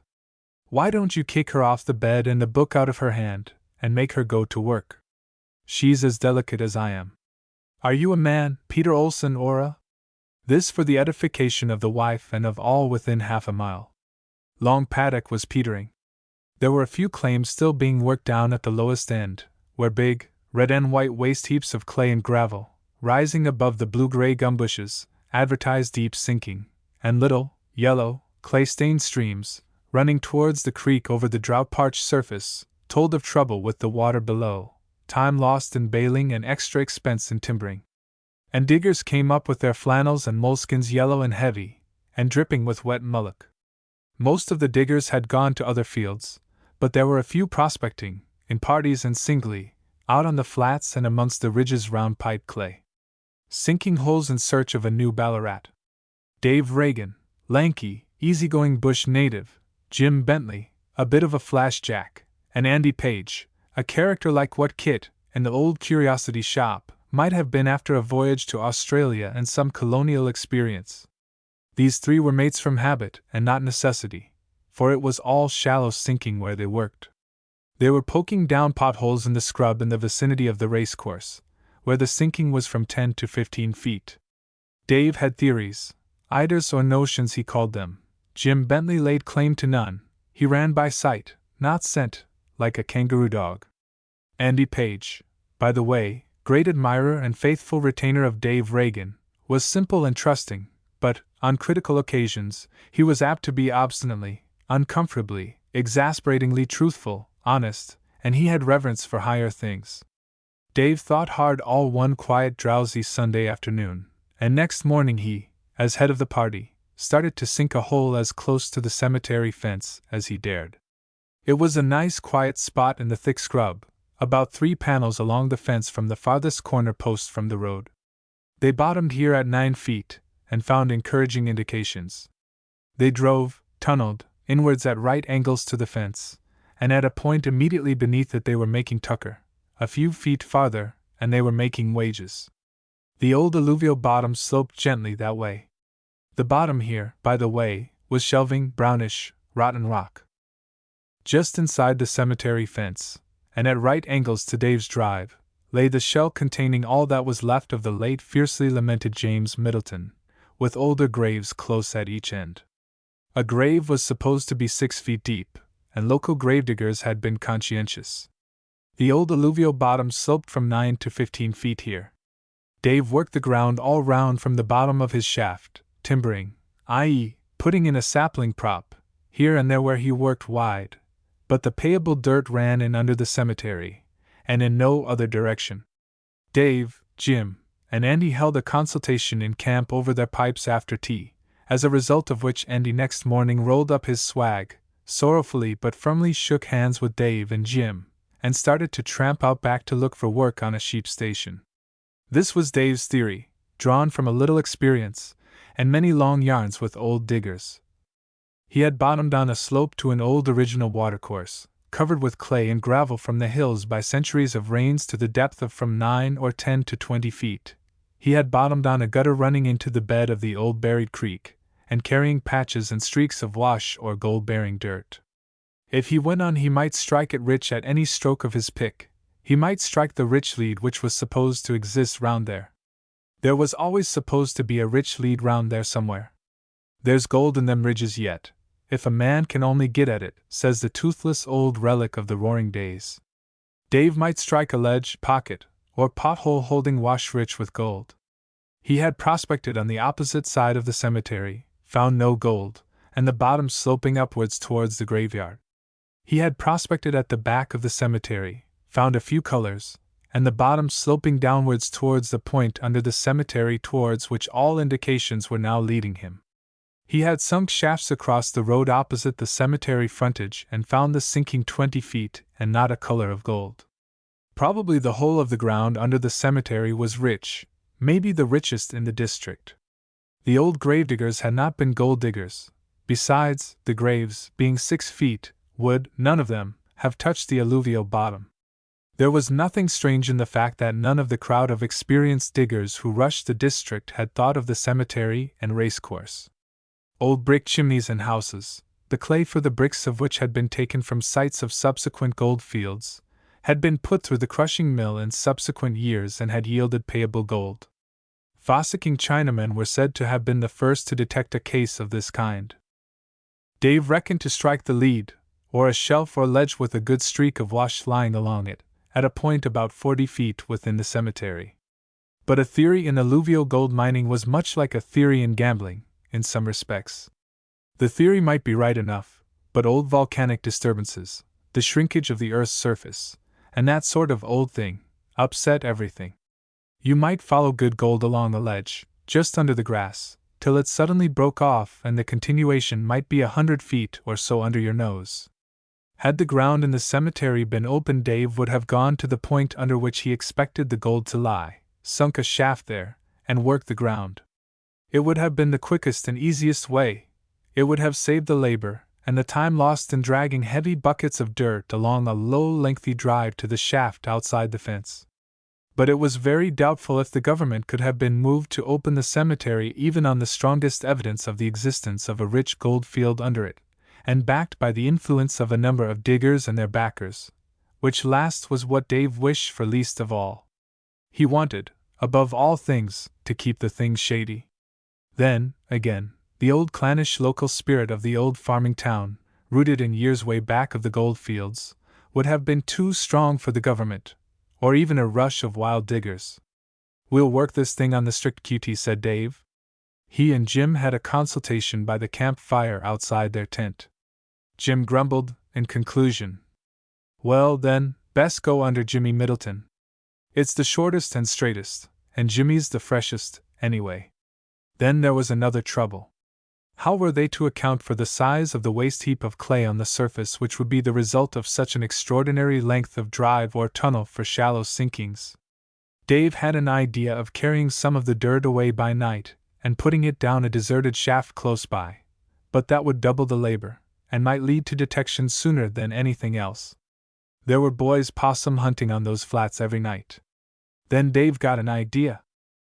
There was supposed to exist, and it has since been proved, a second gold-bearing alluvial bottom on that field, and several had tried for it.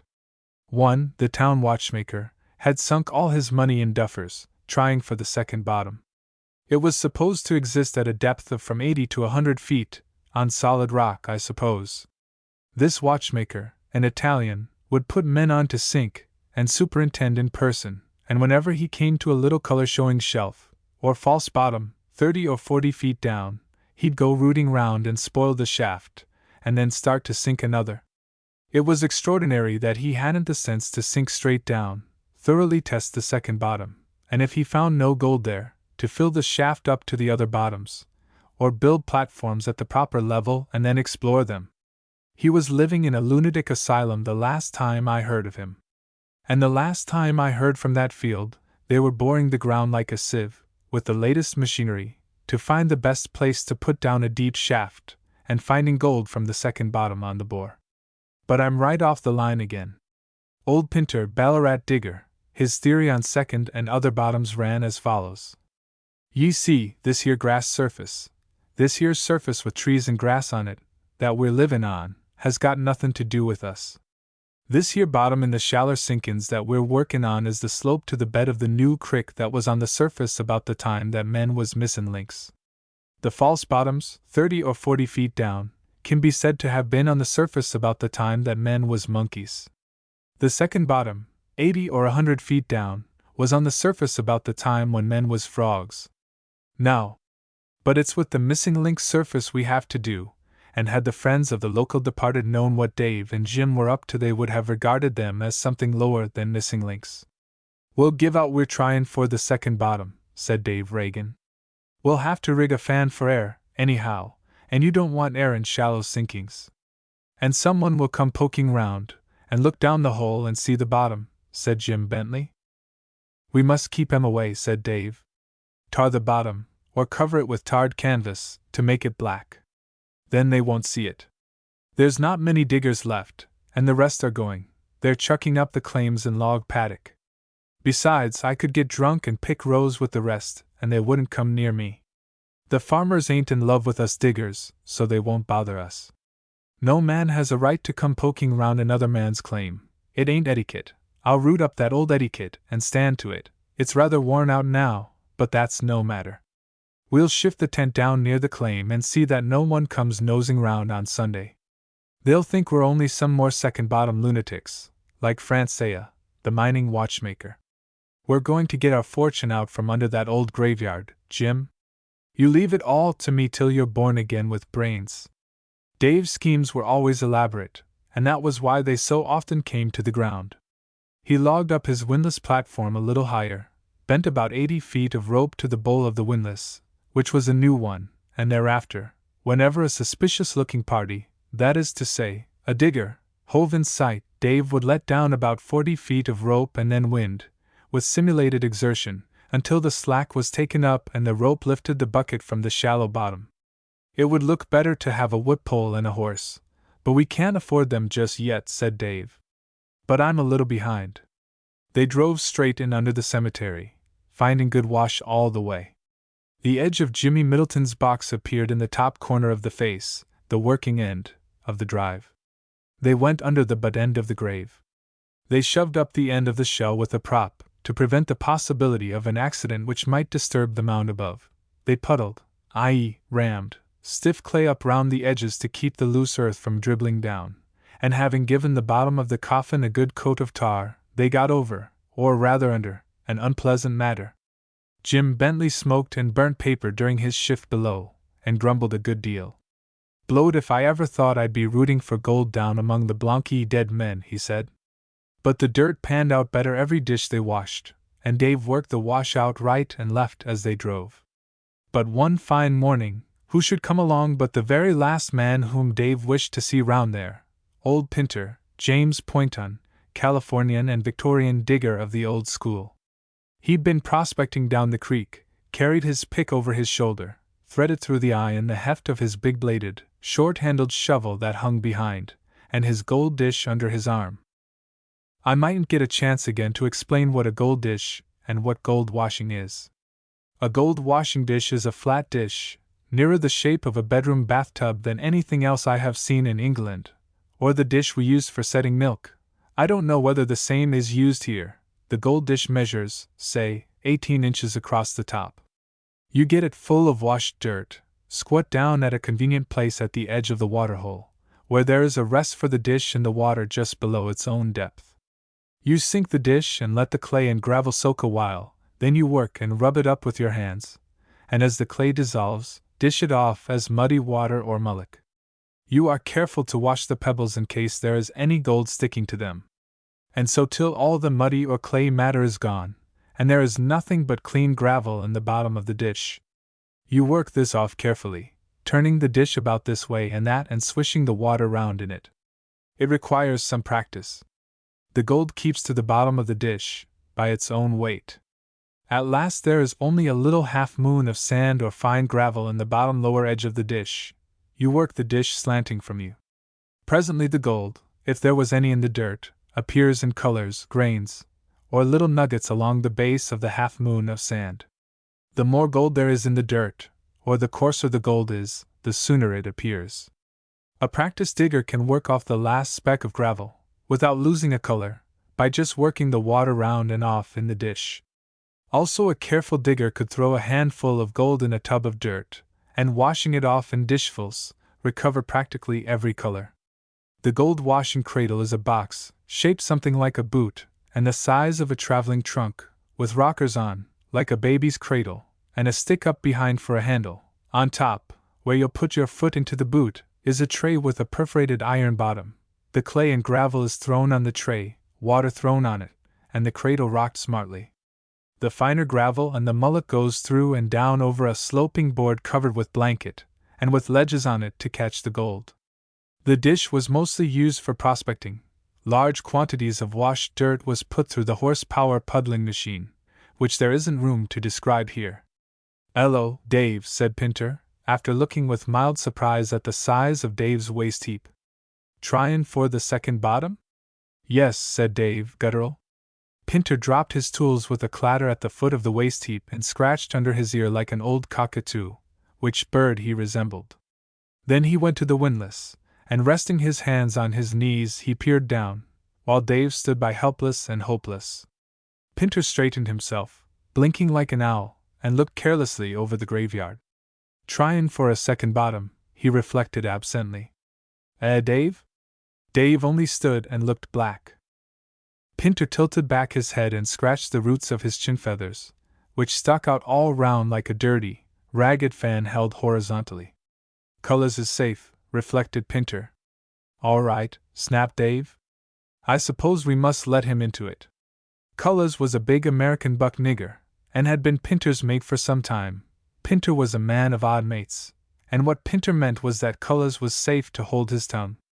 Next morning Pinter and his colored mate appeared on the ground early, Pinter with some tools and the nigger with a windlass bowl on his shoulders.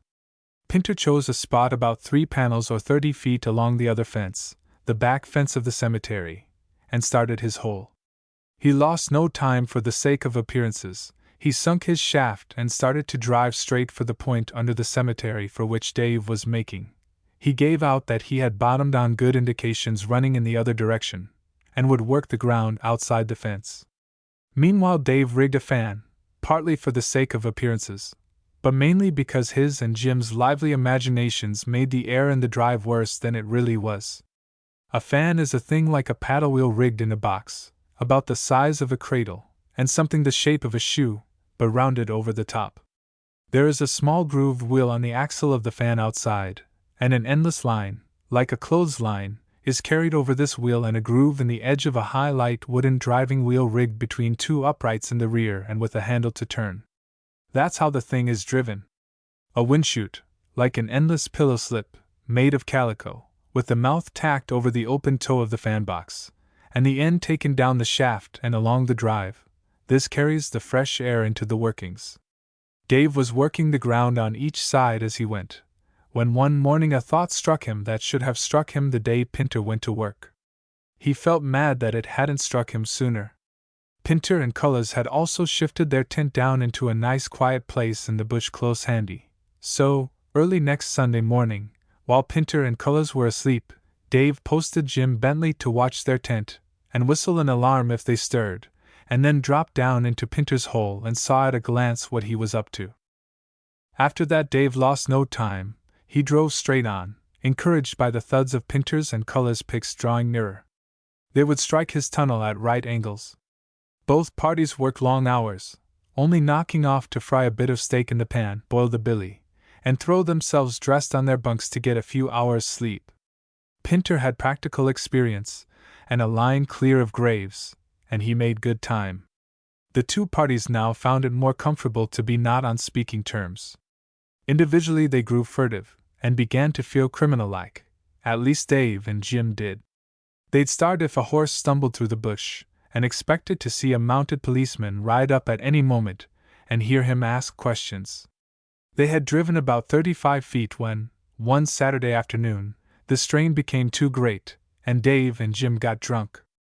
The spree lasted over Sunday, and on Monday morning they felt too shaky to come to work and had more drink. On Monday afternoon, Cullis, whose shift it was below, stuck his pick through the face of his drive into the wall of Dave's, about 4 feet from the end of it. The clay flaked away, leaving a hole as big as a wash-hand basin. They knocked off for the day and decided to let the other party take the offensive. Tuesday morning Dave and Jim came to work, still feeling shaky. Jim went below, crawled along the drive, lit his candle, and stuck it in the spiked iron socket and the spike in the wall of the drive, quite close to the hole, without noticing either the hole or the increased freshness in the air. He started picking away at the face and scraping the clay back from under his feet, and didn't hear Cullis come to work. Cullis came in softly and decided to try a bit of cheerful bluff. He stuck his great round black face through the hole, the whites of his eyes rolling horribly in the candlelight, and said, with a deep guffaw, "Hullo! You dar?" No bandicoot ever went into his hole with the dogs after him quicker than Jim came out of his. He scrambled up the shaft by the footholes, and sat on the edge of the waste heap, looking very pale. "What's the matter?" asked Dave. "Have you seen a ghost?" "I've seen the devil," gasped Jim. I'm done with this here ghoul business." The parties got on speaking terms again. Dave was very warm, but Jim's language was worse. Pinter scratched his chin feathers reflectively till the other party cooled. There was no appealing to the commissioner for goldfields. They were outside all law, whether of the goldfields or otherwise, so they did the only thing possible and sensible. They joined forces and became Poynton, Reagan, and party. They agreed to work the ground from the separate shafts, and decided to go ahead, irrespective of appearances, and get as much dirt out and cradled as possible before the inevitable exposure came along. They found plenty of payable dirt, and soon the drive ended in a cluster of roomy chambers. They timbered up many coffins of various ages, burnt tarred canvas and brown paper, and kept the fan going. Outside they paid the storekeeper with difficulty and talked of hard times. But one fine sunny morning, after about a week of partnership, they got a bad scare. Jim and Cullis were below, getting out dirt for all they were worth, and Pinter and Dave at their windlasses, when who should march down from the cemetery gate but Mother Middleton herself. She was a hard woman to look at. She still wore the old-fashioned crinoline and her hair in a greasy net, and on this as on most other sober occasions, she wore the expression of a rough Irish navvy who has just enough drink to make him nasty and is looking out for an excuse for a row. She had a stride like a grenadier. A digger had once measured her step by her footprints in the mud where she had stepped across a gutter. It measured 3 feet from toe to heel. She marched to the grave of Jimmy Middleton, laid a dingy bunch of flowers thereon, with the gesture of an angry man banging his fist down on the table, turned on her heel, and marched out. The diggers were dirt beneath her feet. Presently they heard her drive on in her spring cart on her way into town, and they drew breaths of relief. It was afternoon. Dave and Pinter were feeling tired, and were just deciding to knock off work for that day when they heard a scuffling in the direction of the different shafts, and both Jim and Cullis dropped down and bundled in a great hurry. Jim chuckled in a silly way, as if there was something funny, and Cullis guffawed in sympathy. "What's up now?" demanded Dave apprehensively. "Mother Middleton," said Jim, She's blind mad drunk, and she's got a bottle in one hand and a new pitchfork in the other, that she's bringing out for someone." "How the hell did she drop to it?" exclaimed Pinter. "Dunno," said Jim. "Anyway, she's coming for us. Listen to her." They didn't have to listen hard. The language which came down the shaft, they weren't sure which one, and along the drives was enough to scare up the dead and make them take to the bush. "Why didn't you fools make off into the bush and give us a chance, instead of giving her a lead here?" asked Dave. Jim and Cullis began to wish they had done so. Mrs. Middleton began to throw stones down the shaft. It was Pinter's, and they, even the oldest and most anxious, began to grin in spite of themselves, for they knew she couldn't hurt them from the surface, and that, though she had been a working digger herself, she couldn't fill both shafts before the fumes of liquor overtook her. "I wonder which shaft she'll come down," asked Cullis in a tone befitting the place and occasion. "You'd better go and watch your shaft, Pinter," said Dave, "and Jim and I'll watch mine." I won't," said Pinter hurriedly. I'm a modest man."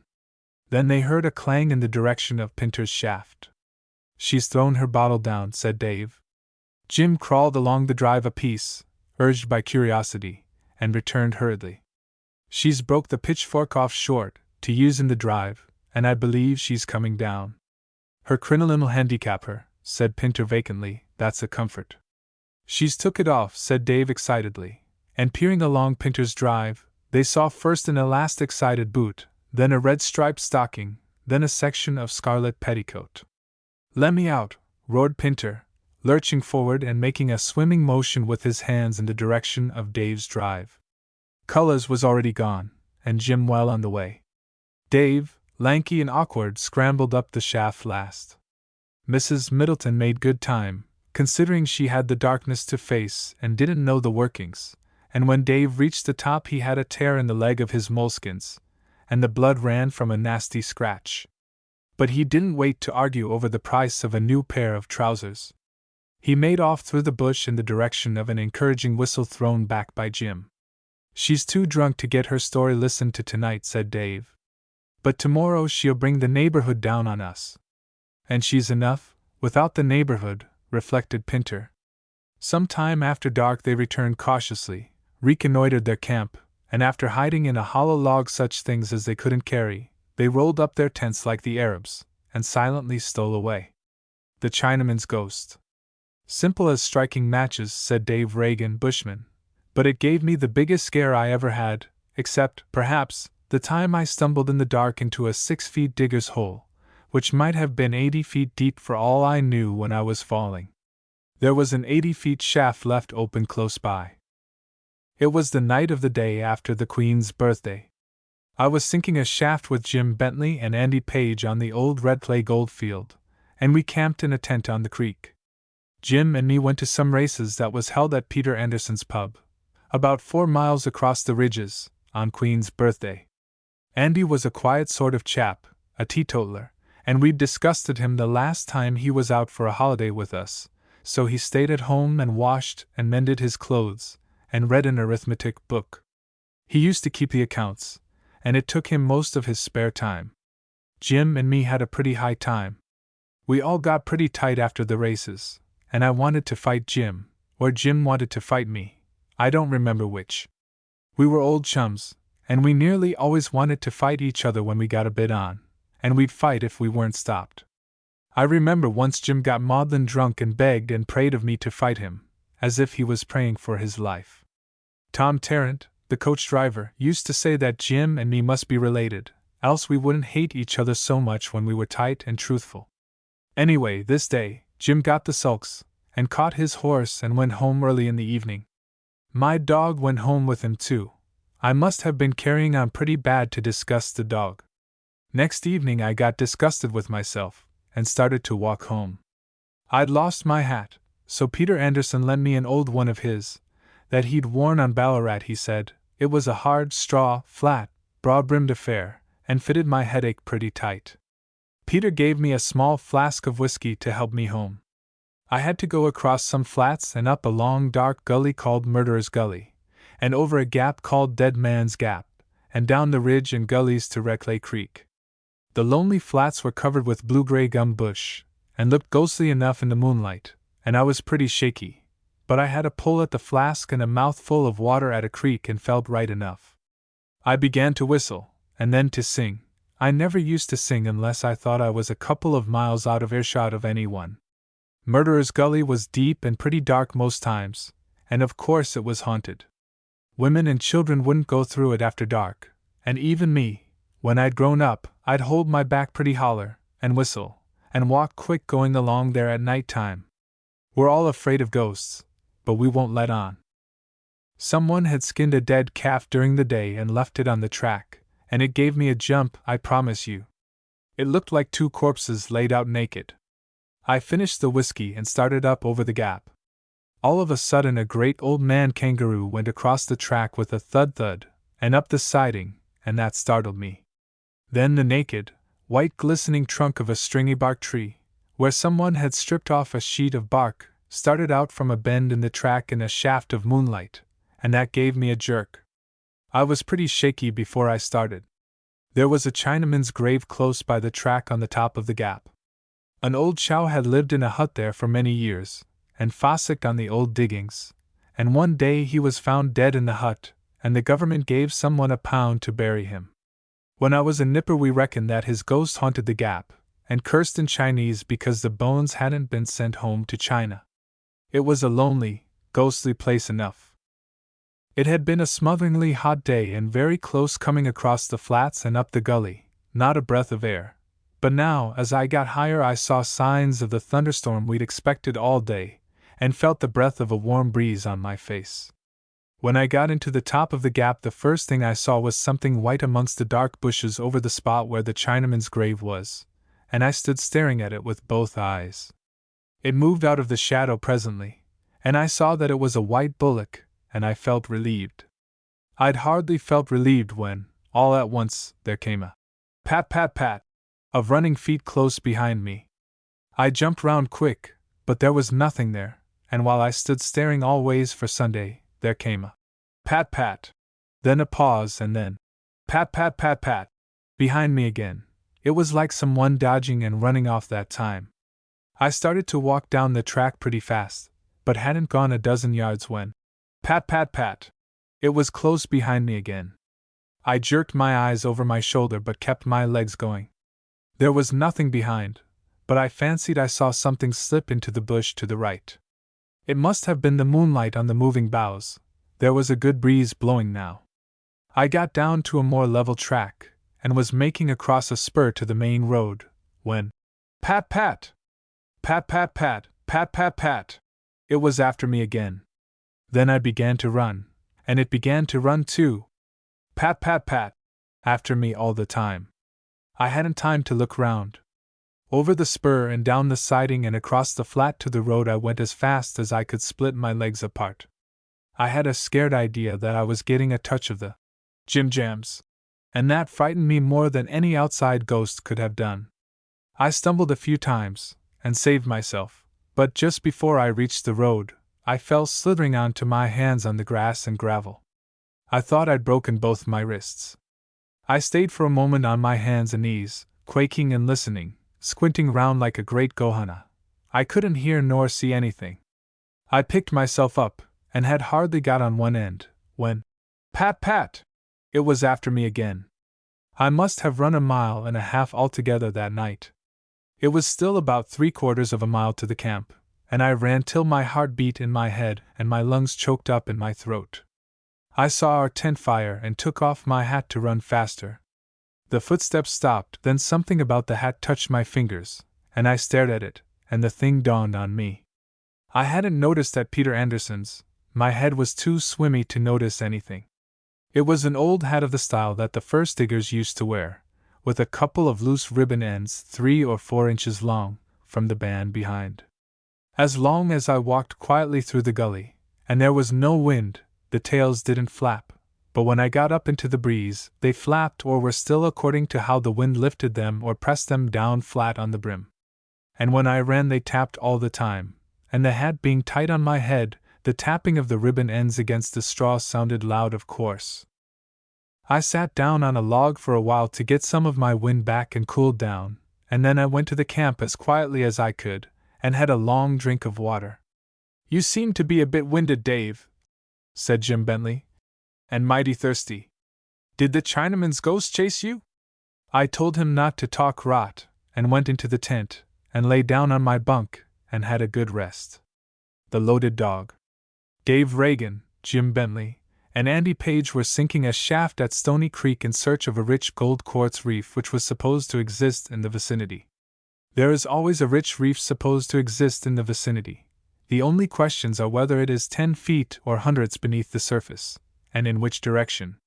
They had struck some pretty solid rock, also water which kept them bailing. They used the old-fashioned blasting powder and time fuse. They'd make a sausage or cartridge of blasting powder in a skin of strong calico or canvas, the mouth sewn and bound round the end of the fuse. They'd dip the cartridge in melted tallow to make it watertight, get the drill hole as dry as possible, drop in the cartridge with some dry dust, and wad and ram with stiff clay and broken brick. Then they'd light the fuse and get out of the hole and wait. The result was usually an ugly pothole in the bottom of the shaft and half a barrel load of broken rock. There was plenty of fish in the creek, fresh water bream, cod, catfish, and tailors. The party were fond of fish, and Andy and Dave of fishing. Andy would fish for 3 hours at a stretch if encouraged by a nibble or a bite now and then, say once in 20 minutes. The butcher was always willing to give meat in exchange for fish when they caught more than they could eat, but now it was winter, and these fish wouldn't bite.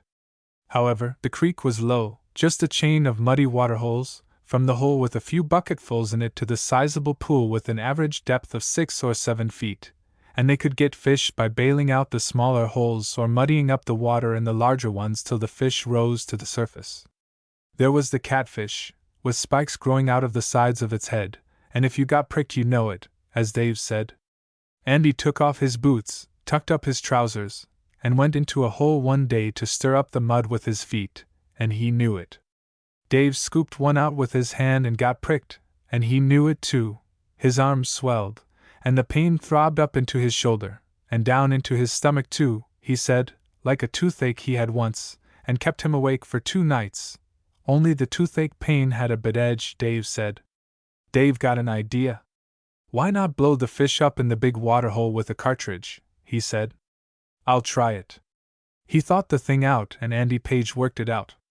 Andy usually put Dave's theories into practice if they were practicable, or bore the blame for the failure, and the chaffing of his mates if they weren't. He made a cartridge about 3 times the size of those they used in the Rock.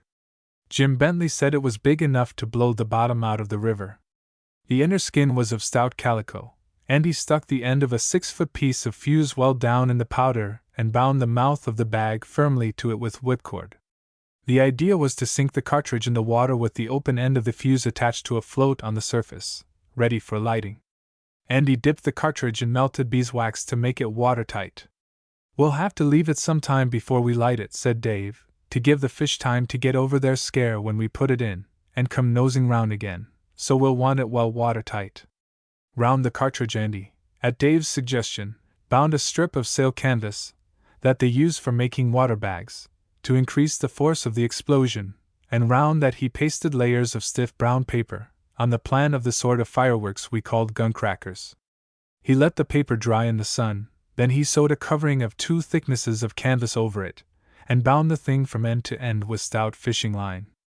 Dave's schemes were elaborate, and he often worked his inventions out to nothing. The cartridge was rigid and solid enough now, a formidable bomb, but Andy and Dave wanted to be sure.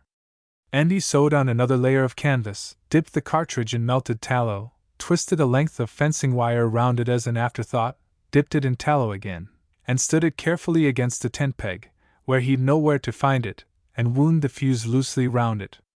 Then he went to the campfire to try some potatoes which were boiling in their jackets and a billy, and to see about frying some chops for dinner. Dave and Jim were at work in the claim that morning. They had a big black young retriever dog, or rather an overgrown pup, a big, foolish, 4-footed mate, who was always slobbering round them and lashing their legs with his heavy tail that swung round like a stockwhip. Most of his head was usually a red, idiotic, slobbering grin of appreciation of his own silliness. He seemed to take life, the world, his two-legged mates, and his own instinct as a huge joke. He'd retrieve anything. He carted back most of the camp rubbish that Andy threw away. They had a cat that died in hot weather, and Andy threw it a good distance away in the scrub. And early one morning the dog found the cat, after it had been dead a week or so, and carried it back to camp, and laid it just inside the tent flaps, where it could best make its presence known when the mates should rise and begin to sniff suspiciously in the sickly smothering atmosphere of the summer sunrise. He used to retrieve them when they went in swimming. He'd jump in after them, and take their hands in his mouth, and try to swim out with them, and scratch their naked bodies with his paws. They loved him for his good-heartedness and his foolishness, but when they wished to enjoy a swim they had to tie him up in camp. He watched Andy with great interest all the morning making the cartridge, and hindered him considerably, trying to help. But about noon he went off to the claim to see how Dave and Jim were getting on, and to come home to dinner with them. Andy saw them coming, and put a panful of mutton chops on the fire. Andy was cooked today. Dave and Jim stood with their backs to the fire, as bushmen do in all weathers, waiting till dinner should be ready. The retriever went nosing round after something he seemed to have missed. Andy's brain still worked on the cartridge. His eye was caught by the glare of an empty kerosene tin lying in the bushes, and it struck him that it wouldn't be a bad idea to sink the cartridge packed with clay, sand, or stones in the tin, to increase the force of the explosion. He may have been all out, from a scientific point of view, but the notion looked all right to him. Jim Bentley, by the way, wasn't interested in their damned silliness. Andy noticed an empty treacle tin, the sort with the little tin neck or spout soldered onto the top for the convenience of pouring out the treacle, and it struck him that this would have made the best kind of cartridge case. He would only have had to pour in the powder, stick the fuse in through the neck, and cork and seal it with beeswax. He was turning to suggest this to Dave, when Dave glanced over his shoulder to see how the chops were doing, and bolted. He explained afterwards that he thought he heard the pan spluttering extra, and looked to see if the chops were burning. Jim Bentley looked behind and bolted after Dave. Andy stood stock still, staring after them. "Run, Andy! Run!" they shouted back at him. "Run! Look behind you, you fool!" Andy turned slowly and looked, and there, close behind him, was the retriever with the cartridge in his mouth, wedged into his broadest and silliest grin. And that wasn't all. The dog had come round the fire to Andy, and the loose end of the fuse had trailed and waggled over the burning sticks into the blaze. Andy had slit and nicked the firing end of the fuse well, and now it was hissing and spitting properly. Andy's legs started with a jolt.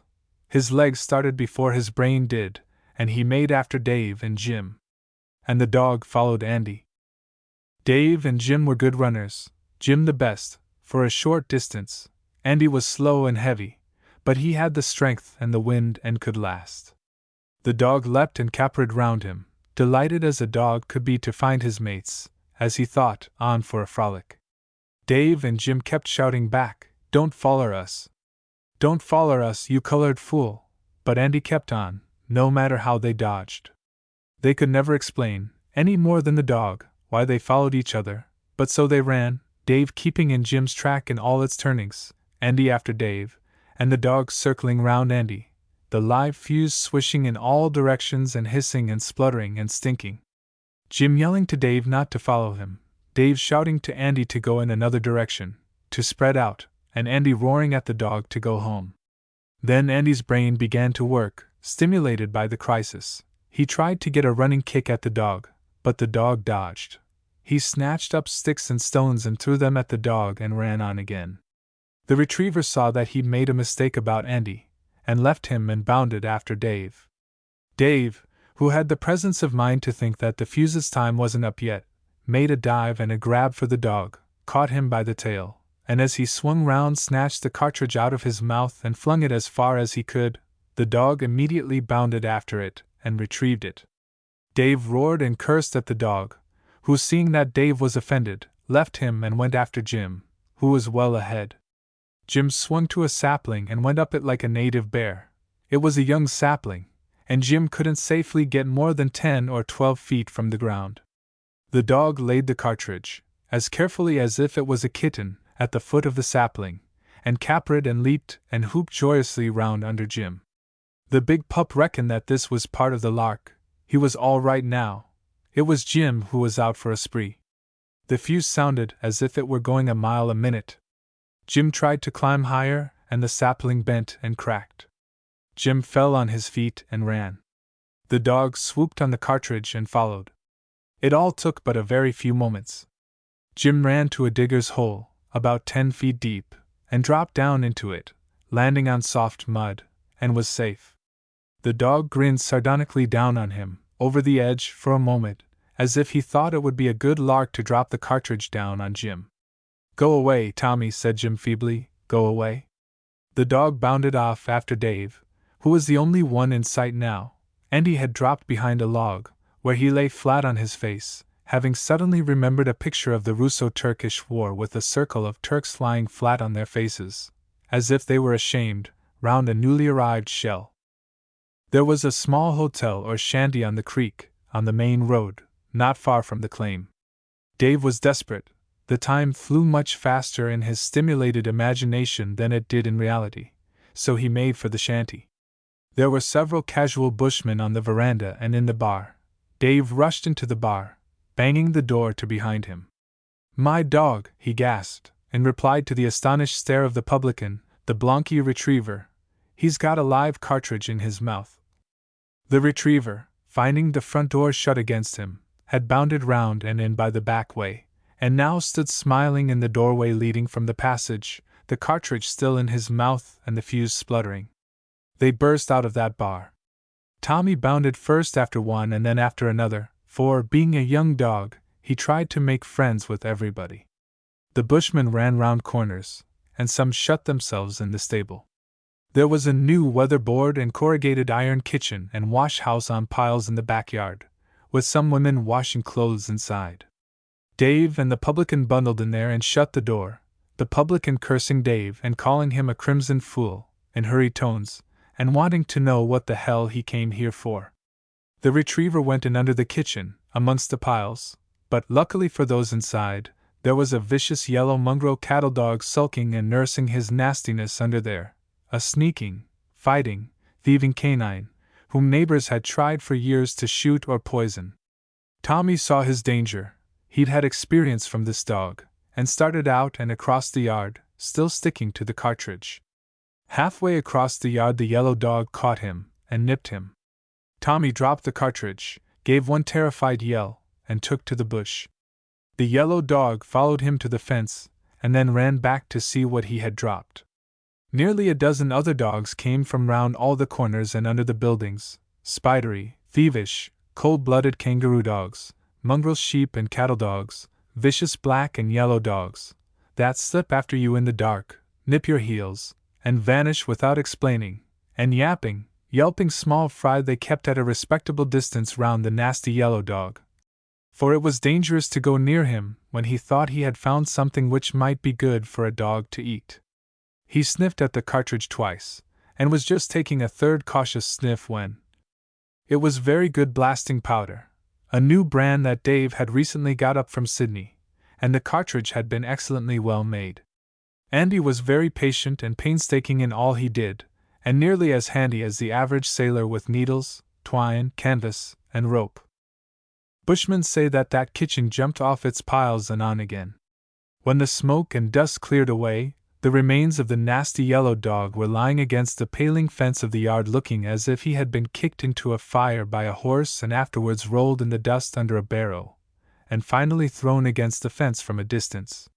Several saddle horses, which had been hanging up round the veranda, were galloping wildly down the road in clouds of dust, with broken bridle reins flying, and from a circle round the outskirts, from every point of the compass in the scrub came the yelping of dogs.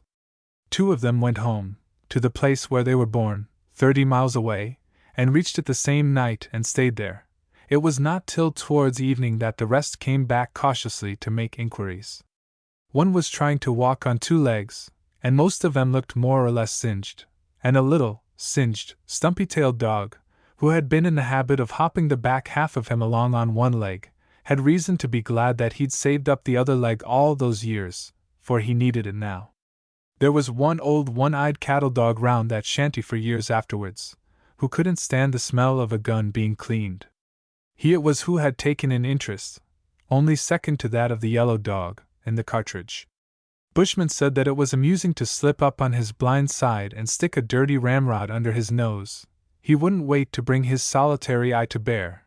He'd take to the bush and stay out all night. For half an hour or so after the explosion there were several bushmen round behind the stable who crouched, doubled up, against the wall, or rolled gently on the dust, trying to laugh without shrieking. There were 2 white women in hysterics at the house, and a half-caste rushing aimlessly round with a dipper of cold water. The publican was holding his wife tight and begging her between her squawks, to hold up for my sake, Mary, or I'll lam the life out of ye. Dave decided to apologize later on, when things had settled a bit, and went back to camp. And the dog that had done it all, Tommy, the great, idiotic mongrel retriever, came slobbering round Dave and lashing his legs with his tail, and trotted home after him, smiling his broadest, longest, and reddest smile of amiability, and apparently satisfied for one afternoon with the fun he'd had. Andy chained the dog up securely, and cooked some more chops, while Dave went to help Jim out of the hole. And most of this is why, for years afterwards, lanky, easy-going bushmen, riding lazily past Dave's camp, would cry, in a lazy drawl and with just a hint of the nasal twang, "Hello, Davy! How's the fishin' getting on, Davy? Poisonous Jimmy gets left." Aye, Dave Reagan's yarn. When we got tired of digging about Mudgy Budgy, and getting no gold, said Dave Reagan, bushman, me and my mate, Jim Bentley, decided to take a turn at droving, so we went with Bob Baker, the drover, overland with a big mob of cattle, way up into northern Queensland. We couldn't get a job on the home track, and we spent most of our money, like a pair of fools, at a pub. At a town way up over the border, where they had a flash barmaid from Brisbane. We sold our pack horses and pack saddles, and rode out of that town with our swags on our riding horses in front of us. We had another spree at another place, and by the time we got near New South Wales we were pretty well stumped. Just the other side of Mulgatown, near the border, we came on a big mob of cattle in a paddock, and a party of drovers camped on the creek. They had brought the cattle down from the north and were going no farther with them. Their boss had ridden on into Mulgatown to get the checks to pay them off, and they were waiting for him. "And Poisonous Jimmy is waiting for us," said one of them. Poisonous Jimmy kept a shanty apiece along the road from their camp towards Mulgatown. He was called Poisonous Jimmy, perhaps on account of his liquor, or perhaps because he had a job of poisoning dingoes on a station in the Bogan Scrubs at one time. He was a sharp publican. He had a girl, and they said that whenever a shearing shed cut out on his side and he saw the shearers coming along the road, he'd say to the girl, "Run and get your best frock on, Mary! Here's the shearers comin' dot." And if a checkman wouldn't drink he'd try to get him into his bar and shout for him till he was too drunk to keep his hands out of his pockets. "But he won't get us," said another of the drovers.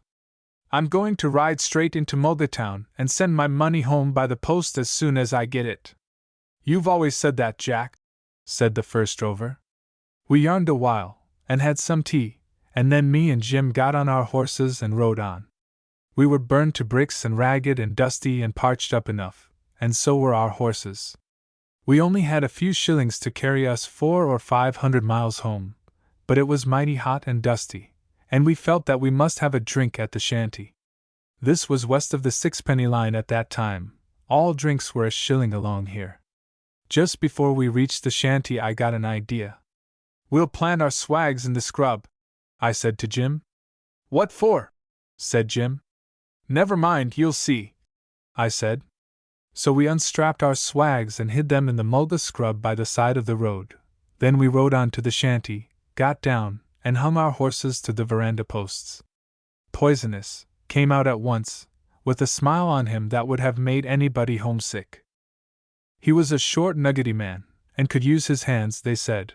He looked as if he'd be a nasty, vicious, cool customer in a fight. He wasn't the sort of man you'd care to try and swindle a second time.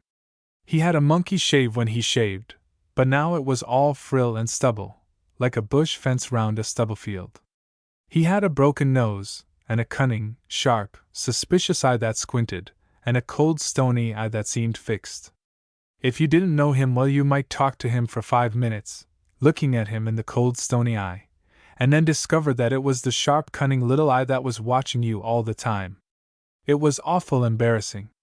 It must have made him awkward to deal with in a fight. "Good day, mates," he said. "Good day," we said. "It's hot. It's hot." We went into the bar, and Poisonous got behind the counter. "What are you going to have?" he asked, rubbing up his glasses with a rag. We had 2 long beers. "Never mind that," said Poisonous, seeing me put my hand in my pocket. "It's my shout. I don't suppose your boss is back yet. I saw him go into Mulgatown this morning." "No, he ain't back," I said. "I wish he was. We're getting tired of waiting for him. We'll give him another hour, and then some of us will have to ride in to see whether he's got on the booze, and get hold of him if he has. I suppose you're waiting for your checks?" he said, turning to fix some bottles on the shelf. "Yes," I said, "we are." And I winked at Jim, and Jim winked back as solemn as an owl. Poisonous asked us all about the trip, and how long we'd been on the track, and what sort of a boss we had, dropping the questions offhand now and then, as for the sake of conversation. We could see that he was trying to get at the size of our supposed checks, so we answered accordingly. "Have another drink," he said, and he filled the pewters up again. "It's up to me." And he set to work boring out the glasses with his rag, as if he was short-handed and the bar was crowded with customers, and screwing up his face into what I suppose he considered an innocent or unconscious expression. The girl began to sidle in and out with a smart frock and a see-you-after-dark smirk on. "Have you had dinner?" she asked. We could have done with a good meal, but it was too risky. The drover's boss might come along while we were at dinner and get into conversation with Poisonous. So we said we'd had dinner. Poisonous filled our pewters again in an offhand way. "I wish the boss would come," said Jim with a yawn. "I want to get into Mulgatown tonight, and I want to get some shirts and things before I go in. I ain't got a decent rag to me back. I don't suppose there's 10 bob amongst the lot of us." There was a general store back on the creek, near the drover's camp. "Oh, go to the store and get what you want," said Poisonous, taking a sovereign from the till and tossing it on to the counter. "You can fix it up with me when your boss comes. Bring your mates along." "Thank you," said Jim, taking up the sovereign carelessly and dropping it into his pocket. "Well, Jim," I said, "suppose we get back to camp and see how the chaps are getting on." "All right," said Jim.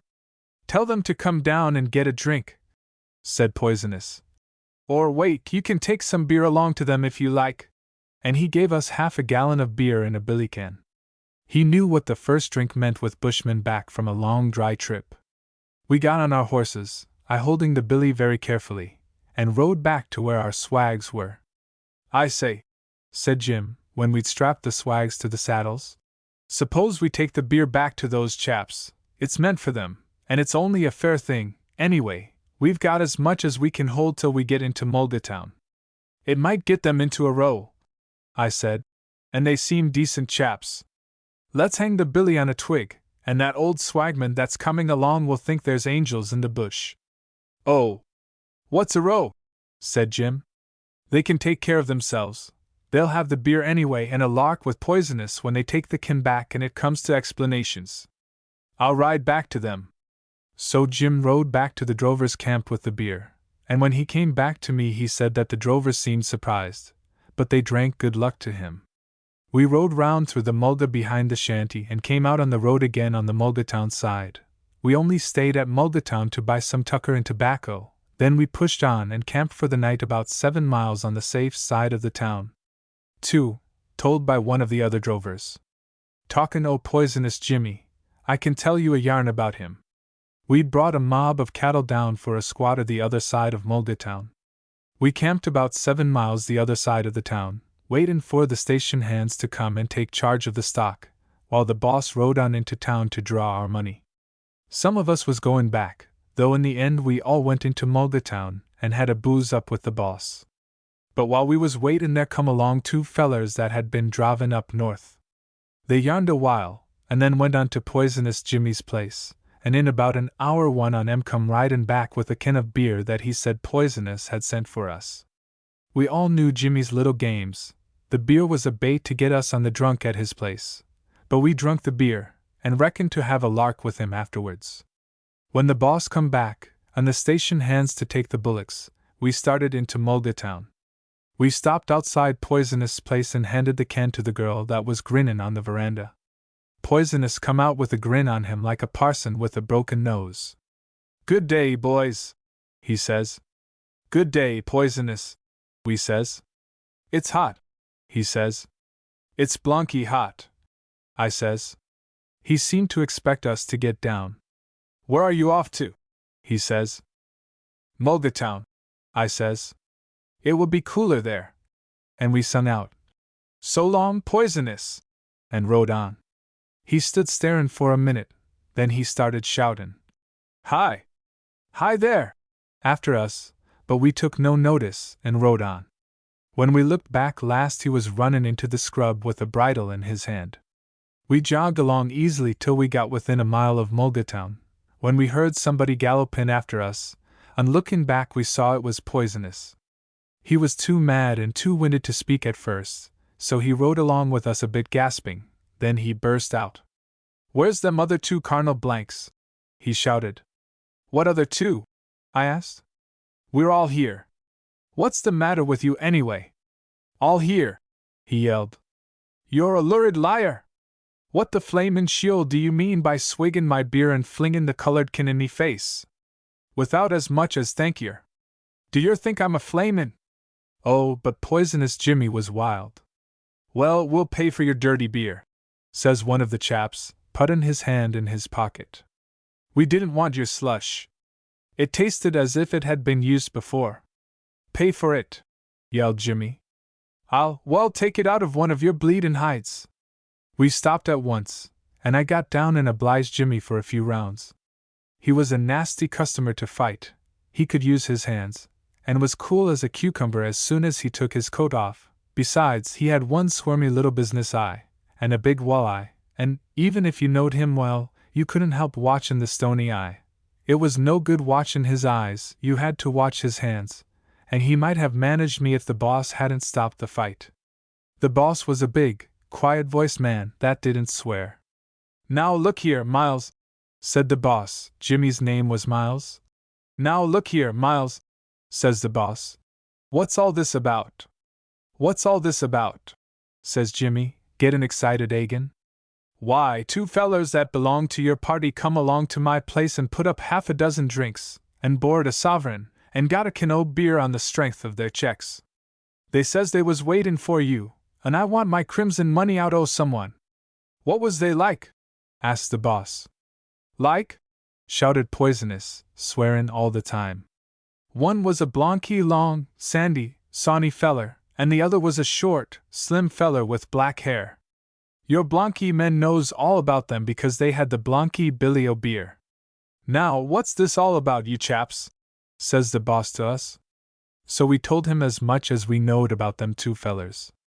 I've heard men swear that could swear in a rough shearin' shed, but I never heard a man swear like Poisonous Jimmy when he saw how he'd been left. It was enough to split stumps. He said he wanted to see those fellers, just once, before he died. He rode with us into Mulgatown, got mad drunk, and started out along the road with a tomahawk after the long sandy feller and the slim dark feller, but two mounted police went after him and fetched him back. He said he only wanted justice. He said he only wanted to stun them two fellers till he could give 'em in charge. They fined him 10 bob. The ghostly door. Told by one of Dave's mates. Dave and I were tramping on a lonely bush track in New Zealand, making for a sawmill where we expected to get work, and we were caught in one of those 3 days' gales, with rain and hail in it, and cold enough to cut off a man's legs. Camping out was not to be thought of, so we just tramped on in silence, with the stinging pain coming between our shoulder blades, from cold, weariness, and the weight of our swags, and our boots, full of water, going splosh, splosh, splosh along the track. We were settled to it, to drag on like wet, weary, muddy working bullocks till we came to somewhere, when, just before darkness settled down, we saw the loom of a humpy of some sort on the slope of a tussock hill, back from the road, and we made for it, without holding a consultation. It was a 2-roomed hut built of waste timber from a sawmill, and was either a deserted settler's home or a hut attached to an abandoned sawmill round there somewhere. The windows were boarded up. We dumped our swags under the little veranda and banged at the door, to make sure. Then Dave pulled a couple of boards off a window and looked in. There was light enough to see that the place was empty. Dave pulled off some more boards, put his arm in through a broken pane, clicked the catch back, and then pushed up the window and got in. I handed in the swags to him. The room was very draughty. The wind came in through the broken window and the cracks between the slabs, so we tried the partitioned-off room, the bedroom, and that was better. It had been lined with chaff bags, and there were 2 stretchers left by some timber getters or other bush contractors who'd camped there last, and there were a box and a couple of 3-legged stools. We carried the remnant of the wood heap inside, made a fire, and put the billy on. We unrolled our swags and spread the blankets on the stretchers, and then we stripped and hung our clothes about the fire to dry. There was plenty in our tucker bags, so we had a good feed. I hadn't shaved for days, and Dave had a coarse red beard with a twist in it like an ill-used fiber brush, a beard that got redder the longer it grew. He had a hooked nose, and his hair stood straight up. I never saw a man so easy-going about the expression and so scared about the head, and he was very tall, with long, thin, hairy legs. We must have looked a weird pair as we sat there, naked, on the low 3-legged stools, with the billy and the tucker on the box between us, and ate our bread and meat with clasp knives. I shouldn't wonder, says Dave, but this is the where the murder was that we heard about along the road. I suppose if anyone was to come along now and look in he'd get scared. Then after a while he looked down at the flooring boards close to my feet, and scratched his ear, and said, "That looks very much like a blood stain under your stool, doesn't it, Jim?" I shifted my feet and presently moved the stool farther away from the fire. It was too hot. I wouldn't have liked to camp there by myself, but I don't think Dave would have minded. He'd knocked round too much in the Australian bush to mind anything much, or to be surprised at anything. Besides, he was more than half murdered once by a man who said afterwards that he mistook him for someone else. He must have been a very short-sighted murderer. Presently we put tobacco, matches, and bits of candle we had, on the 2 stools by the heads of our bunks, turned in, and filled up and smoked comfortably, dropping in a lazy word now and again about nothing in particular.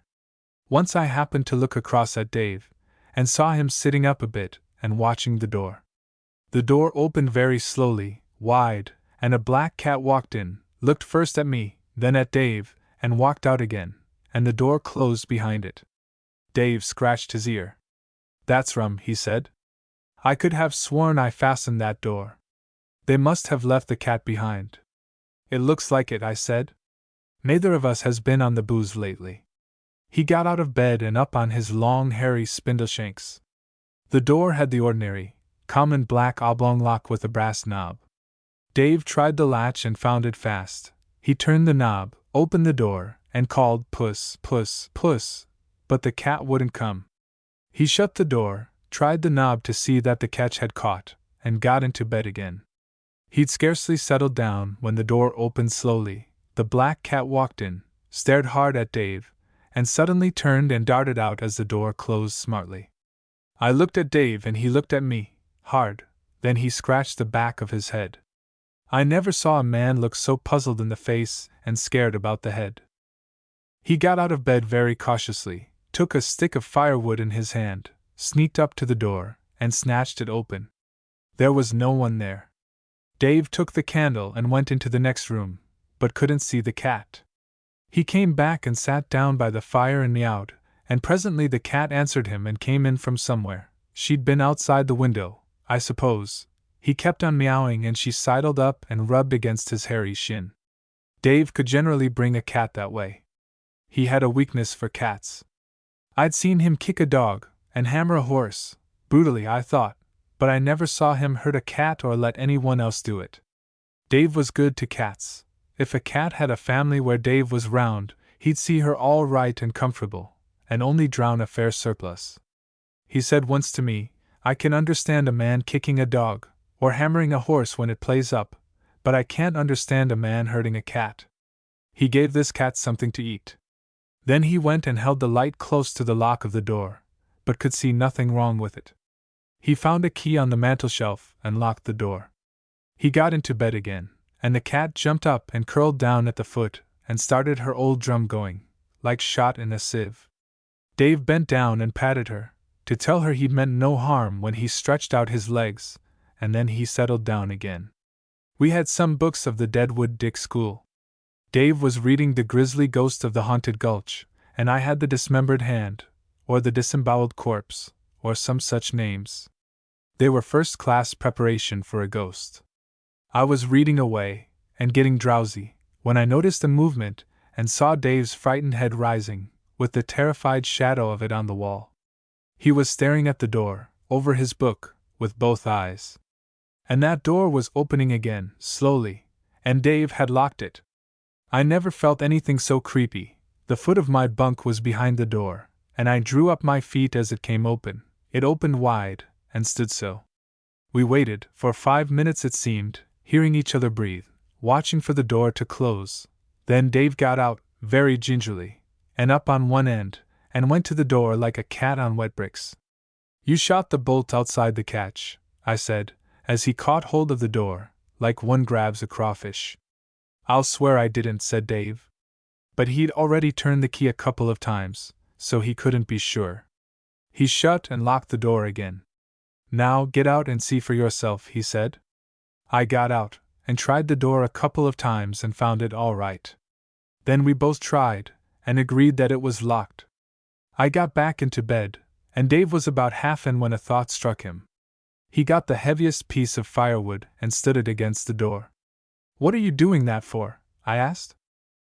"If there's a broken-down burglar camped round here, and trying any of his funny business, we'll hear him if he tries to come in while we're asleep," says Dave.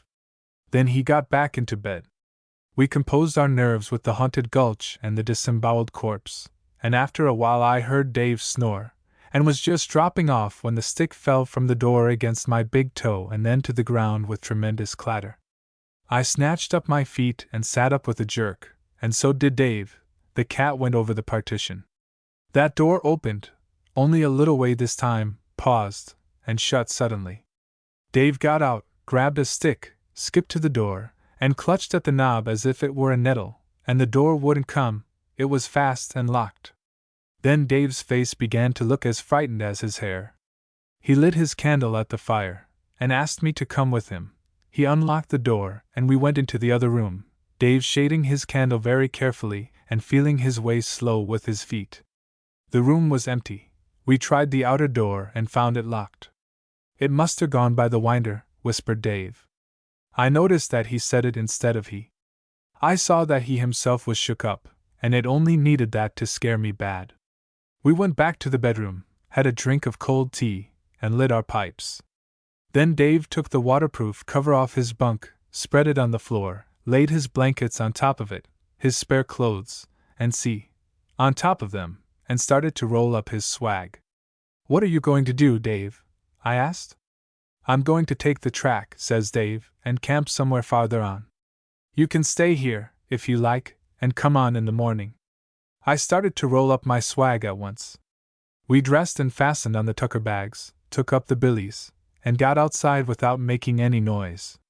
We held our backs pretty hollow till we got down onto the road. "That comes of camping in a deserted house," said Dave, when we were safe on the track. "No Australian bushman cares to camp in an abandoned homestead, or even near it, probably because a deserted home looks ghostlier in the Australian bush than anywhere else in the world." It was blowing hard, but not raining so much.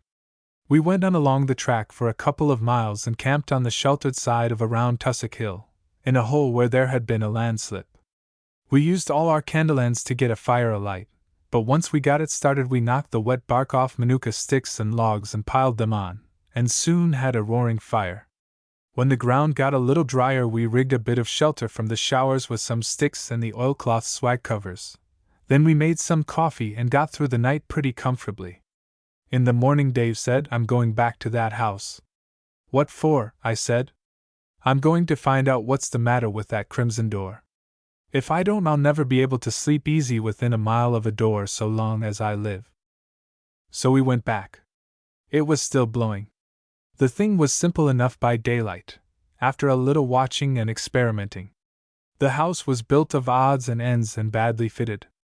It gave in the wind in almost any direction, not much, not more than an inch or so, but just enough to throw the door frame out of plumb and out of square in such a way as to bring the latch and bolt of the lock clear of the catch.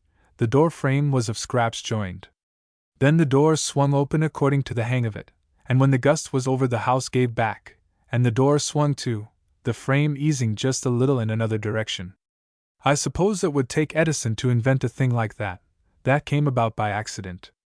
The different strengths and directions of the gusts of wind must have accounted for the variations of the door's movements, and maybe the draft of our big fire had helped. Dave scratched his head a good bit. "I never lived in a house yet," he said, as we came away. "I never lived in a house yet without there was something wrong with it. Gimme a good tent." A wild Irishman.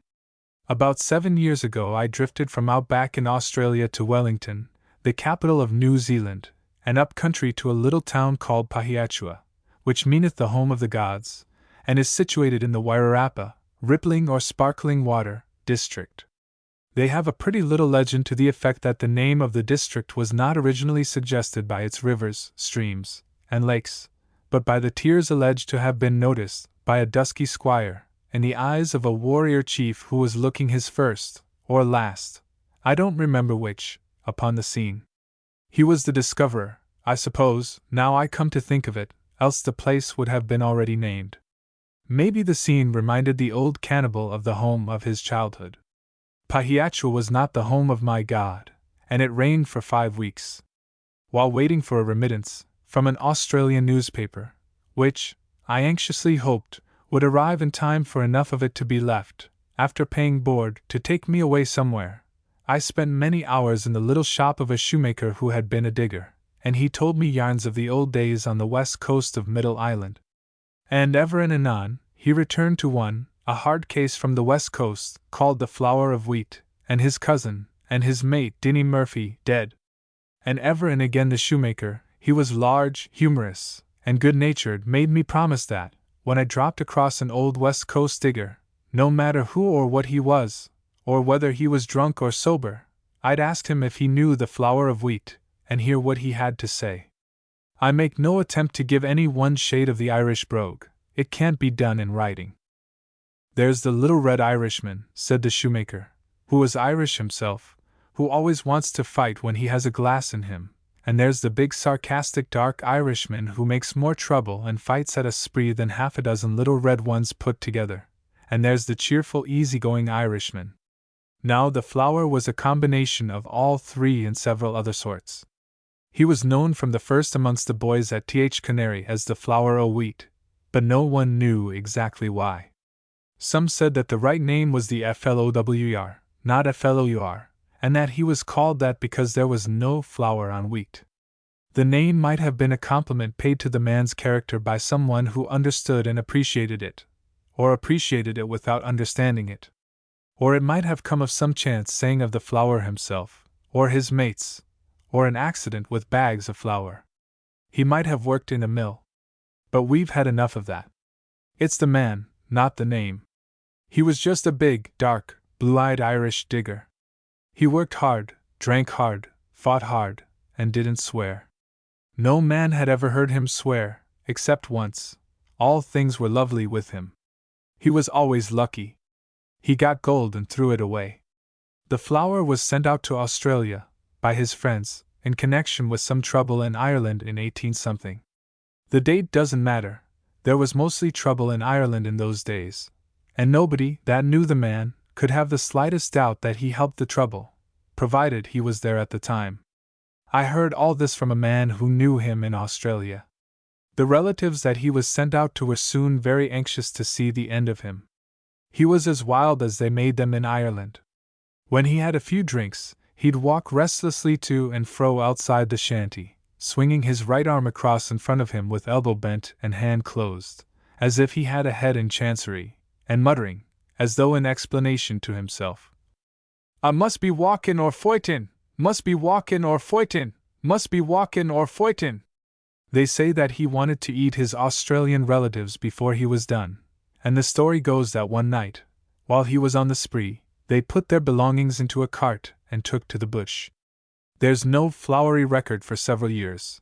Then the flower turned up on the west coast of New Zealand and was never very far from a pub kept by a cousin that he had tracked, unearthed, or discovered somehow, at a place called Canary.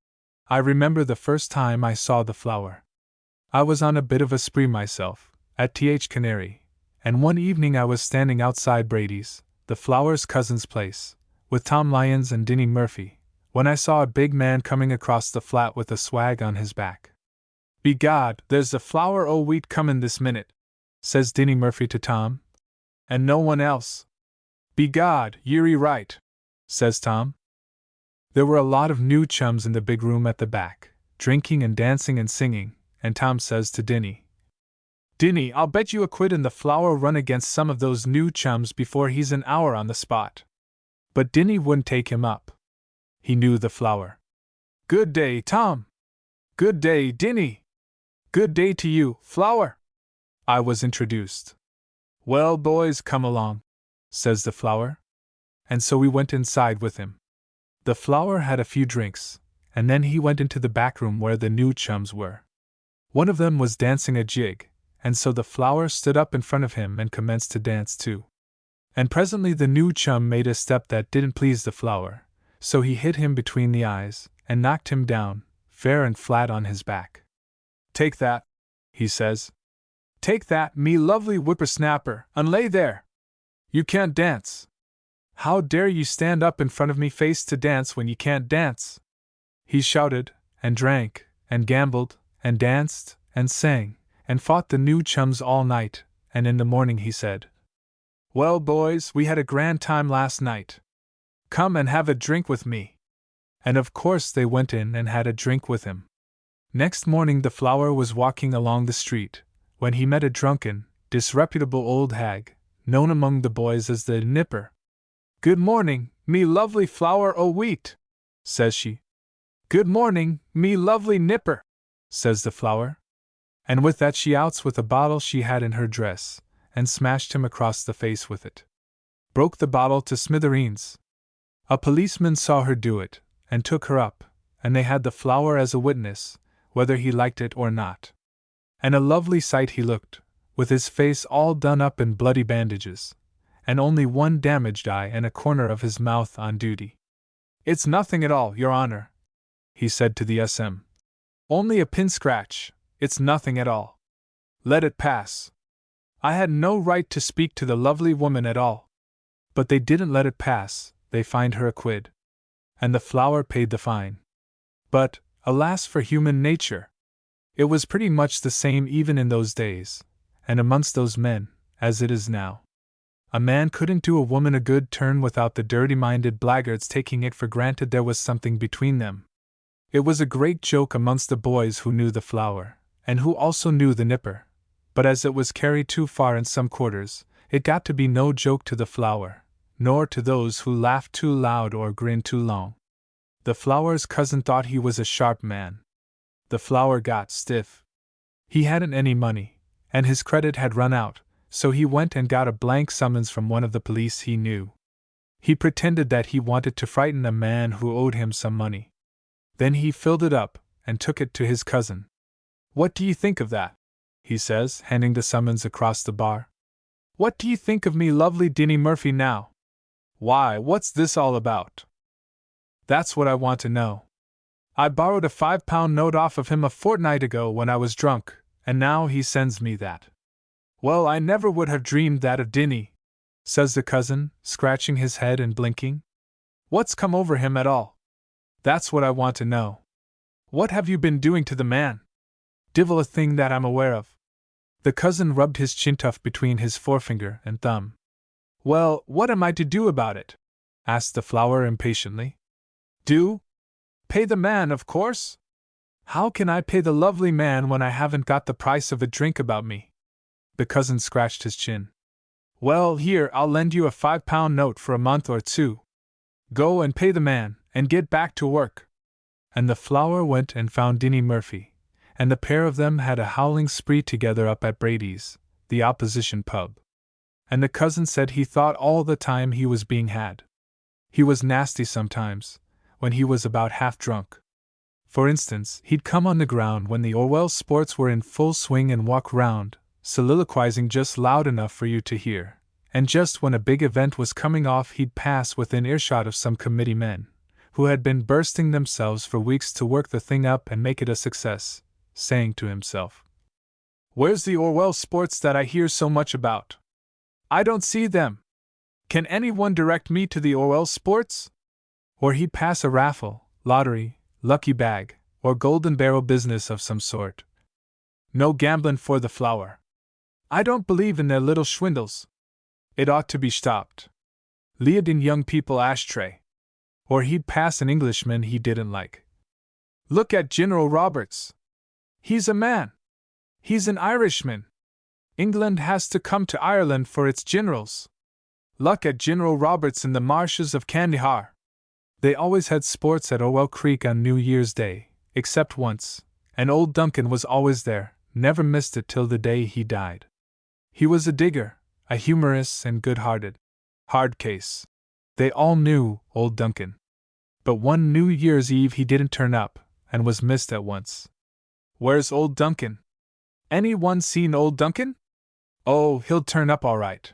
They inquired, and argued, and waited, but Duncan didn't come.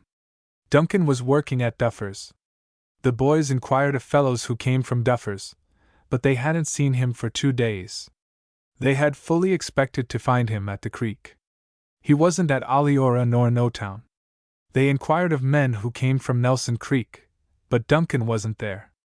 There's something happened to the lovely man, said the flower of wheat at last. Some of us had better see about it. Pretty soon this was the general opinion, and so a party started out over the hills to Duffer's before daylight in the morning, headed by the flower. The door of Duncan's, was closed, but not padlocked. The flower noticed this, gave his head a jerk, opened the door, and went in. The hut was tidied up and swept out, even the fireplace. Duncan had lifted the boxes and cleaned up, and his little bag of gold stood on a shelf by his side, all ready for his spree. On the table lay a clean neckerchief folded ready to tie on. The blankets had been folded neatly and laid on the bunk, and on them was stretched old Duncan, with his arms lying crossed on his chest, and one foot, with a boot on, resting on the ground. He had his clean things on, and was dressed except for one boot, the necktie, and his hat. Heart disease. Take your hats off and come in quietly, lads, said the flower. Here's the lovely man lying dead in his bunk. There were no sports at Orwell that New Year.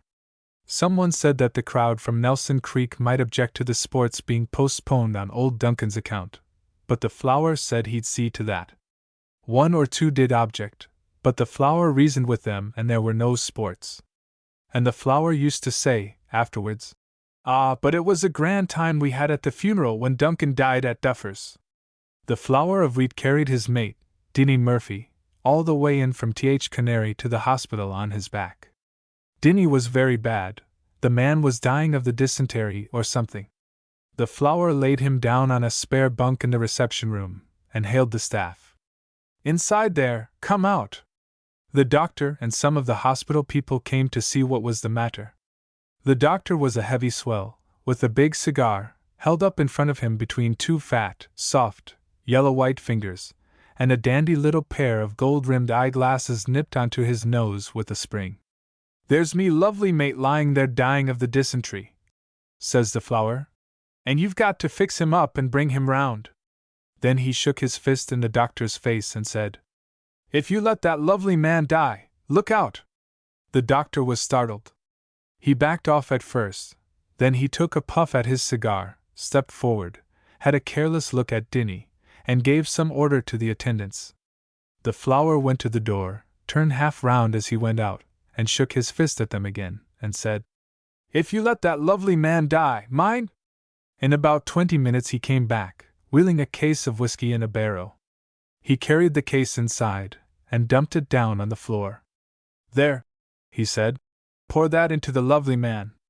Then he shook his fist at such members of the staff as were visible, and said, If you let that lovely man die, look out! They were used to hard cases, and didn't take much notice of him, but he had the hospital in an awful mess. He was there all hours of the day and night. He would go downtown, have a few drinks and a fight maybe, and then he'd say, Ah, well, I'll have to go up and see how me lovely mate's getting on. And every time he'd go up he'd shake his fist at the hospital in general and threaten to murder 'em all if they let Dinny Murphy die. Well, Dinny Murphy died one night. The next morning the Flower met the doctor in the street, and hauled off and hit him between the eyes, and knocked him down before he had time to see who it was. Stay there, ye little whippersnapper, said the Flower of Wheat. You let that lovely man die. The police happened to be out of town that day, and while they were waiting for them the Flower got a coffin and carried it up to the hospital, and stood it on end by the doorway. I've come for me lovely mate, he said to the scared staff, or as much of it as he bailed up and couldn't escape him. Hand him over. He's going back to be buried with his friends at Th Canary. Now, don't be sneaking round and sidling off, you there, you needn't be frightened, I've settled with the doctor. But they called in a man who had some influence with the Flower, and between them, and with the assistance of the prettiest nurse on the premises, they persuaded him to wait. Dinny wasn't ready yet. There were papers to sign. It wouldn't be decent to the dead. He had to be prayed over. He had to be washed and shaved, and fixed up decent and comfortable. Anyway, they'd have him ready in an hour, or take the consequences. The Flower objected on the ground that all this could be done equally as well and better by the boys at Th Canary. However, he said, I'll be round in an hour, and if you haven't got me lovely mate ready, look out. Then he shook his fist sternly at them once more and said, I know your dirty tricks and dodges, and if there's e'er a pin scratch on me mate's body, look out. If there's a parent of Dinny's toenail missin', look out. Then he went out, taking the coffin with him. And when the police came to his lodgings to arrest him, they found the coffin on the floor by the side of the bed, and the Flower lying in it on his back, with his arms folded peacefully on his bosom. He was as dead drunk as any man could get to be and still be alive. They knocked air holes in the coffin lid, screwed it on, and carried the coffin, the Flower, and all to the local lockup. They laid their burden down on the bare, cold floor of the prison cell, and then went out, locked the door, and departed several ways to put the boys up to it. And about midnight the boys gathered round with a supply of liquor, and waited, and somewhere along in the small hours there was a howl, as of a strong Irishman in purgatory, and presently the voice of the Flower was heard to plead in changed and awful tones. Pray for me soul, boys, pray for me soul! Let bygones be bygones between us, boys, and pray for me lovely soul! The lovely Flower's in purgatory! Then silence for a while, and then a sound like a dray wheel passing over a packing case. That was the only time on record that the Flower was heard to swear. And he swore then. They didn't pray for him, they gave him a month. And when he came out, he went halfway across the road to meet the doctor, and he, to his credit, perhaps, came the other half. They had a drink together, and the Flower presented the doctor with a fine specimen of coarse gold for a pin. It was the will o' God, after all, doctor, said the Flower. It was the will o' God. Let bygones be bygones between us. Gimme your hand, doctor. Goodbye. Then he left for Th Canary. The babies in the bush. He was one of those men who seldom smile. There are many in the Australian bush, where drift wrecks and failures of all stations and professions, and of none, and from all the world. Or if they do smile, the smile is either mechanical or bitter as a rule, cynical. They seldom talk. The sort of men who, as bosses, are set down by the majority, and without reason or evidence, as being proud, hard, and selfish, too mean to live, and too big for their boots. But when the boss did smile his expression was very, very gentle, and very sad. I have seen him smile down on a little child who persisted in sitting on his knee and prattling to him, in spite of his silence and gloom. He was tall and gaunt, with haggard gray eyes, haunted gray eyes sometimes, and hair and beard thick and strong, but gray. He was not above 45. He was of the type of men who die in harness, with their hair thick and strong, but gray or white when it should be brown. The opposite type, I fancy, would be the soft, dark-haired, blue-eyed men who grow bald sooner than they grow gray, and fat and contented, and die respectably in their beds. His name was Head, Walter Head. He was a boss drover on the overland routes. I engaged with him at a place north of the Queensland border to travel down to Bathurst, on the Great Western Line in New South Wales, with something over 1,000 head of store bullocks for the Sydney market. I am an Australian bushman, with city experience, a rover, of course, and a ne'er-do-well, I suppose. I was born with brains and a thin skin, worse luck. It was in the days before I was married, and I went by the name of Jack Ellis this trip, not because the police were after me, but because I used to tell yarns about a man named Jack Ellis, and so the chaps nicknamed me. The boss spoke little to the men. He'd sit at tucker or with his pipe by the campfire nearly as silently as he rode his night watch round the big, restless, weird-looking mob of bullocks camped on the dusky starlit plain. I believe that from the first he spoke oftener and more confidentially to me than to any other of the droving party. There was a something of sympathy between us. I can't explain what it was. It seemed as though it were an understood thing between us that we understood each other. He sometimes said things to me which would have needed a deal of explanation, so I thought, had he said them to any other of the party. He'd often, after brooding a long while, start a sentence, and break off with "You know, Jack," and somehow I understood, without being able to explain why. We had never met before I engaged with him for this trip. His men respected him, but he was not a popular boss. He was too gloomy, and never drank a glass nor shouted on the trip. He was reckoned a mean boss, and rather a nigger driver. He was full of Adam Lindsay Gordon, the English-Australian poet who shot himself, and so was I. I lost an old copy of Gordon's poems on the route, and the boss overheard me inquiring about it. Later on he asked me if I liked Gordon. We got to it rather sheepishly at first, but by and by we'd quote Gordon freely in turn when we were alone in camp. "Those are grand lines about Burke and Wills, the explorers, aren't they, Jack?" he'd say, after chewing his cud, or rather the stem of his briar, for a long while without a word.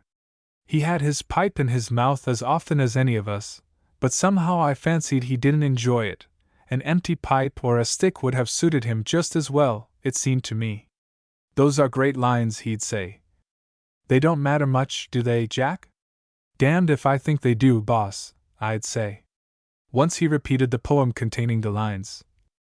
"Beautiful lines those, Jack." "How does it go, Jack?" He stood up and turned his face to the light, but not before I had a glimpse of it. I think that the saddest eyes on earth are mostly women's eyes, but I've seen few so sad as the boss's were just then. It seemed strange that he, a bushman, preferred Gordon's sea poems to his horsey and bushy rhymes, but so he did. I fancy his favorite poem was that one of Gordon's with the lines. He usually spoke quietly, in a tone as though death were in camp, but after we'd been on Gordon's poetry for a while he'd ended abruptly with, "Well, it's time to turn in," or "It's time to turn out," or he'd give me an order in connection with the cattle. He had been a well-to-do squatter on the Lachlan River side, in New South Wales, and had been ruined by the drought, they said. One night in camp, and after smoking in silence for nearly an hour, he asked, "Do you know Fisher, Jack, the man that owns these bullocks?" "I've heard of him," I said. Fisher was a big squatter, with stations both in New South Wales and in Queensland. "Well, he came to my station on the Lachlan years ago without a penny in his pocket, or decent rag to his back, or a crust in his tucker bag, and I gave him a job. He's my boss now." "Ah, well. It's the way of Australia, you know, Jack." The boss had one man who went on every droving trip with him. He was bred on the boss's station, they said, and had been with him practically all his life. His name was Andy. I forget his other name, if he really had one. Andy had charge of the droving plant, a tilted 2-horse wagonette, in which we carried the rations and horse feed, and he did the cooking and kept accounts. The boss had no head for figures. Andy might have been 25 or 35, or anything in between. His hair stuck up like a well-made brush all round, and his big gray eyes also had an inquiring expression. His weakness was girls, or he theirs, I don't know which, half-castes not barred. He was, I think, the most innocent, good-natured, and open-hearted scamp I ever met. Towards the middle of the trip, Andy spoke to me one night alone in camp about the boss. The boss seems to have taken to you, Jack, all right. Think so? I said. I thought I smelled jealousy and detected a sneer. I'm sure of it. It's very seldom he takes to anyone. I said nothing. Then after a while Andy said suddenly, Look here, Jack, I'm glad of it. I'd like to see him make a chum of someone, if only for one trip. And don't you make any mistake about the boss. He's a white man. There's precious few that know him, precious few now, but I do, and it'll do him a lot of good to have someone to yarn with. And Andy said no more on the subject for that trip. The long, hot, dusty miles dragged by across the blazing plains, big clearings rather, and through the sweltering hot scrubs, and we reached Bathurst at last, and then the hot dusty days and weeks and months that we'd left behind us to the great Northwest seemed as nothing, as I suppose life will seem when we come to the end of it. The bullocks were going by rail from Bathurst to Sydney. We were all one long afternoon getting them into the trucks, and when we'd finished the boss said to me, Look here, Jack, you're going down to Sydney, aren't you? Yes, I'm going down to have a fly round. Well, why not wait and go down with Andy in the morning? He's going down in charge of the cattle. The cattle train starts about daylight. It won't be so comfortable as the passenger, but you'll save your fare, and you can give Andy a hand with the cattle. You've only got to have a look at 'em every other station, and poke up any that fall down in the trucks. You and Andy are mates, aren't you? I said it would just suit me. Somehow I fancied that the boss seemed anxious to have my company for one more evening, and, to tell the truth, I felt really sorry to part with him. I'd had to work as hard as any of the other chaps, but I liked him, and I believed he liked me. He'd struck me as a man who'd been quietened down by some heavy trouble, and I felt sorry for him without knowing what the trouble was. Come and have a drink, boss, I said. The agent had paid us off during the day. He turned into a hotel with me. I don't drink, Jack, he said, but I'll take a glass with you. I didn't know you were a teetotaler, boss, I said. I had not been surprised at his keeping so strictly from the drink on the trip, but now that it was over it was a different thing. I'm not a teetotaler, Jack, he said. I can take a glass or leave it, and he called for a long beer, and we drank here's luck to each other. Well, I said I wish I could take a glass or leave it, and I meant it. Then the boss spoke as I'd never heard him speak before. I thought for the moment that the one drink had affected him, but I understood before the night was over. He laid his hand on my shoulder with a grip like a man who has suddenly made up his mind to lend you £5. Jack, he said, there's worse things than drinking, and there's worse things than heavy smoking. When a man who smokes gets such a load of trouble on him that he can find no comfort in his pipe, then it's a heavy load. And when a man who drinks gets so deep into trouble that he can find no comfort in liquor, then it's deep trouble. Take my tip for it, Jack. He broke off, and half turned away with a jerk of his head, as if impatient with himself. Then presently he spoke in his usual quiet tone. But you're only a boy yet, Jack. Never mind me. I won't ask you to take the second drink. You don't want it, and besides I know the signs. He paused, leaning with both hands on the edge of the counter, and looking down between his arms at the floor. He stood that way thinking for a while, then he suddenly straightened up, like a man who'd made up his mind to something. I want you to come along home with me, Jack, he said. We'll fix you a shakedown. I forgot to tell you that he was married and lived in Bathurst. But won't it put Mrs. Head about? Not at all. She's expecting you. Come along, there's nothing to see in Bathurst, and you'll have plenty of knocking round in Sydney. Come on, we'll just be in time for tea. He lived in a brick cottage on the outskirts of the town, an old-fashioned cottage, with ivy and climbing roses, like you see in some of those old settled districts. There was, I remember, the stump of a tree in front, covered with ivy till it looked like a giant's club with the thick end up. When we got to the house, the boss paused a minute with his hand on the gate. He'd been home a couple of days, having ridden in ahead of the bullocks. Jack, he said, I must tell you that Mrs. Head had a great trouble at one time. We lost our 2 children. It does her good to talk to a stranger now and again. She's always better afterwards. But there's very few I care to bring. You needn't notice anything strange. And agree with her, Jack? You know, Jack. That's all right, boss, I said. I knocked about the bush too long, and run against too many strange characters and things, to be surprised at anything much. The door opened, and he took a little woman in his arms. I saw by the light of a lamp in the room behind that the woman's hair was gray, and I reckoned that he had his mother living with him. And we do have odd thoughts at odd times in a flash, and I wondered how Mrs. Head and her mother-in-law got on together. But the next minute I was in the room, and introduced to my wife, Mrs. Head, and staring at her with both eyes. It was his wife. I don't think I can describe her. For the first minute or two, coming in out of the dark and before my eyes got used to the lamplight, I had an impression as of a little old woman, one of those fresh-faced, well-preserved, little old ladies, who dressed young, wore false teeth, and ate the giddy girl. But this was because of Mrs. Head's impulsive welcome of me, and her gray hair. The hair was not so gray as I thought at first, seeing it with the lamplight behind it. It was like dull brown hair lightly dusted with flour. She wore it short, and it became her that way. There was something aristocratic about her face, her nose and chin, I fancied, and something that you couldn't describe. She had big dark eyes, dark brown, I thought, though they might have been hazel. They were a bit too big and bright for me, and now and again, when she got excited, the white showed all round the pupils, just a little, but a little was enough. She seemed extra glad to see me. I thought at first that she was a bit of a gusher. "Oh, I'm so glad you've come, Mr. Ellis," she said, giving my hand a grip. "Walter, Mr. Head, has been speaking to me about you. I've been expecting you. Sit down by the fire, Mr. Ellis. Tea will be ready presently. Don't you find it a bit chilly?" She shivered. It was a bit chilly now at night on the Bathurst plains. The table was set for tea, and set rather in swell style. The cottage was too well furnished even for a lucky boss drover's home. The furniture looked as if it had belonged to a Tony homestead at one time. I felt a bit strange at first, sitting down to tea, and almost wished that I was having a comfortable tuck-in at a restaurant, or in a pub. Dining room.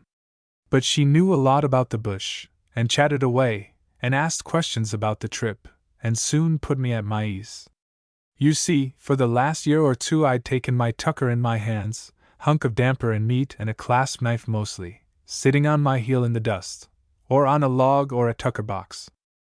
There was a hard brown, wrinkled old woman that the Heads called Auntie. She waited at the table, but Mrs. Head kept bustling round herself most of the time, helping us. Andy came in to tea. Mrs. Head bustled round like a girl of 20 instead of a woman of 37, as Andy afterwards told me she was. She had the figure and movements of a girl, and the impulsiveness and expression too, a womanly girl, but sometimes I fancied there was something very childish about her face and talk. After tea she and the boss sat on one side of the fire and Andy and I on the other, Andy a little behind me at the corner of the table. "Walter, Mr. Head, tells me you've been out on the Lachlan River, Mr. Ellis?" she said as soon as she'd settled down, and she leaned forward, as if eager to hear that I'd been there. "Yes, Mrs. Head. I've knocked round all about out there." She sat up straight, and put the tips of her fingers to the side of her forehead and knitted her brows. This was a trick she had. She often did it during the evening. And when she did that she seemed to forget what she'd said last. She smoothed her forehead, and clasped her hands in her lap. "Oh, I'm so glad to meet somebody from the back country, Mr. Ellis," she said. "Walter so seldom brings a stranger here, and I get tired of talking to the same people about the same things, and seeing the same faces. You don't know what a relief it is, Mr. Ellis, to see a new face and talk to a stranger." "I can quite understand that, Mrs. Head," I said. and so I could. I never stayed more than 3 months in one place if I could help it. She looked into the fire and seemed to try to think. The boss straightened up and stroked her head with his big sun-browned hand, and then put his arm round her shoulders. This brought her back. You know we had a station out on the Lachlan, Mr. Ellis. Did Walter ever tell you about the time we lived there? No, I said, glancing at the boss. I know you had a station there, but you know, the boss doesn't talk much. Tell Jack, Maggie, said the boss. I don't mind. She smiled. You know Walter, Mr. Ellis, she said. You won't mind him. He doesn't like me to talk about the children. He thinks it upsets me, but that's foolish. It always relieves me to talk to a stranger. She leaned forward, eagerly it seemed, and went on quickly. I've been wanting to tell you about the children ever since Walter spoke to me about you. I knew you would understand directly I saw your face. These town people don't understand. I like to talk to a bushman. You know we lost our children out on the station. The fairies took them. Did Walter ever tell you about the fairies taking the children away? This was a facer. I beg pardon, I commenced, when Andy gave me a dig in the back. Then I saw it all. No, Mrs. Head. The boss didn't tell me about that. You surely know about the bush fairies, Mr. Ellis, she said, her big eyes fixed on my face. The bush fairies that look after the little ones that are lost in the bush, and take them away from the bush if they are not found? You've surely heard of them, Mr. Ellis? Most bushmen have that I've spoken to. Maybe you've seen them? Andy there has? Andy gave me another dig. Of course I've heard of them, Mrs. Head, I said, but I can't swear that I've seen one. Andy has. Haven't you, Andy? Of course I have, Mrs. Head. Didn't I tell you all about it the last time we were home? And didn't you ever tell Mr. Ellis, Andy? Of course he did, I said, coming to Andy's rescue. I remember it now. You told me that night we camped on the Bogan River, Andy. Of course, said Andy. Did he tell you about finding a lost child and the fairy with it? Yes, said Andy. I told him all about that. And the fairy was just going to take the child away when Andy found it, and when the fairy saw Andy she flew away. Yes, I said, that's what Andy told me. And what did you say the fairy was like, Andy? Asked Mrs. Head, fixing her eyes on his face. Like? It was like one of them angels you see in Bible pictures, Mrs. Head, said Andy promptly, sitting bolt upright, and keeping his big innocent gray eyes fixed on hers lest she might think he was telling lies. It was just like the angel in that Christ in the stable picture we had at home on the station, the right-hand one in blue. She smiled. You couldn't call it an idiotic smile, nor the foolish smile you see sometimes in melancholy mad people. It was more of a happy childish smile. I was so foolish at first, and gave poor Walter and the doctors a lot of trouble, she said. Of course it never struck me, until afterwards, that the fairies had taken the children. She pressed the tips of the fingers of both hands to her forehead, and sat so for a while, then she roused herself again. But what am I thinking about? I haven't started to tell you about the children at all yet. Auntie, bring the children's portraits, will you, please? You'll find them on my dressing table. The old woman seemed to hesitate. Go on, Auntie, and do what I ask you, said Mrs. Head. Don't be foolish. You know I'm all right now. You mustn't take any notice of Auntie, Mr. Ellis, she said with a smile, while the old woman's back was turned. Poor old body, she's a bit crotchety at times, as old women are. She doesn't like me to get talking about the children.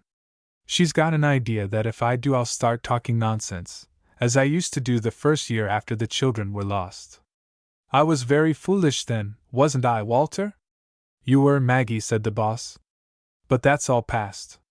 You mustn't think of that time any more.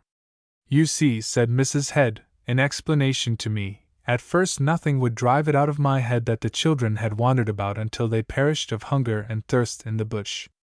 As if the bush fairies would let them do that. You were very foolish, Maggie, said the boss, but don't think about that. The old woman brought the portraits, a little boy and a little girl. They must have been very pretty children. You see, said Mrs. Head, taking the portraits eagerly, and giving them to me one by one, we had these taken in Sydney some years before the children were lost, They were much younger then. Wally's is not a good portrait. He was teething then, and very thin. That's him standing on the chair. Isn't the pose good? See, he's got one hand and one little foot forward, and an eager look in his eyes. The portrait is very dark, and you've got to look close to see the foot.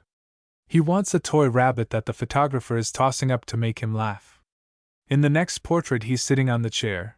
He's just settled himself to enjoy the fun. But see how happy little Maggie looks. You can see my arm where I was holding her in the chair. She was 6 months old then, and little Wally had just turned 2. She put the portraits up on the mantelshelf. Let me see, Wally, that's little Walter, you know. Wally was 5 and little Maggie 3.5 when we lost them. Weren't they, Walter? Yes, Maggie, said the boss. You were away, Walter, when it happened. Yes, Maggie, said the boss, cheerfully, it seemed to me, I was away. And we couldn't find you, Walter. You see, she said to me, Walter, Mr. Head, was away in Sydney on business, and we couldn't find his address. It was a beautiful morning, though rather warm, and just after the break-up of the drought. The grass was knee-high all over the run. It was a lonely place.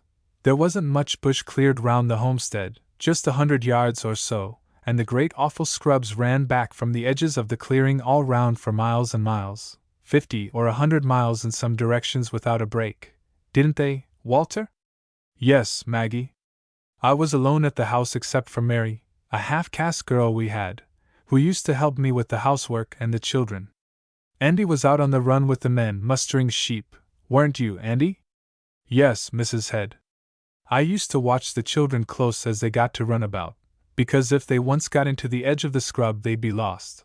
But this morning little Wally begged hard to be let take his little sister down under a clump of blue gums in a corner of the home paddock to gather buttercups. You remember that clump of gums, Walter? I remember, Maggie. I won't go through the fence a step, Mama, little Wally said. I could see old Peter, an old shepherd and station hand we had. I could see him working on a dam we were making across a creek that ran down there. You remember old Peter, Walter? Of course I do, Maggie. I knew that old Peter would keep an eye to the children, so I told little Wally to keep tight hold of his sister's hand and go straight down to old Peter and tell him I sent them. She was leaning forward with her hands clasping her knee, and telling me all this with a strange sort of eagerness.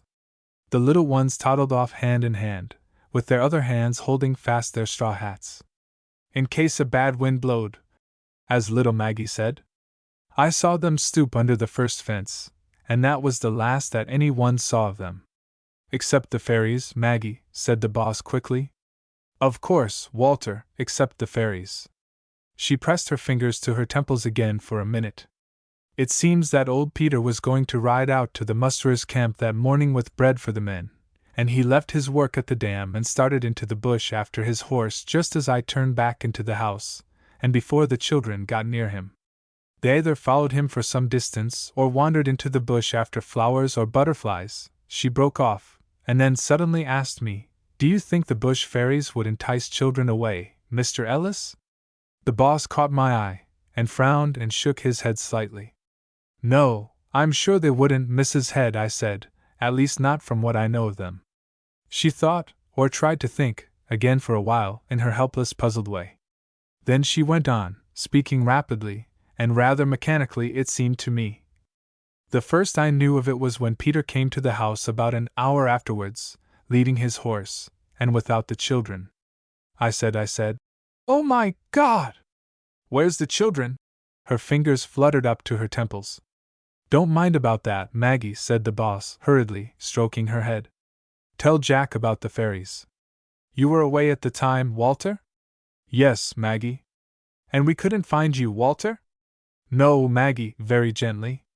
He rested his elbow on his knee and his chin on his hand, and looked into the fire. It wasn't your fault, Walter. But if you had been at home, do you think the fairies would have taken the children? Of course they would, Maggie. They had to, the children were lost. And they're bringing the children home next year? Yes, Maggie, next year. She lifted her hands to her head in a startled way, and it was some time before she went on again. There was no need to tell me about the lost children. I could see it all. She and the half-caste rushing towards where the children were seen last, with old Peter after them. The hurried search in the nearer scrub. The mother calling all the time for Maggie and Wally, and growing wilder as the minutes flew past. Old Peter's ride to the musterers' camp. Horsemen seeming to turn up in no time and from nowhere, as they do in a case like this, and no matter how lonely the district. Bushmen galloping through the scrub in all directions. The hurried search the first day, and the mother mad with anxiety as night came on. Her long, hopeless, wild-eyed watch through the night, starting up at every sound of a horse's hoof, and reading the worst in one glance at the rider's face. The systematic work of the search parties next day and the days following. How those days do fly past. The women from the next run or selection, and some from the town, driving from 10 or 20 miles, perhaps, to stay with and try to comfort the mother.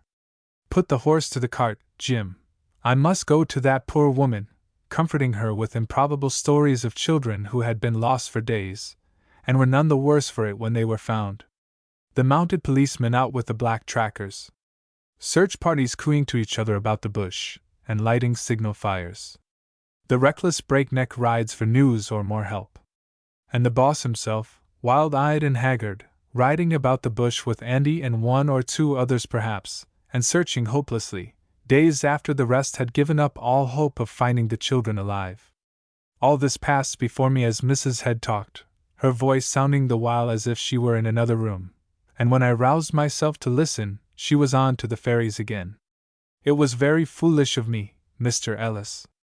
Weeks after, months after, I think, I'd insist on going out on the veranda at dusk and calling for the children. I'd stand there and call, Maggie! And Wally! Until Walter took me inside. Sometimes he had to force me inside. Poor Walter!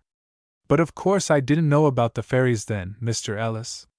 I was really out of my mind for a time. No wonder you were, Mrs. Head, I said. It was terrible trouble. Yes, and I made it worse. I was so selfish in my trouble. But it's all right now, Walter, she said, rumpling the boss's hair. I'll never be so foolish again. Of course you won't, Maggie. We're very happy now, aren't we, Walter? Of course we are, Maggie. And the children are coming back next year. Next year, Maggie? He leaned over the fire and stirred it up. You mustn't take any notice of us, Mr. Ellis, she went on. Poor Walter is away so much that I'm afraid I make a little too much of him when he does come home. She paused and pressed her fingers to her temples again. Then she said quickly, They used to tell me that it was all nonsense about the fairies, but they were no friends of mine. I shouldn't have listened to them, Walter. You told me not to. But then I was really not in my right mind. Who used to tell you that, Mrs. Head? I asked. The voices, she said. You know about the voices, Walter? Yes, Maggie. But you don't hear the voices now, Maggie? He asked anxiously. You haven't heard them since I've been away this time, have you, Maggie?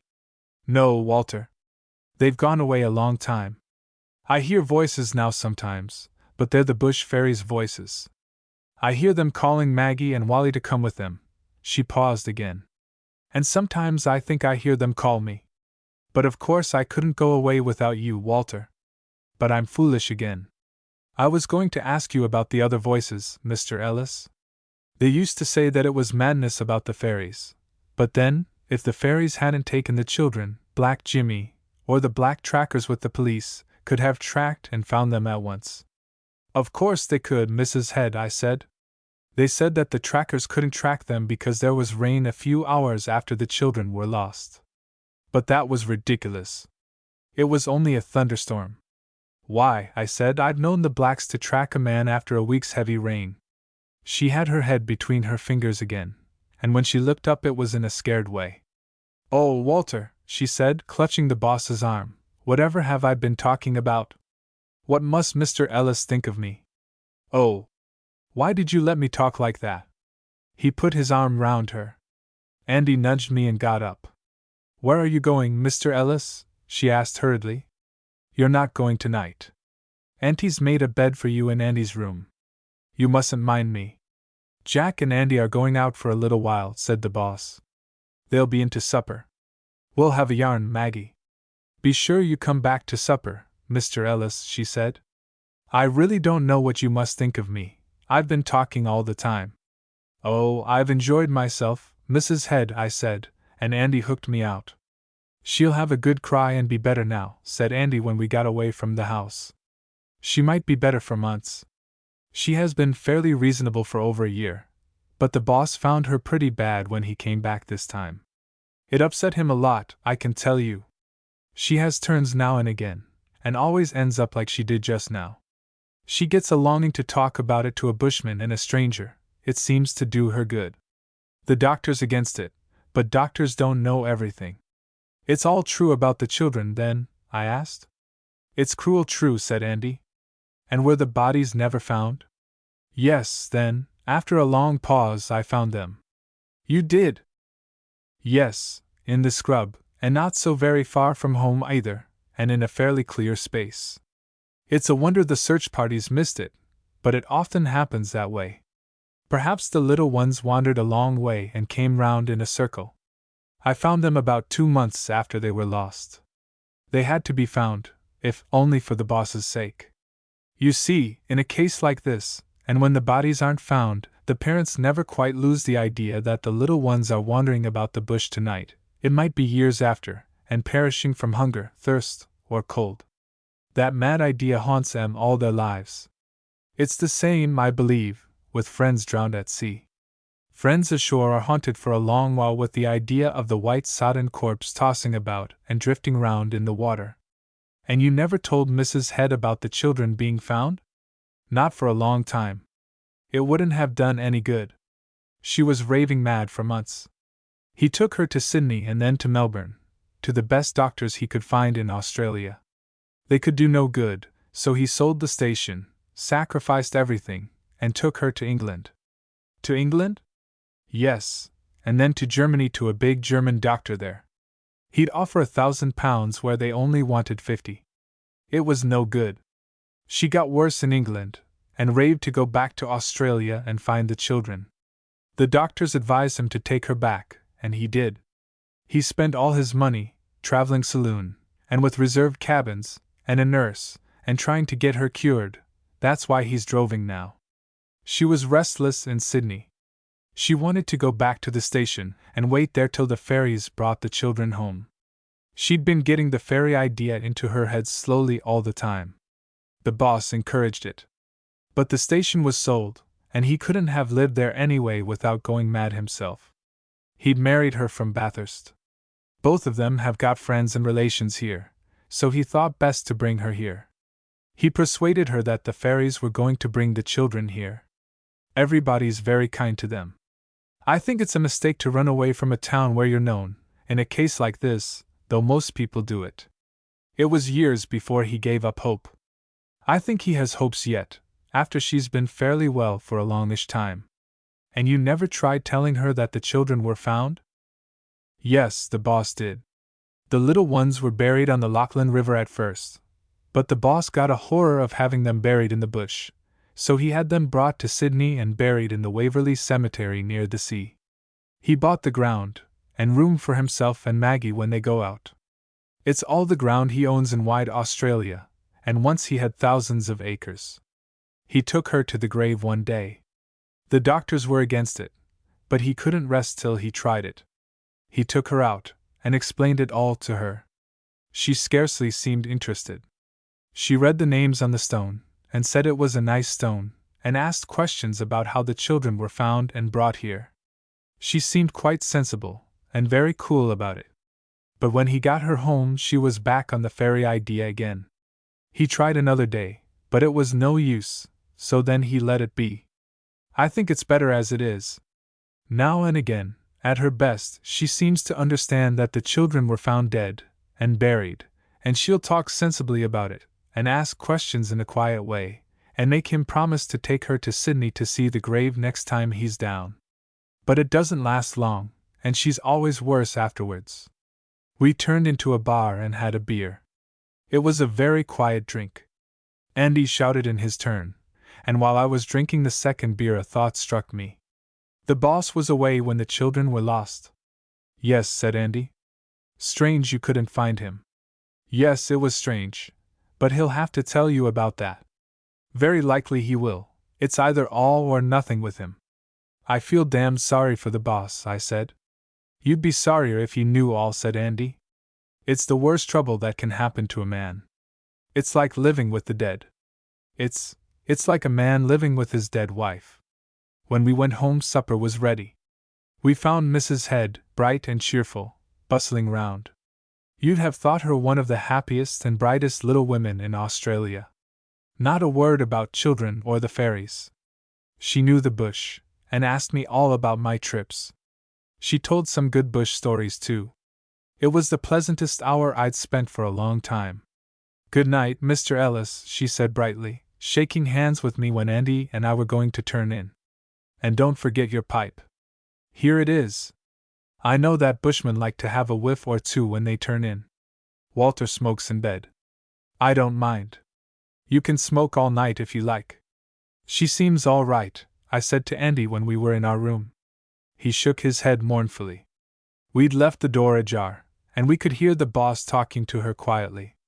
Then we heard her speak. She had a very clear voice. Yes, I'll tell you the truth, Walter. I've been deceiving you, Walter, all the time, but I did it for the best. Don't be angry with me, Walter. The voices did come back while you were away. Oh, how I long for you to come back. They haven't come since you've been home, Walter. You must stay with me a while now. Those awful voices kept calling me, and telling me lies about the children, Walter. They told me to kill myself. They told me it was all my own fault, that I killed the children. They said I was a drag on you, and they'd laugh. Ha! Ha! Ha, like that. They'd say, Come on, Maggie! Come on, Maggie! They told me to come to the river, Walter. Andy closed the door. His face was very miserable.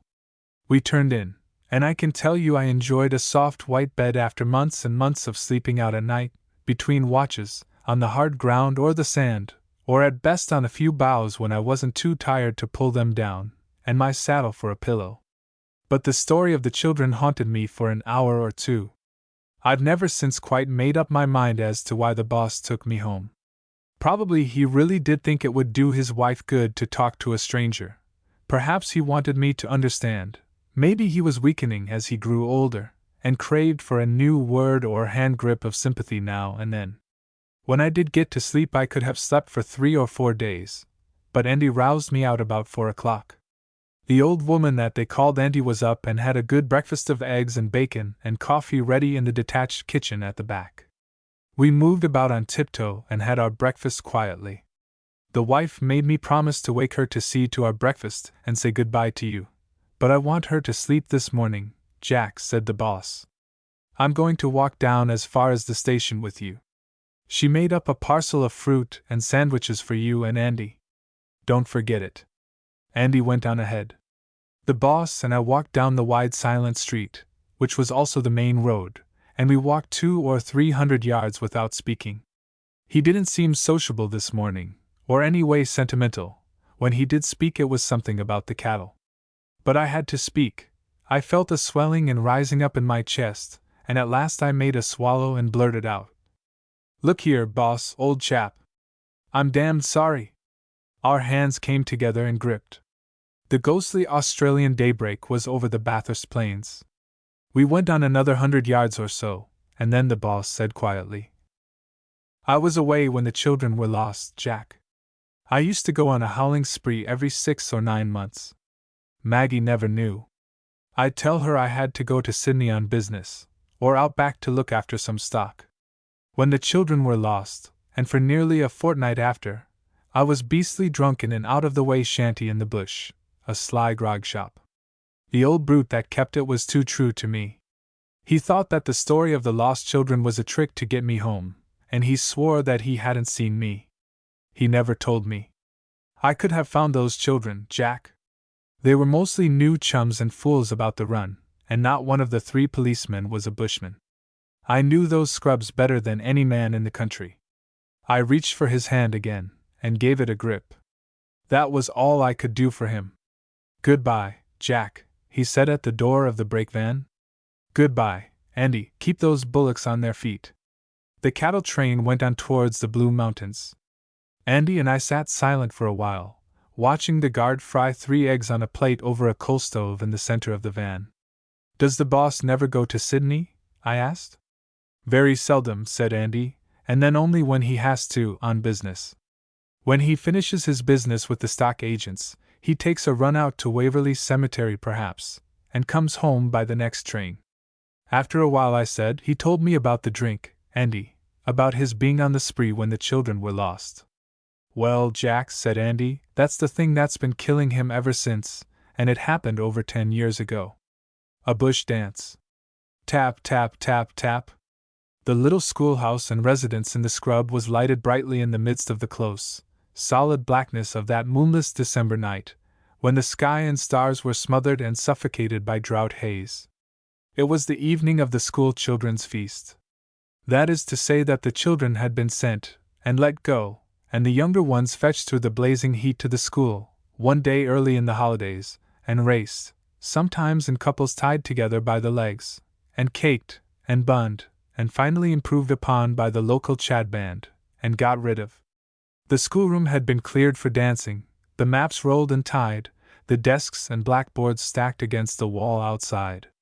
Tea was over, and the trestles and boards, whereon had been spread better things than had been provided for the unfortunate youngsters, had been taken outside to keep the desks and blackboards company. On stools running end to end along one side of the room sat about 20 more or less blooming country girls of from 15 to 20 odd. On the rest of the stools, running end to end along the other wall, sat about 20 more or less blooming chaps. It was evident that something was seriously wrong. None of the girls spoke above a hushed whisper. None of the men spoke above a hushed oath.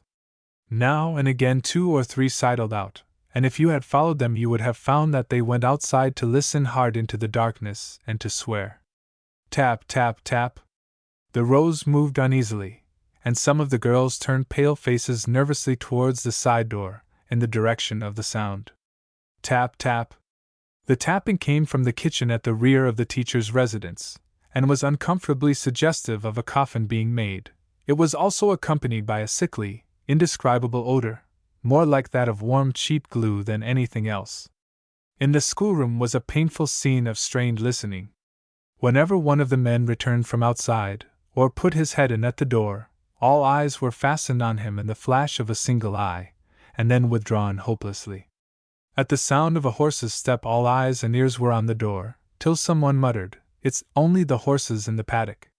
Some of the girls' eyes began to glisten suspiciously, and at last the belle of the party, a great, dark-haired, pink and white Blue Mountain girl, who had been sitting for a full minute staring before her, with blue eyes unnaturally bright, suddenly covered her face with her hands, rose, and started blindly from the room, from which she was steered in a hurry by 2 sympathetic and rather upset girlfriends. And as she passed out she was heard sobbing hysterically. "Oh, I can't help it. I did want to dance. It's a shame. I can't help it. I want to dance. I rode 20 miles to dance, and I want to dance." A tall, strapping young bushman rose, without disguise, and followed the girl out. The rest began to talk loudly of stock, dogs, and horses, and other bush things, but above their voices rang out that of the girl from the outside, being man-comforted. "I can't help it, Jack. I did want to dance. I had such a job, to get mother, and father to let me come, and now." The 2 girlfriends came back. "He says to leave her to him," they whispered, in reply to an interrogatory glance from the schoolmistress. It's no use, Jack," came the voice of grief. "You don't know what father and mother is. I won't be able to get away again, for not till I'm married, perhaps." The schoolmistress glanced uneasily along the row of girls. "I'll take her into my room and make her lie down," she whispered to her sister, who was staying with her. "She'll start some of the other girls presently. It's just the weather for it," and she passed out quietly. That schoolmistress was a woman of penetration. A final tap-tap from the kitchen, then a sound like the squawk of a hurt or frightened child, and the faces in the room turned quickly in that direction and brightened. But there came a bang and a sound like damn, and hopelessness settled down. A shout from the outer darkness, and most of the men and some of the girls rose and hurried out. Fragments of conversation heard in the darkness. "It's 2 horses, I tell you!" "It's 3, you!" "Lay you!" "Put the stuff up!" A clack of gate thrown open. "Who is it, Tom?" Voices from gate wards, yelling, "Johnny Mears! They've got Johnny Mears!" Then rose yells, and a cheer such as is seldom heard in scrub lands. Out in the kitchen long Dave Reagan grabbed, from the far side of the table, where he had thrown it, a burst and battered concertina, which he had been for the last hour vainly trying to patch and make airtight, and holding it out towards the back door, between his palms, as a football is held, he let it drop, and fetched it neatly on the toe of his riding boot. It was a beautiful kick. The concertina shot out into the blackness, from which was projected, in return, first a short, sudden howl, then a face with one eye glaring and the other covered by an enormous brick-colored hand, and a voice that wanted to know who shot that lurid loaf of bread. But from the schoolroom was heard the loud, free voice of Joe Matthews, MC. "Take your partners! Hurry up! Take your partners! They've got Johnny Mears with his fiddle!" The buck jumper. Saturday afternoon. There were about a dozen bush natives, from anywhere, most of them lanky and easygoing, hanging about the little slab and bark hotel on the edge of the scrub at Capertee Camp, a teamster's camp, when Cobb and Company's mail coach and 6 came dashing down the siding from round Crown Ridge, in all its glory, to the end of the 12-mile stage. Some wiry, ill-used hacks were hanging to the fence and to saplings about the place. The fresh coach horses stood ready in a stockyard close to the shanty. As the coach climbed the nearer bank of the creek at the foot of the ridge, 6 of the bushmen detached themselves from veranda posts, from their heels, from the clay floor of the veranda and the rough slab wall against which they'd been resting, and joined a group of 4 or 5 who stood round one. He stood with his back to the corner post of the stockyard, his feet well braced out in front of him, and contemplated the toes of his tight new elastic side boots, and whistled softly. He was a clean-limbed, handsome fellow, with riding cords, leggings, and a blue sash. He was Greco-Roman nosed, blue-eyed, and his glossy, curly black hair bunched up in front of the brim of a new cabbage tree hat, set well back on his head. "Do it for a quid, Jack?" asked one. "Damned if I will, Jim," said the young man at the post. "I'll do it for a 5er, not a blanky sprat less." Jim took off his hat and shoved it round, and bobs were chucked into it. The result was about 30 shillings. Jack glanced contemptuously into the crown of the hat. "Not me," he said, showing some emotion for the first time. "Do you think I'm going to risk me blanky neck for your blanky amusement for 30 blanky bob? I'll ride the blanky horse for a 5er, and I'll feel the blanky quids in my pocket before I get on." Meanwhile the coach had dashed up to the door of the shanty. There were about 20 passengers aboard, inside, on the box seat, on the tailboard, and hanging on to the roof, most of them Sydney men going up to the Mudgee races. They got down and went inside with the driver for a drink, while the stablemen changed horses. The bushmen raised their voices a little and argued. One of the passengers was a big, stout, hardy man, a good-hearted, sporting man and a racehorse owner, according to his brands. He had a round red face and a white cork hat. "What's those chaps got on outside?" he asked the publican. "Oh, it's a bet they've got on about riding a horse," replied the publican. "The flash-looking chap with the sash is Flash Jack, the horsebreaker, and they reckon they've got the champion outlaw in the district out there, that chestnut horse in the yard." The sporting man was interested at once, and went out and joined the bushmen. "Well, chaps, what have you got on here?" he asked cheerily. "Oh," said Jim carelessly, "it's only a bit of a bet about riding that blanky chestnut in the corner of the yard there." He indicated an ungroomed chestnut horse, fenced off by a couple of long sapling poles in a corner of the stockyard. "Flash Jack there. He reckons he's the champion horse breaker round here. Flash Jack reckons he can take it out of that horse first try." "What's up with the horse?" inquired the big, red-faced man. "It looks quiet enough." "Why, I'd ride it myself." "Would yer?" said Jim, who had hair that stood straight up and an innocent, inquiring expression. "Looks quiet, does he? You ought to know more about horses than to go by the looks of them. He's quiet enough just now, when there's no one near him, but you should have been here an hour ago. That horse has killed 2 men and put another chap's shoulder out, besides breaking a cove's leg. It took 6 of us all the morning to run him in and get the saddle on him, and now Flash Jack wants to back out of it." "Euralier," remarked Flash Jack cheerfully. "I said I'd ride that Blanky horse out of the yard for a $5. I ain't going to risk my Blanky neck for nothing and only to amuse you blanks." "He said he'd ride the horse inside the yard for a quid," said Jim. "And get smashed against the rails," said Flash Jack. "I would be a fool. I'd rather take my chance outside in the scrub, and it's rough country round here." "Well, how much do you want?" asked the man in the mushroom hat. "A $5, I said," replied Jack indifferently. "And the Blanky stuff in my pocket before I get on the Blanky horse." "Are you frightened of us running away without paying you?" inquired one of the passengers who had gathered round. "I'm frightened of the horse bolting with me without me being paid," said Flash Jack. "I know that horse. He's got a mouth like iron. I might be at the bottom of the cliff on Crown Ridge Road in 20 minutes with my head caved in, and then what chance for the quids?" "You wouldn't want 'em then," suggested a passenger. "Or, say, we'd leave the $5 with the publican to bury you." Flash Jack ignored that passenger. He eyed his boots and softly whistled a tune. "All right," said the man in the cork hat, putting his hand in his pocket. "I'll start with a quid. Stump up, you chaps." The £5 were got together. "I'll lay a quid to half a quid he don't stick on 10 minutes, shouted Jim to his mates as soon as he saw that the event was to come off. The passengers also bet amongst themselves. Flash Jack, after putting the money in his breeches pocket, let down the rails and led the horse into the middle of the yard.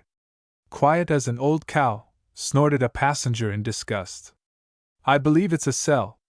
"Wait a bit," said Jim to the passenger, "wait a bit and you'll see." They waited and saw. Flash Jack leisurely mounted the horse, rode slowly out of the yard, and trotted briskly round the corner of the shanty and into the scrub, which swallowed him more completely than the sea might have done. Most of the other bushmen mounted their horses and followed Flash Jack to a clearing in the scrub, at a safe distance from the shanty. Then they dismounted and hung on to saplings, or leaned against their horses, while they laughed. At the hotel there was just time for another drink. The driver climbed to his seat and shouted, "All aboard," in his usual tone. The passengers climbed to their places, thinking hard. A mile or so along the road the man with the cork hat remarked, with much truth, "Those Blanky bushmen have got too much time to think." The bushman returned to the shanty as soon as the coach was out of sight, and proceeded to knock down the $5. Jimmy Grimshaw's wooing.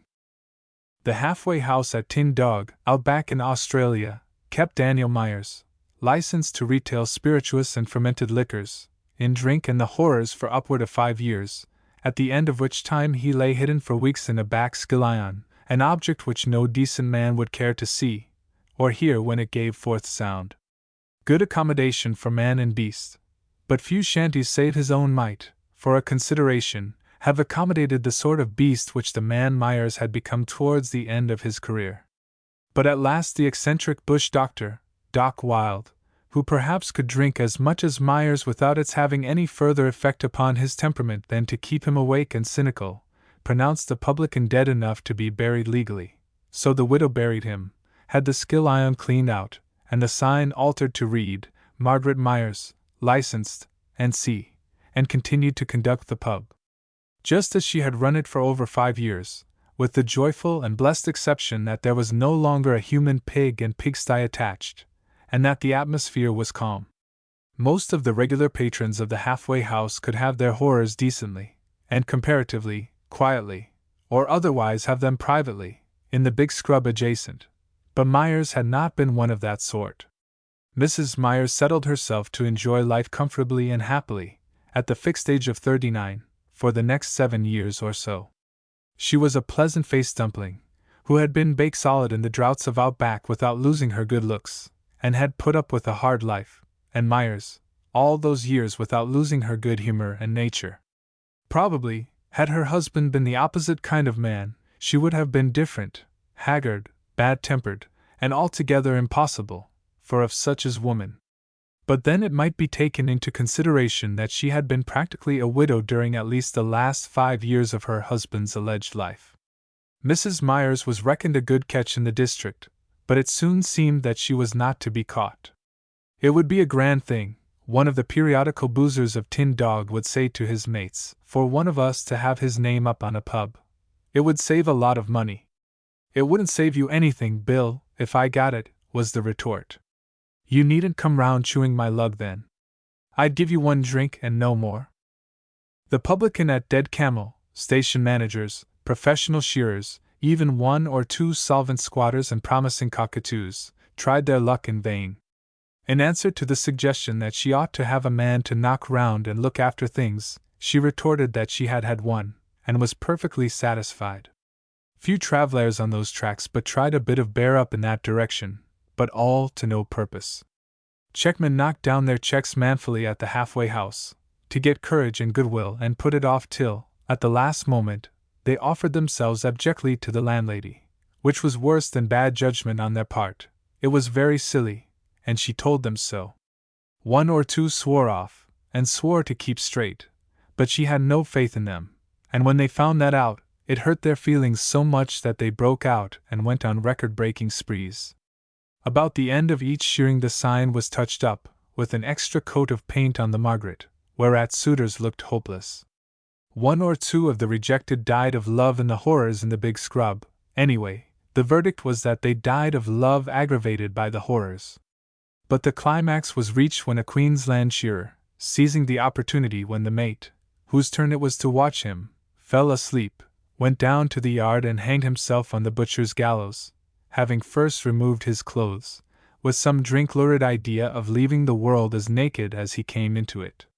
He climbed the pole, sat astride on top, fixed the rope to neck and bar, but gave a yell of drunken triumph, before he dropped, and woke his mates. They cut him down and brought him to. Next day he apologized to Mrs. Myers, said "Ah well, so long," to the rest, and departed, cured of drink and love apparently. The verdict was that the Blanqui fools should have dropped before he yelled, but she was upset and annoyed, and it began to look as though, if she wished to continue to live on happily and comfortably for a few years longer at the fixed age of 39, she would either have to give up the pub or get married. Her fame was carried far and wide, and she became a woman whose name was mentioned with respect in rough shearing sheds and huts, and round the campfire. About 30 miles south of Tin Dog, one James Grimshaw, widower, otherwise known as Old Jimmy, though he was little past middle age, had a small selection which he had worked, let, given up, and tackled afresh, with sinews of war drawn from fencing contracts, ever since the death of his young wife some 15 years agone. He was a practical, square-faced, clean-shaven, clean, and tidy man, with a certain cleanness about the shape of his limbs which suggested the old jockey or hostler. There were 2 strong theories in connection with Jimmy.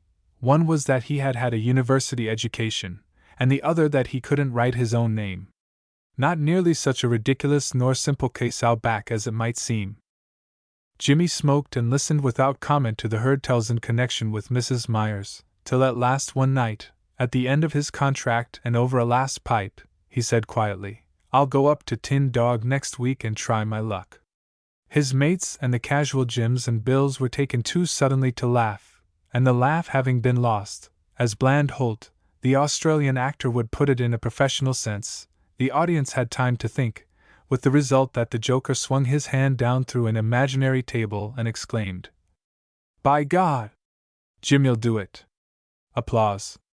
So one drowsy afternoon at the time of the year when the breathless day runs on past 7 p.m., Mrs. Myers sat sewing in the bar parlor, when a clean-shaved, clean-shirt, clean neckerchiefed, clean moleskinned, grease-bluchered, altogether a model or stage swagman came up, was served in the bar by the half-caste female cook, and took his way to the river bank, where he rigged a small tent and made a model camp. A couple of hours later he sat on a stool on the veranda, smoking a clean clay pipe. Just before the sunset meal Mrs. Myers asked, "Is that traveler there yet, Mary?" "Yes, missus." clean feller that. The landlady knitted her forehead over her sewing, as women do when limited for stuff or wondering whether a section has been cut wrong, or perhaps she thought of that other who hadn't been a clean feller. She put her work aside, and stood in the doorway, looking out across the clearing. "Good day, mister," she said, seeming to become aware of him for the first time. "Good day, missus." "Hot. Hot." Pause. "Travelin'?" "No, not particular." She waited for him to explain. Myers was always explaining when he wasn't raving. But the swagman smoked on. "Have a drink?" she suggested, to keep her end up. "No, thank you, missus. I had one an hour or so ago. I never take more than 2 a day, one before breakfast, if I can get it, and a nightcap." What a contrast to Myers! She thought. "Come and have some tea, it's ready." "Thank you. I don't mind if I do." They got on very slowly, but comfortably. She got little out of him except the facts that he had a selection, had finished a contract, and was just having a look at the country. He politely declined a shakedown, saying he had a comfortable camp, and preferred being out this weather. She got his name with a "by the way," as he rose to leave, and he went back to camp. He caught a cod, and they had it for breakfast next morning, and got along so comfortable over breakfast that he put in the forenoon pottering about the gates and stable with a hammer, a saw, and a box of nails. And, well, to make it short, when the big tin dog shed had cut out, and the shearers struck the halfway house, they were greatly impressed by a brand new sign whereon glistened the words: "The last time I saw Mrs. Grimshaw she looked about 35. At Dead Dingo." It was blazing hot outside and smothering hot inside the weatherboard and iron shanty at Dead Dingo, a place on the cleared road, where there was a pub and a police station, and which was sometimes called Roasted, and other times Potted Dingo, nicknames suggested by the everlasting drought and the vicinity of the one pub. Township of Tin Dog. From the front veranda the scene was straight cleared road, running right and left to Outback, and to Burke, and ankle-deep in the red sand dust for perhaps 100 miles, the rest blue-gray bush, dust, and the heat wave blazing across every object. There were only 4 in the barroom, though it was New Year's Day. There weren't many more in the county. The girl sat behind the bar, the coolest place in the shanty, reading Deadwood Dick. On a worn and torn and battered horsehair sofa, which had seen cooler places and better days, lay an awful and healthy example, a bearded swagman, with his arms twisted over his head and his face to the wall, sleeping off the death of the dead drunk. Bill and Jim, shearer and rouseabout, sat at a table playing cards. It was about 3 o'clock in the afternoon, and they had been gambling since 9, and the greater part of the night before, so they were, probably, in a worse condition morally, and perhaps physically, than the drunken swagman on the sofa. Close under the bar, in a dangerous place for his legs and tail, lay a sheep-dog with a chain attached to his collar and wound round his neck. Presently a thump on the table, and Bill, unlucky gambler, rose with an oath that would have been savage if it hadn't been drawled. "Stumped?" inquired Jim. "Not a blunky, Luridiner," drawled Bill. Jim drew his reluctant hands from the cards. His eyes went slowly and hopelessly round the room and out the door. There was something in the eyes of both, except when on the card table, of the look of a man waking in a strange place. "Got anything?" asked Jim, fingering the cards again. Bill sucked in his cheeks, collecting the saliva with difficulty, and spat out onto the veranda floor. "That's all I got," he drawled. "It's gone now." Jim leaned back in his chair, twisted, yawned, and caught sight of the dog. "That there dog yours?" he asked, brightening. They had evidently been strangers the day before, or as strange to each other as bushmen can be. Bill scratched behind his ear, and blinked at the dog. The dog woke suddenly to a flea fact. "Yes," drawled Bill, "he's mine." "Well, I'm going out back, and I want a dog," said Jim, gathering the cards briskly. "Half a quid eggin' the dog?" "Half a quid be," drawled Bill. "Call it a quid?" "Half a blunky quid." "A gory, lurid quid," drawled Bill desperately, and he stooped over his swag. But Jim's hands were itching in a ghastly way over the cards. "All right. Call it a quid." The drunkard on the sofa stirred, showed signs of waking, but died again. Remember this, it might come in useful. Bill sat down to the table once more. Jim rose first, winner of the dog. He stretched, yawned well, and shouted drinks. Then he shouldered his swag, stirred the dog up with his foot, unwound the chain, said well, so long, and drifted out and along the road toward Outback, the dog following with head and tail down. Bill scored another drink on account of girl pity for bad luck, shouldered his swag, said, so long, Mary, and drifted out and along the road towards Tin Dog, on the Burke's side. A long, drowsy half-hour passed, the sort of half-hour that is as long as an hour in the places where days are as long as years, and years hold about as much as days do in other places. The man on the sofa woke with a start, and looked scared and wild for a moment. Then he brought his dusty broken boots to the floor, rested his elbows on his knees, took his unfortunate head between his hands, and came back to life gradually. He lifted his head, looked at the girl across the top of the bar, and formed with his lips, rather than spoke, the words. Put up a drink? Asterisk. She shook her head tightly and went on reading. He staggered up, and leaning on the bar, made desperate distress signals with hand, eyes, and mouth. No, she snapped. I means no when I says no. You've had too many last drinks already, and the boss says you ain't to have another. If you swear again, or bother me, I'll call him. He hung sullenly on the counter for a while, then lurched to his swag, and shouldered it hopelessly and wearily. Then he blinked round, whistled, waited a moment, went on to the front veranda, peered round through the heat, with bloodshot eyes, and whistled again. He turned and started through to the back door. What the devil do you want now? Demanded the girl, interrupted in her reading for the third time by him. Stampin' all over the house. You can't go through there. It's privet. I do wish to goodness you'd get. Where the blazes is that there dog o' mine got to? He muttered. Did you see a dog? No. What do I want with your dog? He whistled out in front again, and round each corner. Then he came back with a decided step and tone. Look here. That there dog was lyin' there eggin' the wall when I went to sleep. He wouldn't stir from me, or my swag, in a year, if he wasn't dragged. He's been blanky well touched, stolen, and I wouldn't 'a' lost him for a fiver. Are you sure you ain't seen a dog? Then suddenly, as the thought struck him, where's them two chaps that was playin' cards when I went to sleep? Why, exclaimed the girl, without thinking, there was a dog, now I come to think of it, but I thought it belonged to one of them chaps. Anyway, they played for it, and the other chap won it and took it away. He stared at her blankly, with thunder gathering in the blankness. What sort of a dog was it? Dog described. The chain round the neck settled it. He scowled at her darkly. Now look here, he said, you've allowed gamblin' in this bar, your boss has.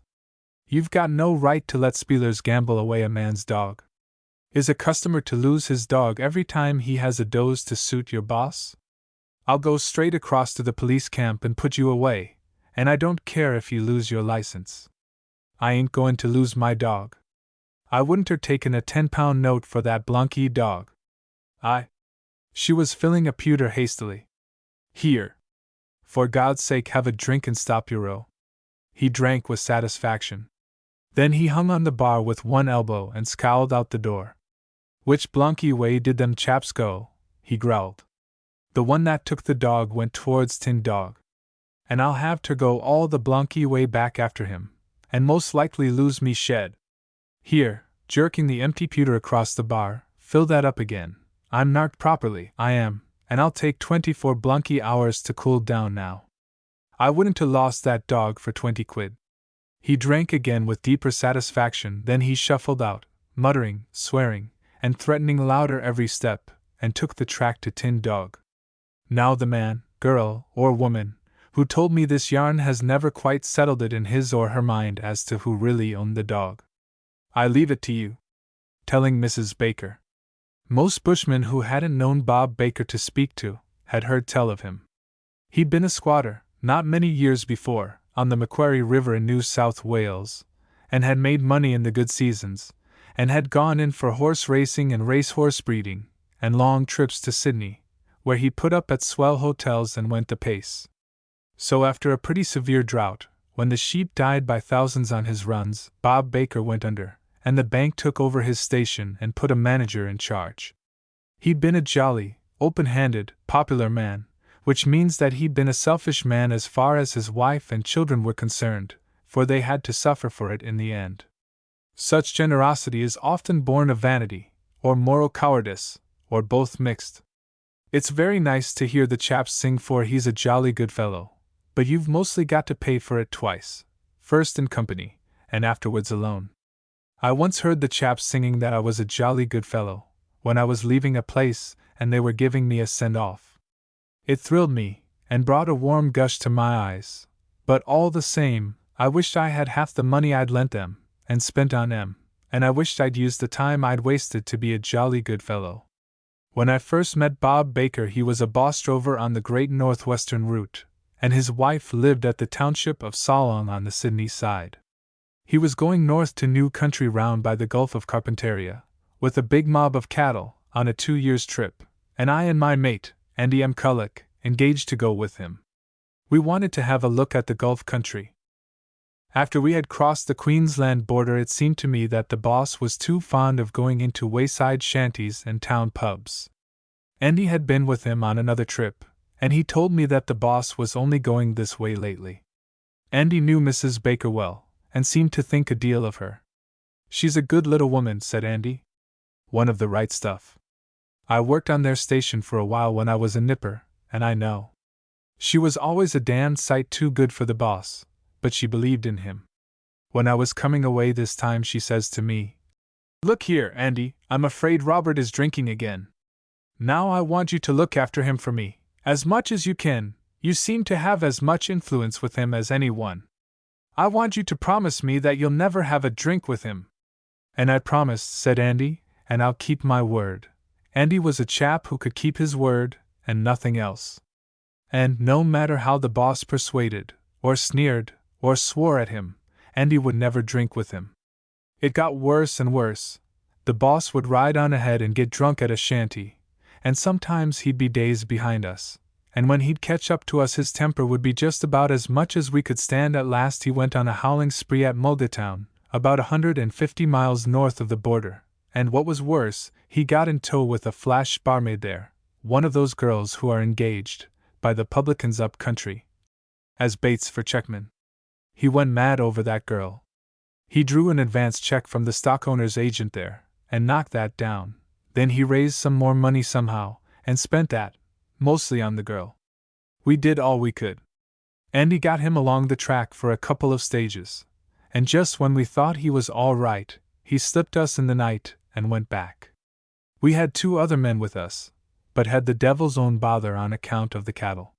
It was a mixed-up job all round. You see, it was all big runs round there, and we had to keep the bullocks moving along the route all the time, or else get into trouble for trespass. The agent wasn't going to go to the expense of putting the cattle in a paddock until the boss sobered up. There was very little grass on the route or the traveling stock reserves or camps, so we had to keep traveling for grass. The world might wobble and all the banks go bung, but the cattle have to go through. That's the law of the stock routes. So the agent wired to the owners, and when he got their reply, he sacked the boss and sent the cattle on in charge of another man. The new boss was a drover coming south after a trip. He had his 2 brothers with him, so he didn't want me and Andy. But anyway, we were full up of this trip, so we arranged, between the agent and the new boss, to get most of the wages due to us. The boss had drawn some of our stuff and spent it. We could have started on the back track at once, but drunk or sober, mad or sane, good or bad, it isn't bush religion to desert a mate in a hole, and the boss was a mate of ours, so we stuck to him. We camped on the creek, outside the town, and kept him in the camp with us as much as possible, and did all we could for him. "How could I face his wife if I went home without him?" asked Andy, or any of his old mates. The boss got himself turned out of the pub where the barmaid was, and then he'd hang round the other pubs, and get drink somehow, and fight, and get knocked about. He was an awful object by this time, wild-eyed and gaunt, and he hadn't washed or shaved for days. Andy got the constable in charge of the police station to lock him up for a night, but it only made him worse. We took him back to the camp next morning, and while our eyes were off him for a few minutes, he slipped away into the scrub, stripped himself naked, and started to hang himself to a leaning tree with a piece of clothesline rope. We got to him just in time. Then Andy wired to the boss's brother Ned, who was fighting the drought, the rabbit pest, and the banks, on a small station back on the border. Andy reckoned it was about time to do something. Perhaps the boss hadn't been quite right in his head before he started drinking. He had acted queer some time. Now we came to think of it. Maybe he'd got a touch of sunstroke, or got brooding over his troubles. Anyway, he died in the horrors within the week. His brother Ned turned up on the last day, and Bob thought he was the devil, and grappled with him. It took the three of us to hold the boss down sometimes. Sometimes, towards the end, he'd be sensible for a few minutes and talk about his poor wife and children, and immediately afterwards he'd fall a cursing me, and Andy, and Ned, and calling us devils. He cursed everything. He cursed his wife and children, and yelled that they were dragging him down to hell. He died raving mad. It was the worst case of death in the horrors of drink that I ever saw or heard of in the bush. Ned saw to the funeral. It was very hot weather, and men have to be buried quick who die out there in the hot weather, especially men who die in the state the boss was in. Then Ned went to the public house where the barmaid was and called the landlord out. It was a desperate fight. The publican was a big man, and a bit of a fighting man, but Ned was one of those quiet, simple-minded chaps who will carry a thing through to death when they make up their minds. He gave that publican nearly as good a thrashing as he deserved. The constable in charge of the station backed Ned, while another policeman picked up the publican. Sounds queer to you city people, doesn't it?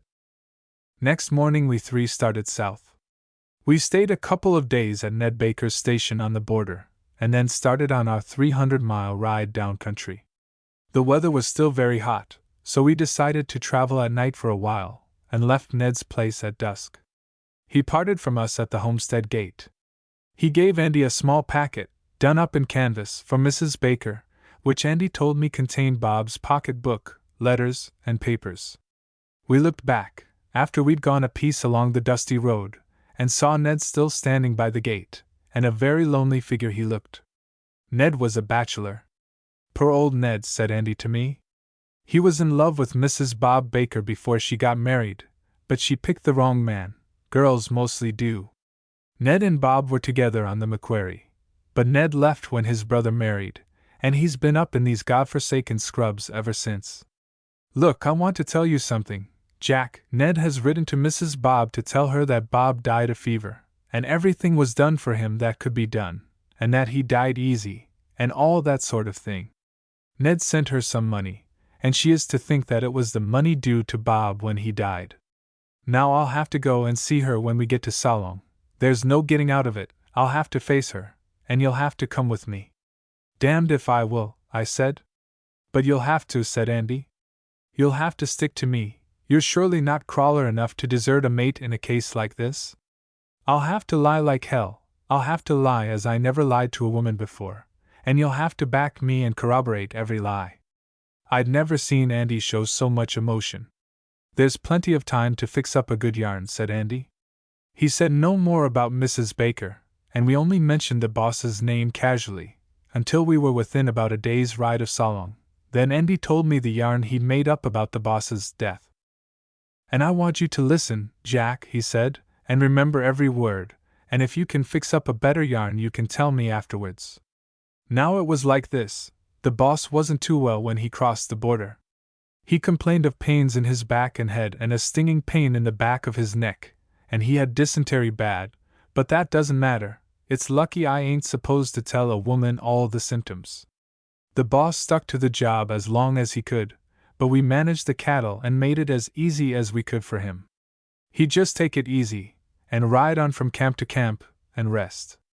One night I rode to a town off the route, or you did, if you like, and got some medicine for him.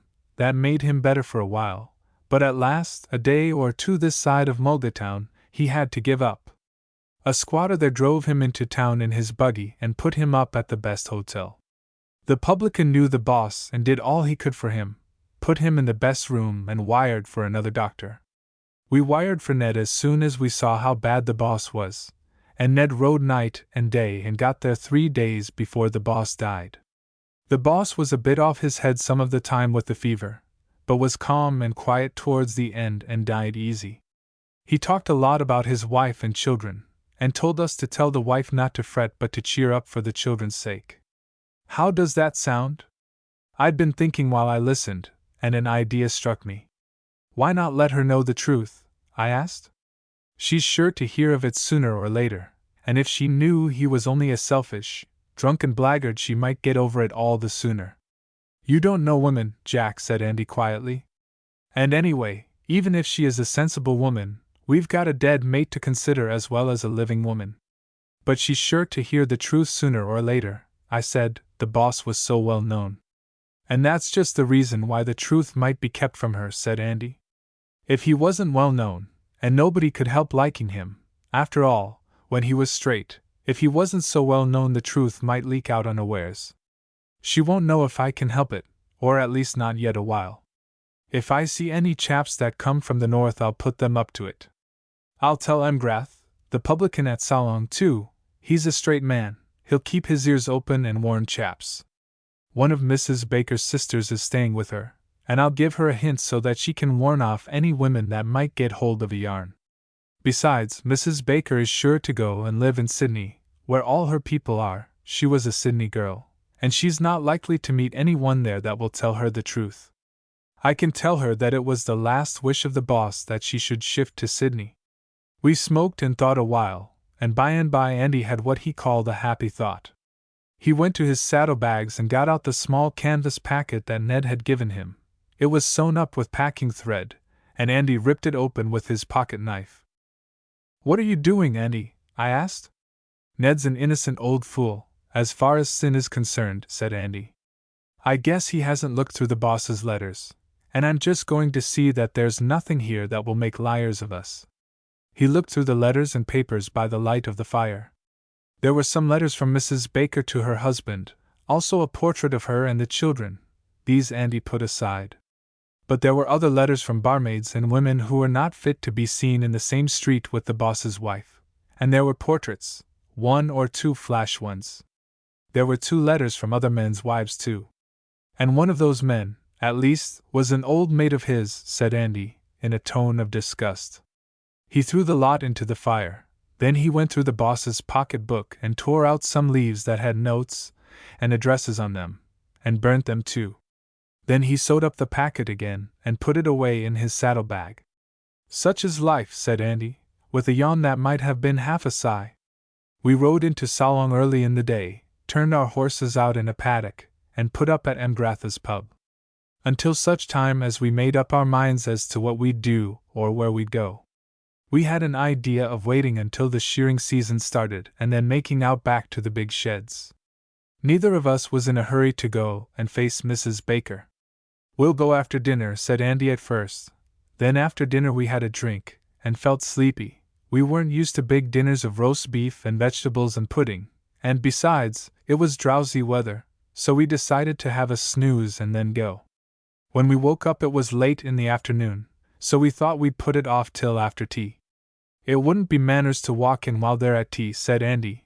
"It would look as if we only came for some grub." But while we were at tea a little girl came with a message that Mrs. Baker wanted to see us, and would be very much obliged if we'd call up as soon as possible. You see, in those small towns you can't move without the thing getting round inside of half an hour. "We'll have to face the music now," said Andy, "and no get out of it." He seemed to hang back more than I did. There was another pub opposite where Mrs. Baker lived, and when we got up the street a bit I said to Andy, "Suppose we go and have another drink first, Andy? We might be kept in there an hour or 2. "You don't want another drink," said Andy, rather short. "Why, you seem to be going the same way as the boss." But it was Andy that edged off towards the pub. When we got near Mrs. Baker's place, "All right," he said. "Come on.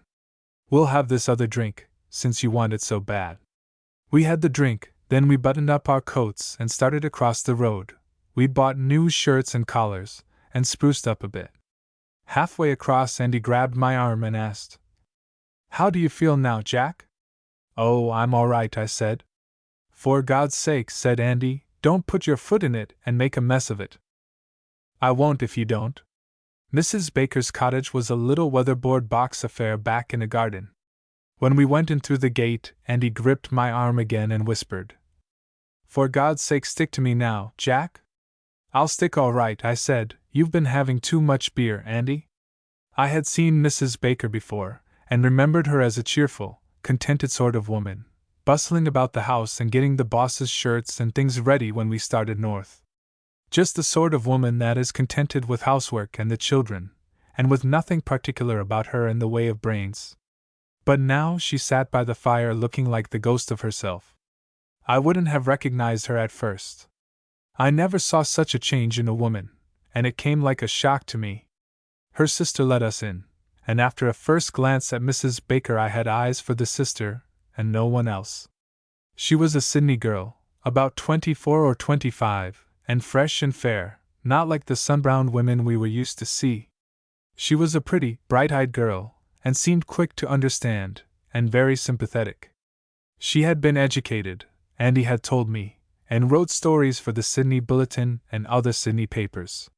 She had her hair done and was dressed in the city style, and that took us back a bit at first.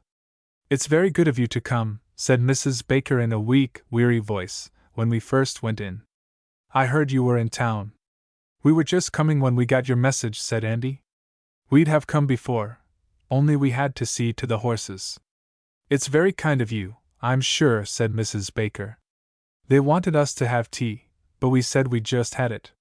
Then Miss Standish, the sister, wanted us to have tea and cake, but we didn't feel as if we could handle cups and saucers and pieces of cake successfully just then. There was something the matter with one of the children in a back room, and the sister went to see to it." Mrs. Baker cried a little quietly. "You mustn't mind me," she said.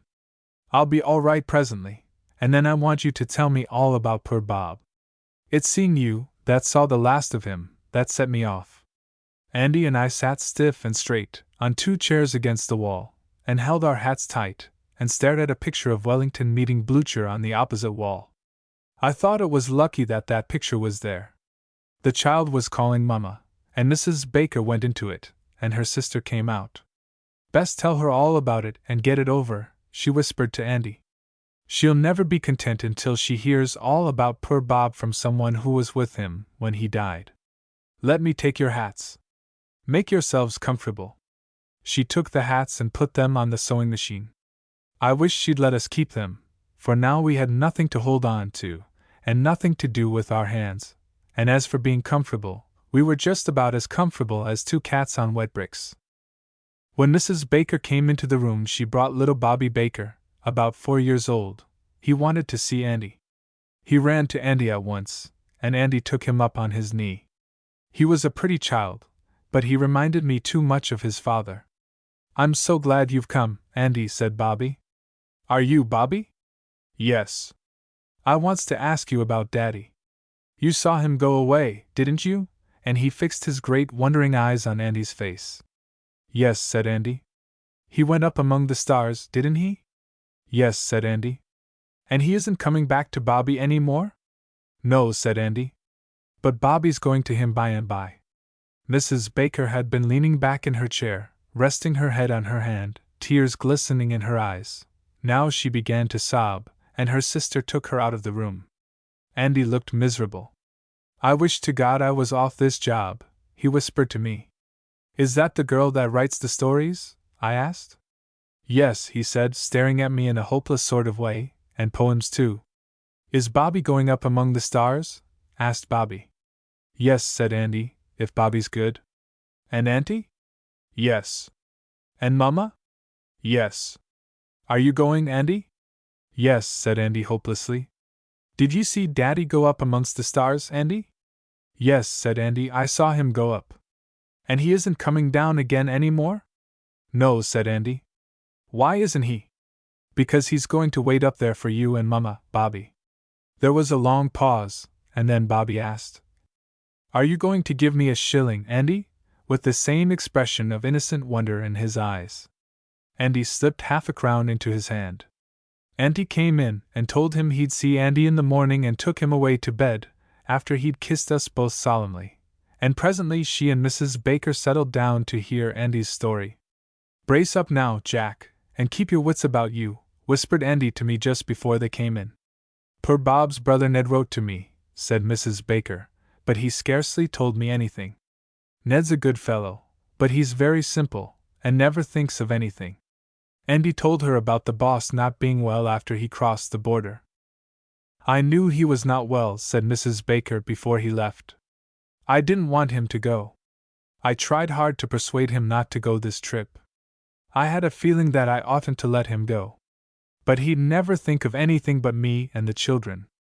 He promised he'd give up droving after this trip, and get something to do near home. The life was too much for him, riding in all weathers and camping out in the rain, and living like a dog. But he was never content at home. It was all for the sake of me and the children. He wanted to make money and start on a station again. I shouldn't have let him go. He only thought of me and the children. Oh, my poor, dear, kind, dead husband!" She broke down again and sobbed, and her sister comforted her, while Andy and I stared at Wellington meeting Blucher on the field of Waterloo. I thought the artist had heaped up the dead a bit extra, and I thought that I wouldn't like to be trod on by horses, even if I was dead. "Don't you mind," said Miss Standish, "she'll be all right presently," and she handed us the Illustrated Sydney Journal. This was a great relief. We bumped our heads over the pictures. Mrs. Baker made Andy go on again, and he told her how the boss broke down near Mulgatown. Mrs. Baker was opposite him and Miss Standish opposite me. Both of them kept their eyes on Andy's face. He sat, with his hair straight up like a brush as usual, and kept his big innocent gray eyes fixed on Mrs. Baker's face all the time he was speaking. I watched Miss Standish. I thought she was the prettiest girl I'd ever seen. It was a bad case of love at first sight, but she was far and away above me, and the case was hopeless.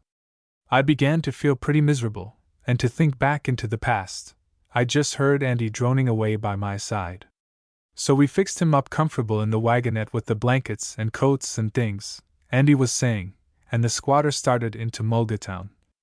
It was about 30 miles, Jack, wasn't it?" he asked, turning suddenly to me.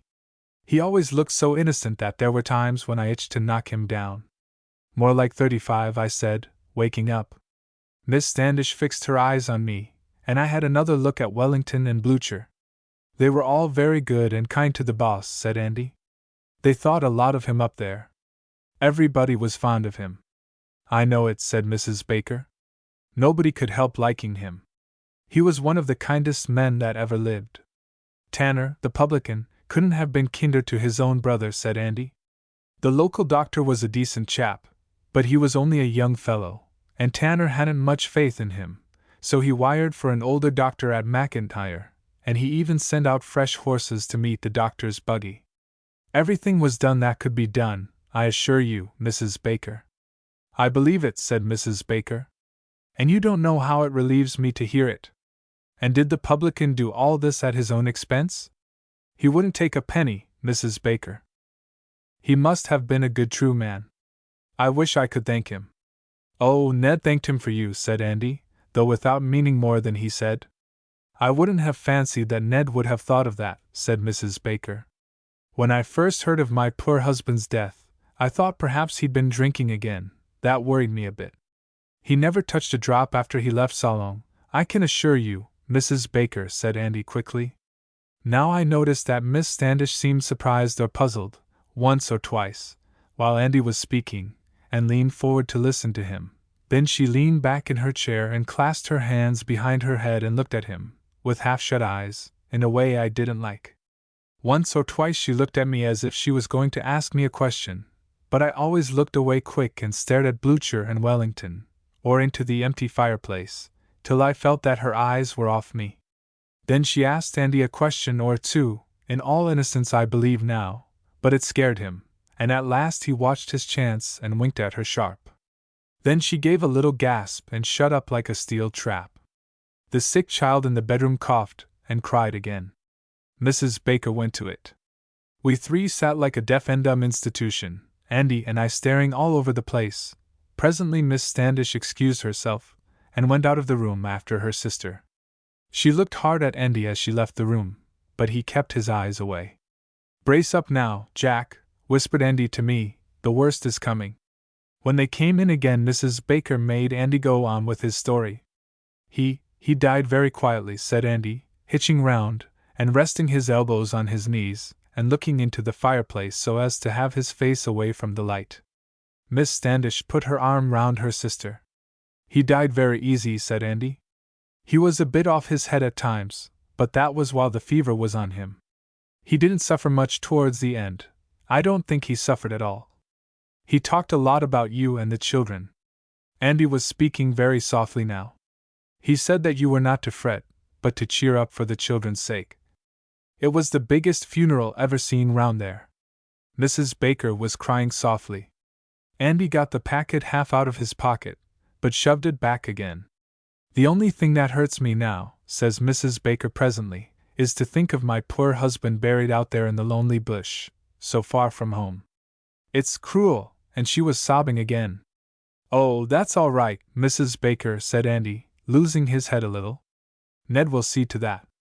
Ned is going to arrange to have him brought down and buried in Sydney," which was about the first thing Andy had told her that evening that wasn't a lie. Ned had said he would do it as soon as he sold his wool. "It's very kind indeed of Ned," sobbed Mrs. Baker. "I'd never have dreamed he was so kind-hearted and thoughtful. I misjudged him all along. And that is all you have to tell me about poor Robert?" "Yes," said Andy, then one of his happy thoughts struck him.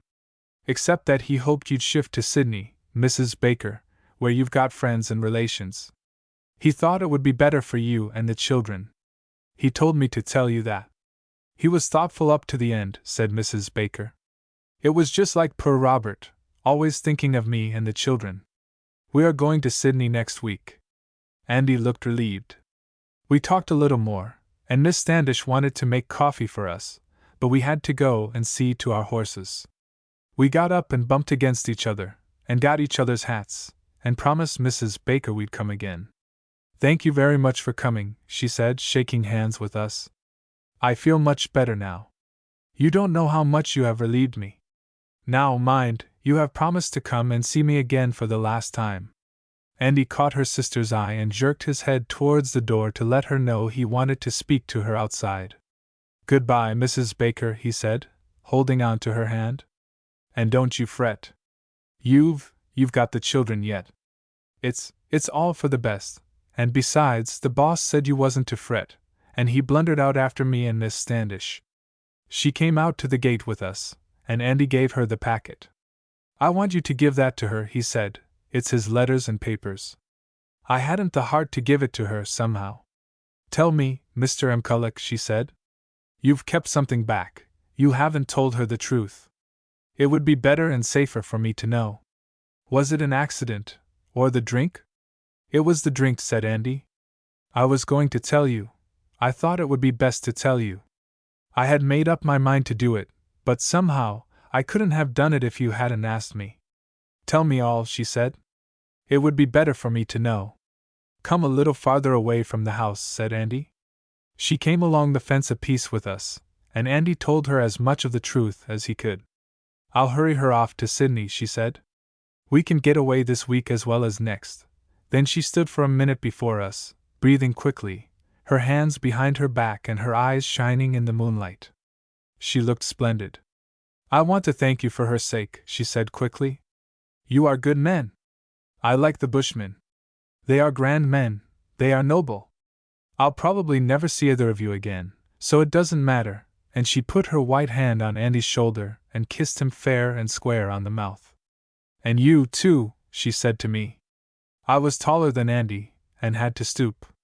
"Goodbye," she said, and ran to the gate and in, waving her hand to us. We lifted our hats again and turned down the road. I don't think it did either of us any harm. A hero in dingo scrubs. This is a story, about the only one, of Job Falconer, boss of the Talbragar sheep station up country in New South Wales in the early 80s, when there were still runs in the dingo scrubs out of the hands of the banks, and yet squatters who lived on their stations. Job would never tell the story himself, at least not complete, and as his family grew up he would become as angry as it was in his easygoing nature to become if reference were made to the incident in his presence. But his wife, little, plump, bright-eyed Gertie Falconer, often told the story, in the mysterious voice which women use in speaking of private matters amongst themselves, but with brightening eyes, to women friends over tea, and always to a new woman friend. And on such occasions she would be particularly tender towards the unconscious Job, and ruffle his thin, sandy hair in a way that embarrassed him in company, made him look as sheepish as an old big-horned ram that has just been shorn and turned amongst the ewes. And the woman friend on parting would give Job's hand a squeeze which would surprise him mildly, and look at him as if she could love him. According to a theory of mine, Job, to fit the story, should have been tall, and dark, and stern, or gloomy and quick-tempered. But he wasn't. He was fairly tall, but he was fresh-complexioned and sandy. His skin was pink to scarlet in some weathers, with blotches of umber, and his eyes were pale gray. His big forehead loomed babyishly. His arms were short, and his legs bowed to the saddle. Altogether he was an awkward, unlovely bush bird. On foot, in the saddle it was different. He hadn't even a temper. The impression on Job's mind which many years afterwards brought about the incident was strong enough. When Job was a boy of 14 he saw his father's horse come home riderless, circling and snorting up by the stockyard, head jerked down whenever the hoof trod on one of the snapped ends of the bridle reins, and saddle twisted over the side with bruised pommel and knee pad broken off. Job's father wasn't hurt much, but Job's mother, an emotional woman, and then in a delicate state of health, survived the shock for 3 months only. She wasn't quite right in her head, they said, from the day the horse came home till the last hour before she died, and strange to say, Job's father, from whom Job inherited his seemingly placid nature, died 3 months later. The doctor from the town was of the opinion that he must have sustained internal injuries when the horse threw him. Doc, wild, eccentric bush doctor, reckoned that Job's father was hurt inside when his wife died, and hurt so badly that he couldn't pull round. But doctors differ all over the world. Well, the story of Job himself came about in this way. He had been married a year, and had lately started wool-raising on a pastoral lease he had taken up at Talbragar. It was a new run, with new slab and bark huts on the creek for a homestead, new shearing shed, yards, wife and everything new, and he was expecting a baby. Job felt brand new himself at the time, so he said. It was a lonely place for a young woman, but Gertie was a settler's daughter. The newness took away some of the loneliness, she said, and there was truth in that. A bush home in the scrubs looks lonelier the older it gets, and ghostlier in the twilight, as the bark and slabs whiten, or rather grow gray, in fierce summers. And there's nothing under God's sky so weird, so aggressively lonely, as a deserted old home in the bush. Job's wife had a half-caste gin for company when Job was away on the run, and the nearest white woman, a hard but honest Lancashire woman from within the kicking radius in Lancashire, wife of a selector, was only 7 miles away.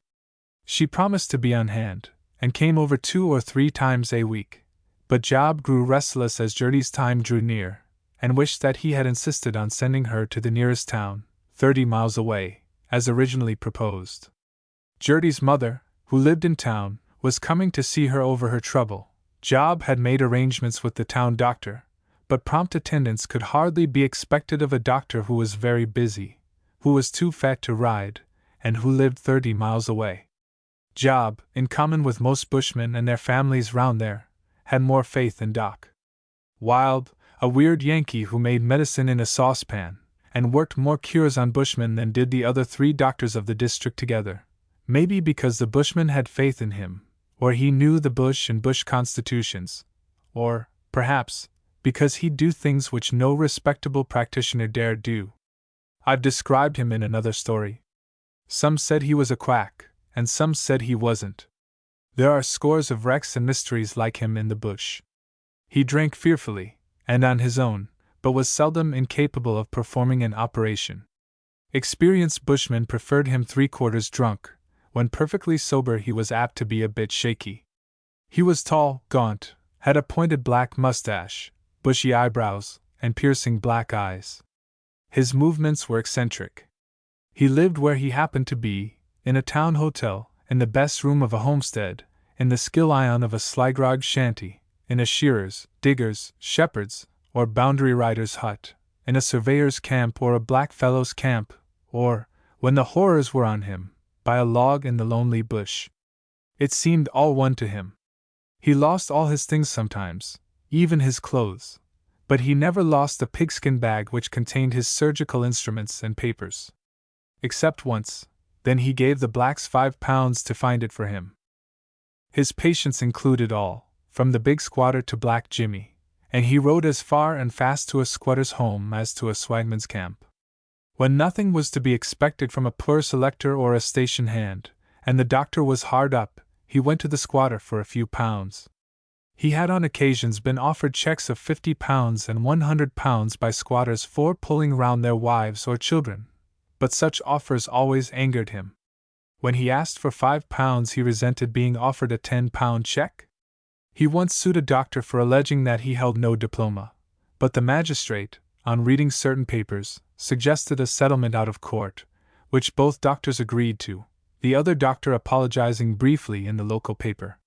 It was noticed thereafter that the magistrate and town doctors treated Doc Wilde with great respect, even at his worst. The thing was never explained, and the case deepened the mystery which surrounded Doc Wilde.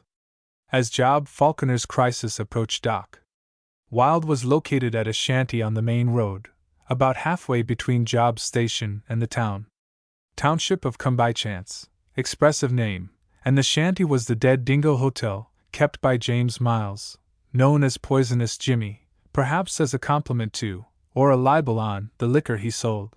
Job's brother Mac was stationed at the Dead Dingo Hotel with instructions to hang round on some pretense, see that the doctor didn't either drink himself into the D.T.S. or get sober enough to become restless, to prevent his going away, or to follow him if he did, and to bring him to the station in about a week's time. Mac, rather more careless, brighter, and more energetic than his brother, was carrying out these instructions while pretending, with rather great success, to be himself on the spree at the shanty. But one morning, early in the specified week, Job's uneasiness was suddenly greatly increased by certain symptoms, so he sent the black boy for the neighbor's wife and decided to ride to Come-by-Chance to hurry out Gertie's mother, and see, by the way, how Doc Wilde and Mac were getting on. On the arrival of the neighbor's wife, who drove over in a spring cart, Job mounted his horse, a freshly broken filly, and started. "Don't be anxious, Job," said Gertie, as he bent down to kiss her. "We'll be all right. Wait. You'd better take the gun, you might see those dingoes again. I'll get it for you." The dingoes, native dogs, were very bad amongst the sheep, and Job and Gertie had started three together close to the track the last time they were out in company, without the gun, of course. Gertie took the loaded gun carefully down from its straps on the bedroom wall, carried it out, and handed it up to Job, who bent and kissed her again and then rode off. It was a hot day, the beginning of a long drought, as Job found to his bitter cost. He followed the track for 5 or 6 miles through the thick, monotonous scrub, and then turned off to make a short cut to the main road across a big ring-barked flat. The tall gum trees had been ring-barked, a ring of bark taken out round the butts, or rather sapped, that is, a ring cut in through the sap, in order to kill them, so that the little strength in the poor soil should not be drawn out by the living roots, and the natural grass, on which Australian stock depends, should have a better show. The hard, dead trees raised their barkless and whitened trunks and leafless branches for 3 or 4 miles, and the gray and brown grass stood tall between, dying in the first breaths of the coming drought. All was becoming gray and ashen here, the heat blazing and dancing across objects, and the pale brassy dome of the sky cloudless over all, the sun a glaring white disk with its edges almost melting into the sky. Job held his gun carelessly ready. It was a double-barreled muzzle-loader, one barrel choke-bore for shot, and the other rifled, and he kept an eye out for dingoes. He was saving his horse for a long ride, jogging along in the careless bush fashion, hitched a little to one side, and I'm not sure that he didn't have a leg thrown up and across in front of the pommel of the saddle. He was riding along in the careless bush fashion, and thinking fatherly thoughts in advance, perhaps, when suddenly a great black, greasy-looking iguana scuttled off from the side of the track amongst the dry tufts of grass and shreds of dead bark, and started up a sapling. It was a whopper, Job said afterwards, must have been over 6 feet, and a foot across the body. It scared me nearly as much as the filly. The filly shied off like a rocket. Job kept his seat instinctively, as was natural to him. But before he could more than grab at the rein, lying loosely on the pommel, the filly fetched up against a dead box tree, hard as cast iron, and Job's left leg was jammed from stirrup to pocket. I felt the blood flare up, he said, and I knowed that, Job swore now and then in an easygoing way, I knowed that blanky leg was broken all right. I threw the gun from me and freed my left foot from the stirrup with my hand, and managed to fall to the right, as the filly started off again. What follows comes from the statements of Doc, Wild and Mac Falconer, and Job's own wanderings in his mind, as he called them. They took a blanky mean advantage of me, he said, when they had me down, and I couldn't talk sense. The filly circled off a bit, and then stood staring, as a mob of brumbies, when fired at, will sometimes stand watching the smoke. Job's leg was smashed badly, and the pain must have been terrible. But he thought then with a flash, as men do in a fix. No doubt the scene at the lonely bush home of his boyhood started up before him. His father's horse appeared riderless, and he saw the look in his mother's eyes. Now a bushman's first, best, and quickest chance in a fix like this is that his horse go home riderless, the home be alarmed, and the horse's tracks followed back to him. Otherwise he might lie there for days, for weeks, till the growing grass buries his moldering bones. Job was on an old sheep track across a flat where few might have occasion to come for months, but he did not consider this. He crawled to his gun, then to a log, dragging gun and smashed leg after him. How he did it he doesn't know. Half lying on one side, he rested the barrel on the log, took aim at the filly, pulled both triggers, and then fell over and lay with his head against the log, and the gun barrel, sliding down, rested on his neck. He had fainted. The crows were interested, and the ants would come by and by. Now Doc Wild had inspirations. Anyway, he did things which seemed, after they were done, to have been suggested by inspiration and in no other possible way. He often turned up where and when he was wanted above all men, and at no other time. He had gypsy blood, they said, but anyway, being the mystery he was, and having the face he had, and living the life he lived, and doing the things he did, it was quite probable that he was more nearly in touch than we with that awful invisible world all round and between us, of which we only see distorted faces and hear disjointed utterances when we are suffering a recovery, or going mad. On the morning of Job's accident, and after a long brooding silence, Doc Wild suddenly said to Mac Falconer, "Get the hosses, Mac. We'll go to the station." Mac, used to the doctor's eccentricities, went to see about the horses. And then who should drive up but Mrs. Spencer, Job's mother-in-law, on her way from the town to the station. She stayed to have a cup of tea and give her horses a feed. She was square-faced, and considered a rather hard and practical woman, but she had plenty of solid flesh, good sympathetic common sense, and deep-set humorous blue eyes. She lived in the town comfortably on the interest of some money which her husband left in the bank. She drove an American wagonette with a good width and length of tray behind, and on this occasion she had a pole and 2 horses.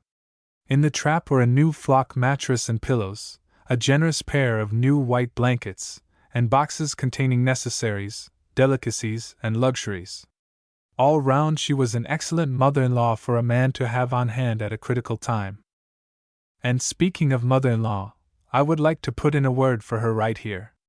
She is universally considered a nuisance in times of peace and comfort, but when illness or serious trouble comes home, then it's right to mother. Wire for mother. Send someone to fetch mother. I'll go and bring mother, and if she is not near, oh, I wish mother were here. If mother were only near, and when she is on the spot, the anxious son-in-law, don't you go, mother. You'll stay, won't you, mother, till we're all right? I'll get someone to look after your house, mother, while you're here. But Job Falconer was fond of his mother-in-law, all times. Mac had some trouble in finding and catching one of the horses. Mrs. Spencer drove on, and Mac and the doctor caught up to her about a mile before she reached the homestead track, which turned in through the scrubs at the corner of the big ring-barked flat. Doc, Wild and Mac followed the cart road, and as they jogged along in the edge of the scrub the doctor glanced once or twice across the flat through the dead, naked branches. Mac looked that way. The crows were hopping about the branches of a tree way out in the middle of the flat, flopping down from branch to the grass, then rising hurriedly and circling. Dead beast there, said Mac. Out of his bushcraft. No, dying, said Doc. Wild, with less bush experience but more intellect. There's some steers of Jobs out there somewhere, muttered Mac. Then suddenly, it ain't drought, it's the plorer at last. Or I'm blanked.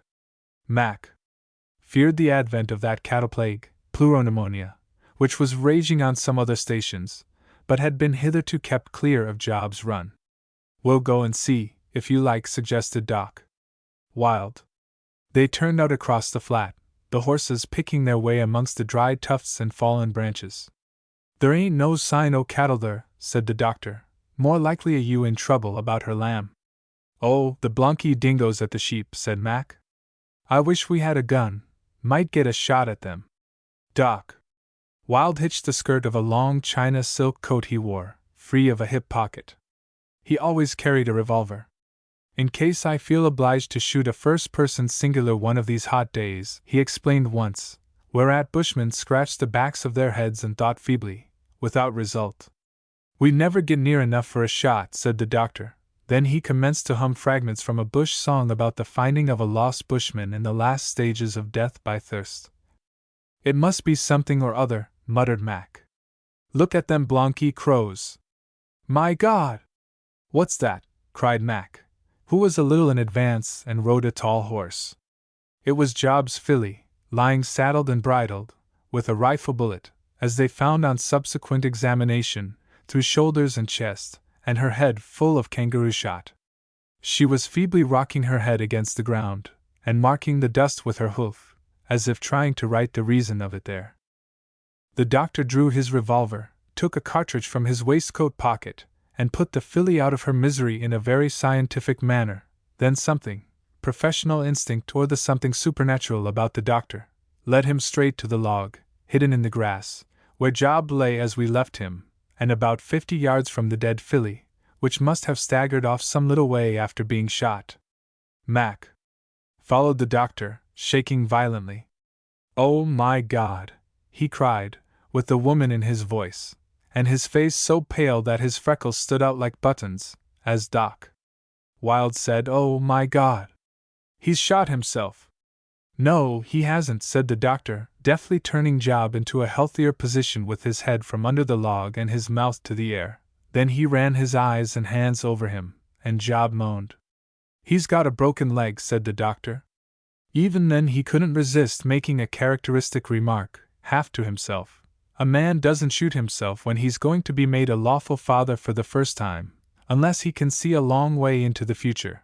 Then he took out his whiskey flask and said briskly to Mac, Leave me your water bag, Mac. Carried a canvas water bag slung under his horse's neck. Ride back to the track, stop Mrs. Spencer, and bring the wagonette here. Tell her it's only a broken leg. Mac mounted and rode off at a breakneck pace. As he worked, the doctor muttered, He shot his horse. That's what gets me. The fool might have lain there for a week. I'd never have suspected spite in that carcass, and I ought to know men. But as Job came round a little, Doc Wild was enlightened. Where's the filly? Cried Job suddenly between groans. She's all right, said the doctor. Stop her! Cried Job, struggling to rise. Stop her! Oh God! My leg! Keep quiet, you fool! Stop her! Yelled Job. Why stop her? Asked the doctor. She won't go fur, he added. She'll go home to Gertie, shouted Job. For God's sake, stop her! Oh, drawled the doctor to himself. I might have guessed that. And I ought to know men. Don't take me home. demanded Job in a semi-sensible interval. Take me to Poisonous Jimmy's and tell Gertie I'm on the spree. When Mac and Mrs. Spencer arrived with the wagonette, Doc Wilde was in his shirt sleeves, his Chinese silk coat having gone for bandages. The lower half of Job's trouser leg and his elastic side boot lay on the ground, neatly cut off, and his bandaged leg was sandwiched between two strips of bark, with grass stuffed in the hollows, and bound by saddle straps. That's all I can do for him for the present. Mrs. Spencer was a strong woman mentally, but she arrived rather pale and a little shaky. Nevertheless, she called out, as soon as she got within earshot of the doctor, "What's Job been doing now?" Job, by the way, had never been remarkable for doing anything. "He's got his leg broke and shot his horse," replied the doctor. "But," he added, "whether he's been a hero or a fool I dunno. Anyway, it's a mess all round." They unrolled the bed, blankets, and pillows in the bottom of the trap, backed it against a log, to have a step, and got Job in. It was a ticklish job, but they had to manage it. Job, maddened by pain and heat, only kept from fainting by whiskey, groaning and raving and yelling to them to stop his horse. "Lucky we got him before the ants did," muttered the doctor. Then he had an inspiration.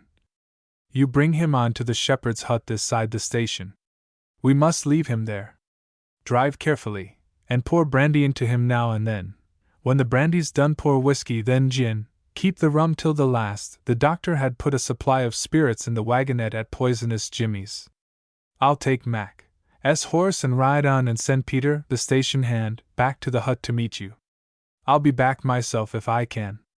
This business will hurry up things at the station." Which last was one of those apparently insane remarks of the doctor's which no sane nor sober man could fathom or see a reason for, except in Doc Wilde's madness. He rode off at a gallop. The burden of Job's raving, all the way, rested on the dead filly. "Stop her! She must not go home to Gertie. God help me shoot! Whoa, whoa, there! Cope, cope, cope! Steady, Jessie, old girl! Aim straight, aim straight! Aim for me, God, I've missed! Stop her! And see! I never met a character like that," commented the doctor afterwards. "Inside a man that looked like Job on the outside. I've met men behind revolvers and big mustaches in California, but I've met a darn sight more men behind nothing but a good-natured grin, here in Australia. These lanky, sawney bushmen will do things in an easy-going way some day that'll make the old world sit up and think hard." He reached the station in time, and 20 minutes or half an hour later he left the case in the hands of the Lancashire woman, whom he saw reason to admire, and rode back to the hut to help Job, whom they soon fixed up as comfortably as possible. They humbugged Mrs. Falconer first with a yarn of Job's alleged phenomenal shyness, and gradually, as she grew stronger, and the truth less important, they told it to her. And so, instead of Job being pushed scarlet-faced into the bedroom to see his firstborn, Gertie Falconer herself took the child down to the hut, and so presented Uncle Job with my first and favorite cousin and bush chum. Doc Wilde stayed round until he saw Job comfortably moved to the homestead, then he prepared to depart. "I'm sorry," said Job, who was still weak. "I'm sorry for that there filly. I was breaking her into side saddle for Gertie when she should get about. I wouldn't have lost her for 20 quid. "Never mind, Job," said the doctor. "I, too, once shot an animal I was fond of, and for the sake of a woman, but that animal walked on 2 legs and wore trousers. Goodbye, Job." And he left for Poisonous Jimmy's. The little world left behind. I lately revisited a western agricultural district in Australia after many years. The railway had reached it, but otherwise things were drearily, hopelessly, depressingly unchanged. There was the same old grant, comprising several thousands of acres of the richest land in the district, lying idle still, except for a few horses allowed to run there for $1 a head per week. There were the same old selections, about as far off as ever from becoming freeholds, shoved back among the barren ridges, dusty little patches in the scrub, full of stones and stumps, and called farms, deserted every few years, and tackled again by some little dried-up family, or some old hatter, and then given best once more. There was the cluster of farms on the flat, and in the foot of the gully, owned by Australians of Irish or English descent, with the same number of stumps in the wheat paddock, the same broken fences and tumble-down huts and yards, and the same weak, sleepy attempt made every season to scratch up the ground and raise a crop. And along the creek the German farmers, the only people there worthy of the name, toiling, men, women, and children, from daylight till dark, like slaves, just as they always had done, the elder sons stoop-shouldered old men at 30. The row about the boundary fence between the Sweeneys and the Joneses was unfinished still, and the old feud between the Dunderblitzens and the Blitzendunders was more deadly than ever. It started 3 generations ago over a stray bull. The Odin was still fighting for his great object in life, which was not to be unneighborly, as he put it. "I don't want to be unneighborly," he said, "but I'll be even with some of 'em yet. It's almost impossible for a decent man to live in such a neighborhood and not be unneighborly, teach our why how he will. But I'll be even with some of 'em yet, mark my word." Jones's red steer, it couldn't have been the same red steer, was continually breaking into Rooney's wood and bringing Ivory Head Avy the other cattle after him, and ruining him entirely. The Rooneys and Kensies were at daggers drawn, even to the youngest child, over the impounding of a horse belonging to Pat Rooney's brother-in-law, by a distant relation of the Kensies, which had happened 9 years ago. The same sunburned, masculine women went past to market twice a week in the same old carts, and driving much the same quality of carrion. The string of overloaded spring carts, buggies, and sweating horses went whirling into town, to service, through clouds of dust and broiling heat, on Sunday morning, and came driving cruelly out again at noon. The neighbors' sons rode over in the afternoon, as of old, and hung up their poor, ill-used little horses to bake in the sun, and sat on their heels about the veranda, and drawled drearily concerning crops, fruit, trees, and vines, and horses and cattle, the drought and smut and rust in wheat, and the pleuropneumonia, in cattle, and other cheerful things, that their colt or filly, or that their cattle dog, pup or bitch, oh mine, or Jim's. They always talked most of farming there, where no farming worthy of the name was possible, except by Germans and Chinamen. Towards evening the old local relic of the golden days dropped in and announced that he intended to put down a shaft next week, in a spot where he'd been going to put it down 20 years ago, and every week since. It was nearly time that somebody sunk a hole and buried him there. An old local body named Mrs. Witherley still went into town twice a week with her bit avy produce, as Odin called it. She still drove a long, bony, blind horse and a long rickety dray, with a stout sapling for a whip, and about 20 yards of clothesline reins. The floor of the dray covered part of an acre, and one wheel was always ahead of the other, or behind, according to which shaft was pulled. She wore, to all appearances, the same short frock, faded shawl, men's losstick sides, and white hood that she had on when the world was made. She still stopped just 20 minutes at old Mrs. Leatherlease on the way in for a yarn and a cup of tea, as she had always done, on the same days and at the same time within the memory of the hoariest local liar. However, she had a new clothesline bent on to the old horse's front end, and we fancy that was the reason she didn't recognize us at first. She had never looked younger than a hard 100 within the memory of man. Her shriveled face was the color of leather, and crossed and recrossed with lines till there wasn't room for any more. But her eyes were bright yet, and twinkled with humor at times. She had been in the bush for 50 years, and had fought fires, droughts, hunger and thirst, floods, cattle and crop diseases, and all the things that God curses Australian settlers with. She had had 2 husbands, and it could be said of neither that he had ever done an honest day's work, or any good for himself or any one else. She had reared something under 15 children, her own and others, and there was scarcely one of them that had not given her trouble. Her sons had brought disgrace on her old head over and over again, but she held up that same old head through it all, and looked her narrow, ignorant world in the face, and lived it down. She had worked like a slave for 50 years, yet she had more energy and endurance than many modern city women in her shriveled old body. She was a daughter of English aristocrats. And we who live our weak lives of 50 years or so in the cities, we grow maudlin over our sorrows, and beer, and ask whether life is worth living or not. I sought in the farming town relief from the general and particular sameness of things, but there was none. The railway station was about the only new building in town. The old signs even were as badly in need of retouching as of old. I picked up a copy of the local Advertiser, which newspaper had been started in the early days by a brilliant drunkard, who drank himself to death just as the fathers of our nation were beginning to get educated up to his style. He might have made Australian journalism very different from what it is. There was nothing new in the Advertiser. There had been nothing new since the last time the drunkard had been sober enough to hold a pen. There was the same old enjoyable trip to Dribone, whereof the editor was the hero, and something about an on the whole very enjoyable evening in some place that was tastefully decorated, and where the visitors did justice to the good things provided, and the small hours, and dancing, and our host and hostess, and respected fellow townsmen, also divers young ladies sang very nicely, and a young Mr. Somebody favored the company with a comic song.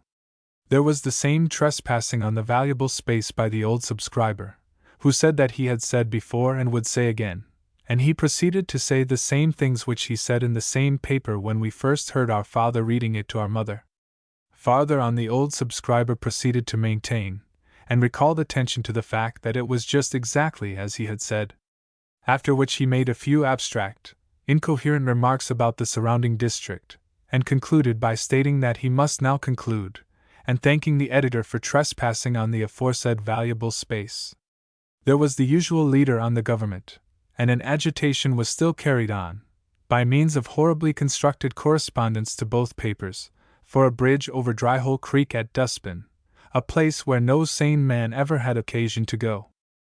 I took up the unreliable Contemporary, but found nothing there except a letter from Parent, another from Ratepayer, a leader on the government, and a trip to Lime Burn, which latter I suppose was made in opposition to the trip to Dribone. There was nothing new in the town. Even the almost inevitable gang of city spoilers hadn't arrived with the railway. They would have been a relief. There was the monotonous aldermanic row, and the worst and hopeless little herd of aldermen, the weird agricultural portion of whom came in on council days in white starched and ironed coats, as we had always remembered them.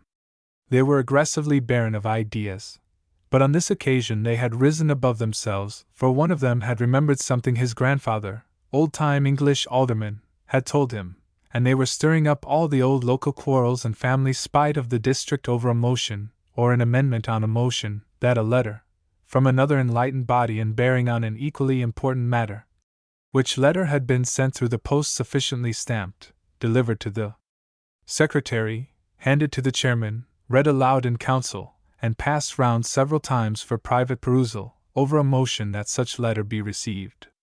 There was a maintenance case coming on, to the usual well-ventilated disgust of the local religious crank, who was on the jury, but the case differed in no essential point from other cases which were always coming on and going off in my time. It was not at all romantic. The local youth was not even brilliant in adultery. After I had been a week in that town, the governor decided to visit it, and preparations were made to welcome him and present him with an address. Then I thought that it was time to go, and slipped away unnoticed in the general lunacy. The Never Never Country. End of original text. A note on the author and the text. Henry Lawson was born near Grenfell, New South Wales, Australia on June 17, 1867. Although he has since become the most acclaimed Australian writer, in his own lifetime his writing was often on the side. His real work was whatever he could find, often painting houses, or doing rough carpentry. His writing was often taken from memories of his childhood, especially at Pipe Clay/Urundaree. In his autobiography, he states that many of his characters were taken from the better class of diggers and bushmen he knew there. His experiences at this time deeply influenced his work, for it is interesting to note a number of descriptions and phrases that are identical in his autobiography and in his stories and poems. He died in Sydney, September 2, 1922. Much of his writing was for periodicals, and even his regular publications were so varied, including books originally released as one volume being reprinted as two, and vice versa, that the multitude of permutations cannot be listed here. However, the following should give a basic outline of his major works. Joe Wilson and His Mates was later published as two separate volumes, Joe Wilson, and Joe Wilson's Mates, which correspond to parts 1 and 2 in Joe Wilson and His Mates. This work was first published in England, which may be evident from some of Lawson's comments in the text which are directed at English readers. For example, Lawson writes in The Golden Graveyard, "A gold washing dish is a flat dish, nearer the shape of a bedroom bathtub than anything else I have seen in England, or the dish we use for setting milk. I don't know whether the same is used here." Allen Light, Monroe, North Carolina, June 1997.